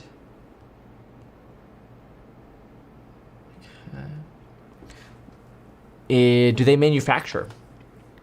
That's the question. Or do they third-party manufacture? That's going to be the next big question. Trex. SEC filings. Oh my gosh. Annual reports. 2025 meeting of shareholders. Annual report to shareholders 2024. Manufacture. Capital expenditures primarily related to the construction of a new Arkansas manufacturing facility. Oh, well, that's great. Oh, so people are probably pumping up the stock because they do manufacture in America to some extent.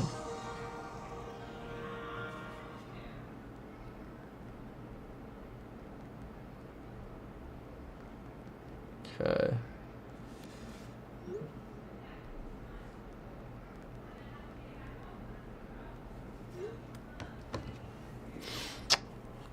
Okay. Yeah.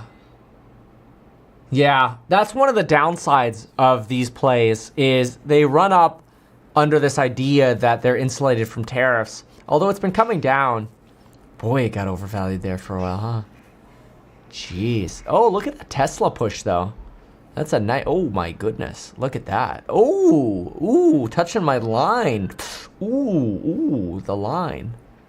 Lines! Did MP ever make it to 100? Dude, 98.97. So freaking close. Oh, my gosh.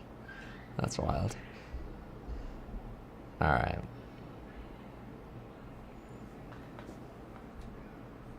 Okay. That's boring.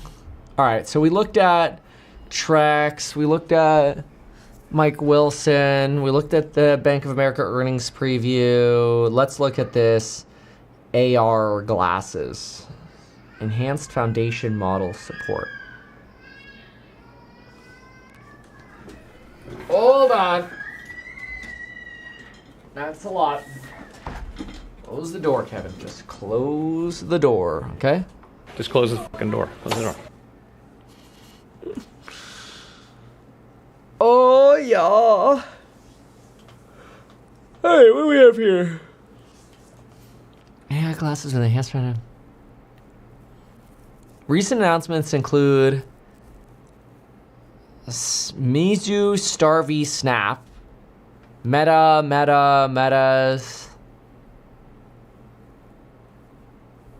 Okay. Looking ahead, key specification displays. Alright, longer battery life, the cameras. Did they actually say anything? Ideas on the supply chain. Longer battery life.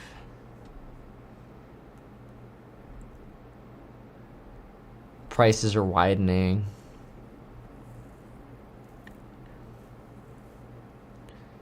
Ray-Ban Meta AI glasses achieved, Gen 2 achieved 3 million by Q2 25. Wow.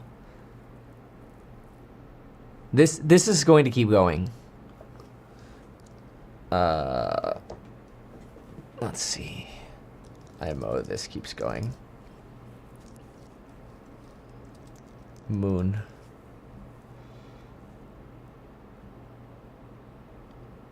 Okay.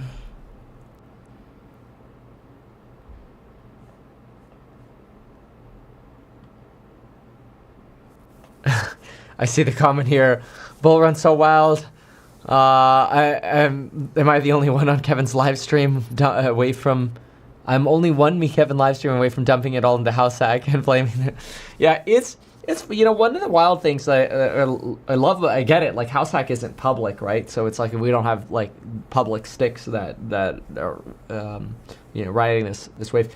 But what I think is so remarkable about it is that's actually what makes it so unique. Is you can still get, in my opinion, ridiculously low valuation on house hack, and to me, it's like you're so insulated, even in the event of a recession, just because the expenses are low, and just wait until you see our numbers coming out. Q4 especially, it'll be fun. And we've got AI for the upside shot too. It's house hack's got something really cool to it, really special. Not a solicitation, okay? It's just a bullish CEO yapping away here. But anyway, what do they talk about here? So they're talking about Lenovo, Apple. Yeah, I actually think glasses in the pipeline here are a big game changer for Apple. Completely agree with that. Component plays here. Big fan of Apple.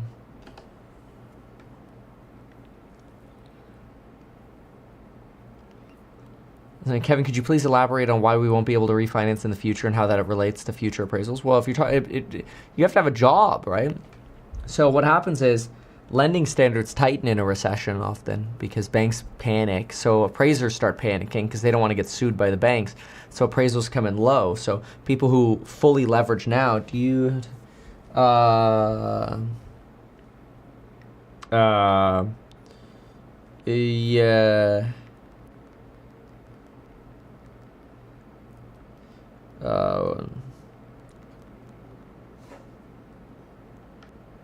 Okay.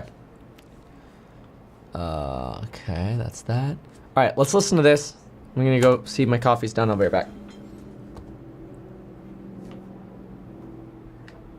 It's not as if you get a cheaper chip and you are all good. You still need the performance per watt, which is why NVIDIA is so good, because it gives you 5 to 10x more performance per watt than the nearest competitor. You do it, right? Exactly. I want to show, there's a graphic, and one of our producers made it, Elizabeth Cedrin, and I think, we've all been looking at this. It's about OpenAI and all of the companies that they're doing deals with, and it's not even been a month, but they have done deals with NVIDIA, Oracle, CoreWeave, AMD, now Broadcom. And again, it's just late September to mid-October. So is that what this is just giving them a smarter supply chain and having access to what they need? Is it as simple as that? Well, it's not as simple because they're going across the stacks. Think of, how AI applications are deployed. You need the chip, you need the infrastructure, you need the cloud, because that's where you're doing your inferencing. So they've cut deals with different parts of the stack here, not just the chip makers, not just the power guys, also the cloud guys. So from that perspective, like CoreWeave, right? CoreWeave, exactly. And look, to my mind, they are going aggressive in terms of adding more capacity than they probably need, because they think if they get market share,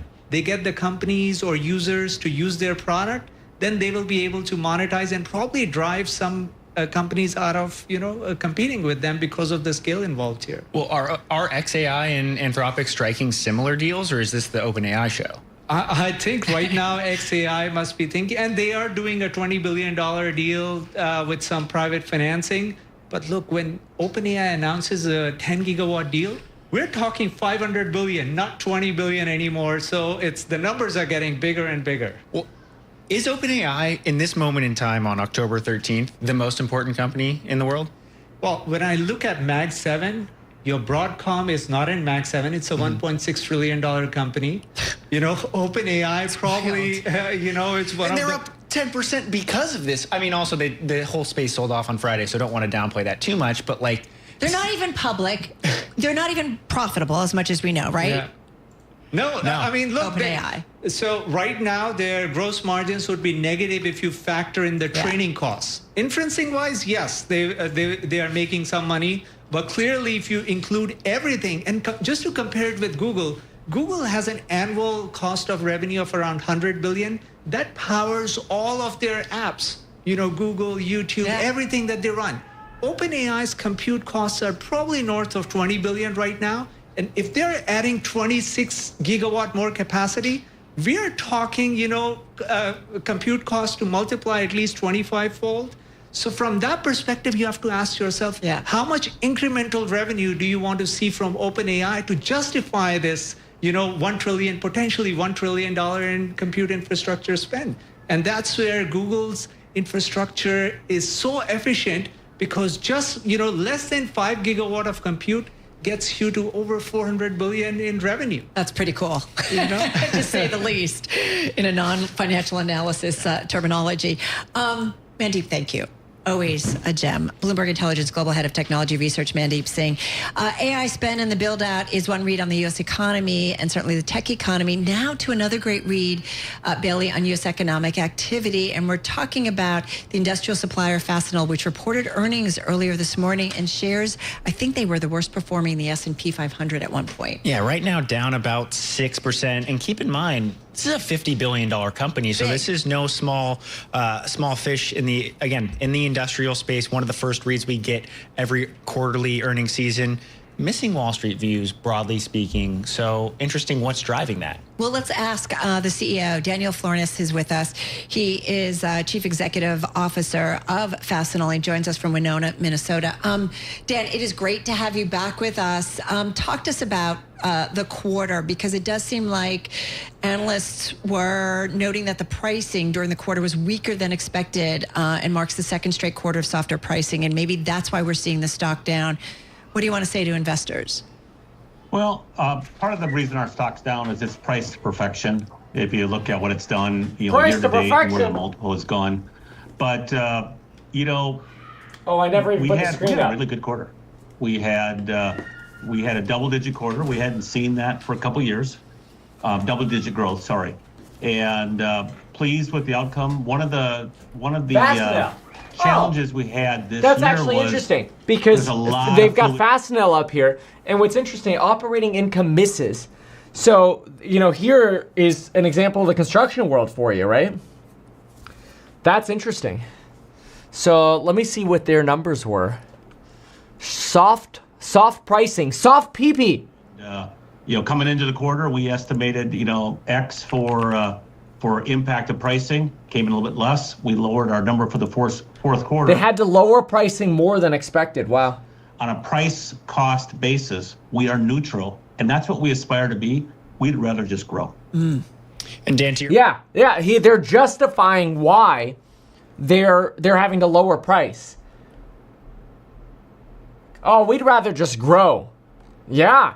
Well, that means you have to take you have to take a smaller PP, smaller price, no pricing power. Pricing, do you get the sense that consumers and customers would push back, just given how you've been shifting into bigger customers spending much more money? Down 6%. Yeah. Customers always push back on pricing. Doesn't matter. Dude, look at that rally. We are having conversations with our customer. We will be doing some price increases in Q4. I suspect we'll be doing some price increases as we move into 2026. But again, our first discussion with the customer, they understand it. They're willing to move on price. Our first discussion is always, what are alternatives to this product that maybe doesn't mean we have to raise your prices 5%. Maybe it means it only has to be 2%. And we'd rather go to 2% because that's what a supply chain partner does. Well, Dan, how do tariffs fit into this? Just given that, according to analysts across the street, when we look at certain industries, now is when we're going to see tariffs showing up in the third quarter in guidance as it relates to 2026. What are you seeing, and how are you kind of attacking or addressing any pressures from tariffs? Begin. Yeah, so for us, tariffs have been in the equation since the early part of the second quarter, a little bit of the first quarter, I think. They're basically saying, oh, we already know, we're good. He's trying to blow this off. Historically, he'll provide us an update once a month. he'd gotten to the point where he was not only providing us updates, he was up to video number 14 as of July that he was serving out to the field, giving them guidance into what we were seeing in our supply chain. And so we've been adding price as we've gone through the year, and these have been discussions with customers. And I hope that answers your question. No, I think it does, but I think the big thing is, are you mitigating the impact of tariffs? Are you shifting your supply chain? Is the expectation... No. The answer is no. They're having to reduce prices. They can't handle it. The customers are pissed off. Their margins are going down. So the top line's shrinking, the middle line's shrinking, the bottom line's shrinking. It's small PP. Little PP. Bull crap. All right, what was the solar thing? Solar. Where was it?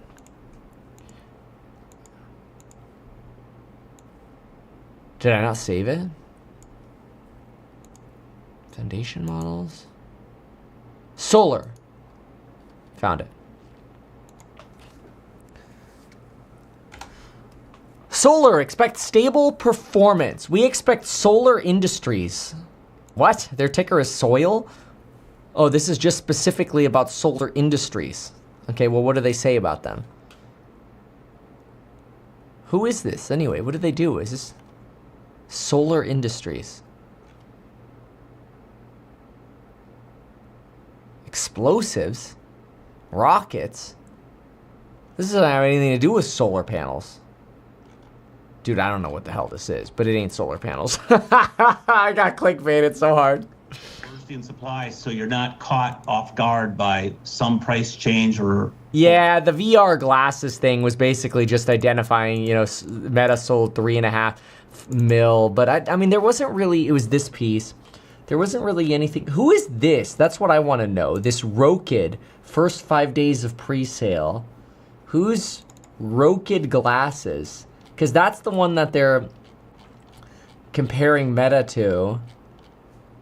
And then these people. Rokid and Mizu Star V Snap.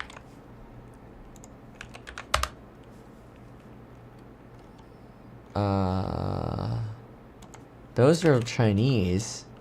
Rokid smart glasses. What the hell is this? Lenovo smart glasses. Rokid. Here we go.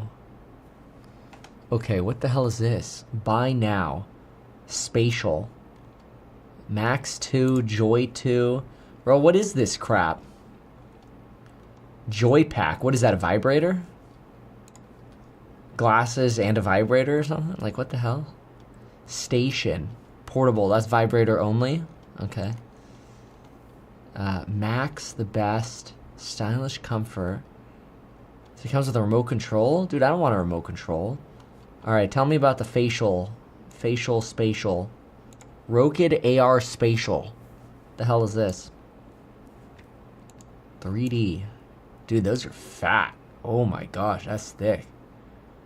Joy Pack, exactly. Wink, wink. Oh, so what is this? Lens insert, $15. Rokid hub.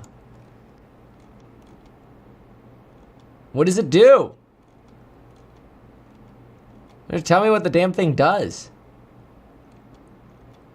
Dude, this looks like a Chinese Segway ad or something.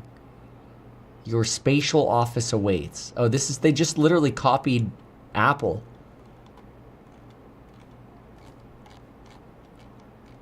Buy on Amazon. Oh, I'm afraid. You shall, it's not gonna be good. Let me see.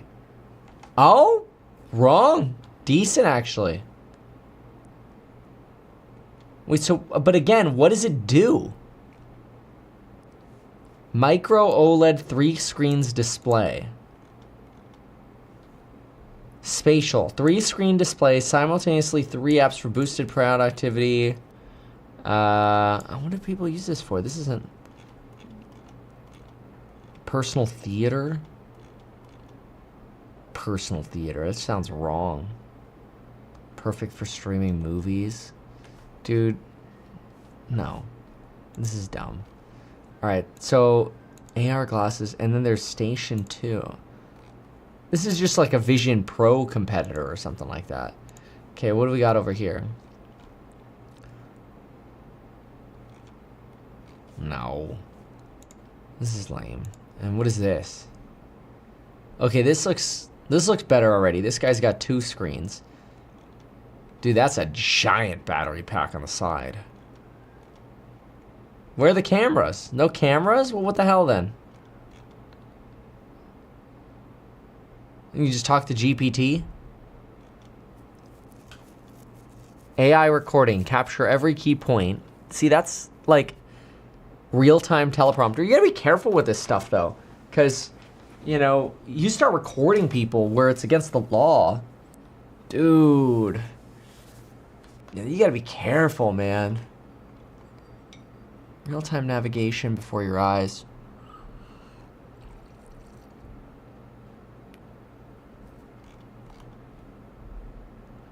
Text files stored on your phone.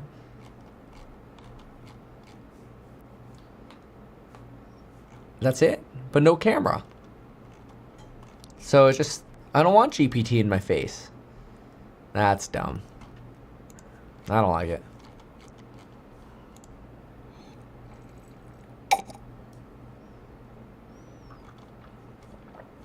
All right, what do we got here? Trump departs Egypt. Russian aggression turns west. Poland says it's ready. Technology is your friend. Man, nothing looks more dystopian than that.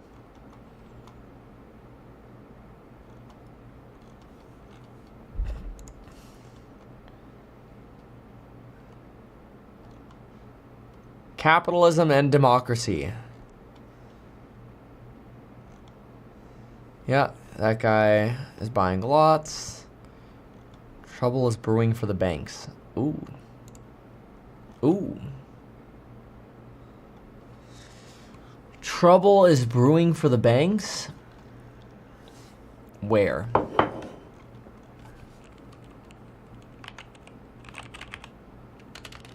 Trouble. Private equity. There it is. Private credit. Especially if they're using stock as a collateral for the loan, which is often the case, especially in private equity and private credit. The whole pretext on the private credit boom in the past couple of years is higher stock prices. So if we don't have that, then all of a sudden, the rationale for that market goes out of the window. Oh, no. A stock correction, would there be a risk to financial lending? Ah, so everybody's lending off expensive stocks. Yeah.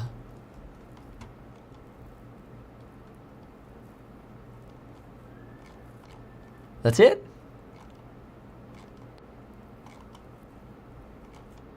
I mean, that makes sense. Well, that was boring. Okay.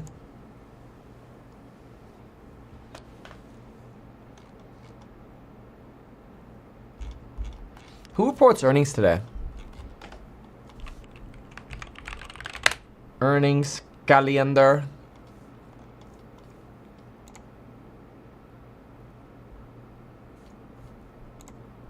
Nobody today. Tomorrow morning we get JP Morgan though. JP Morgan, BlackRock, Goldman, Citi, Domino's. All right, so tomorrow morning is going to be entertaining with bank earnings.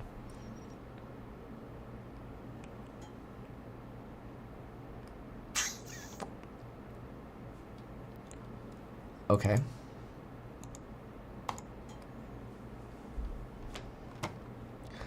I don't know, man. That's all I got. You know, if you haven't yet, by the way, gotten the free daily wealth, I highly encourage it. So if you go to the App Store on, I believe just Apple right now. But if you go to the App Store and download, and we're waiting for approval on Android. But if you go to the App Store and download the Meet Kevin app, under the data tab, you can now go to the daily wealth and you can sign up for that. It's amazing. We've got some really good posts over here, so I highly encourage it. Go check that out and the Meet Kevin app. And then if you're a course member, you could use the community tab. Just make sure you have the latest version because we still have a bug with too many API calls. And so too many people are trying to sign up at once. But anyway. Yeah. And then watch how the market closes today. Are institutions going to dump? We haven't gone out of my range yet. My goal was 180 to 220 on the Qs today. We're literally at 220 right now. So let's see if it continues or sells off from here. But 180 to 220 was my call this morning. And obviously, join the, use the coupon code Schumer Siesta to join me there for some more. So, and you get my trade alerts too when I'm buying the dip or when I'm selling the rip. You get to see those. So, coupon linked below. And if you have questions, email staff@meetkevin.com. Unless you have questions about House Hack. Email IR@househack.com. Yeah. Kevin is very talented, but I don't know if it's going to be him, but he's a very talented guy. Kevin's somebody we'd consider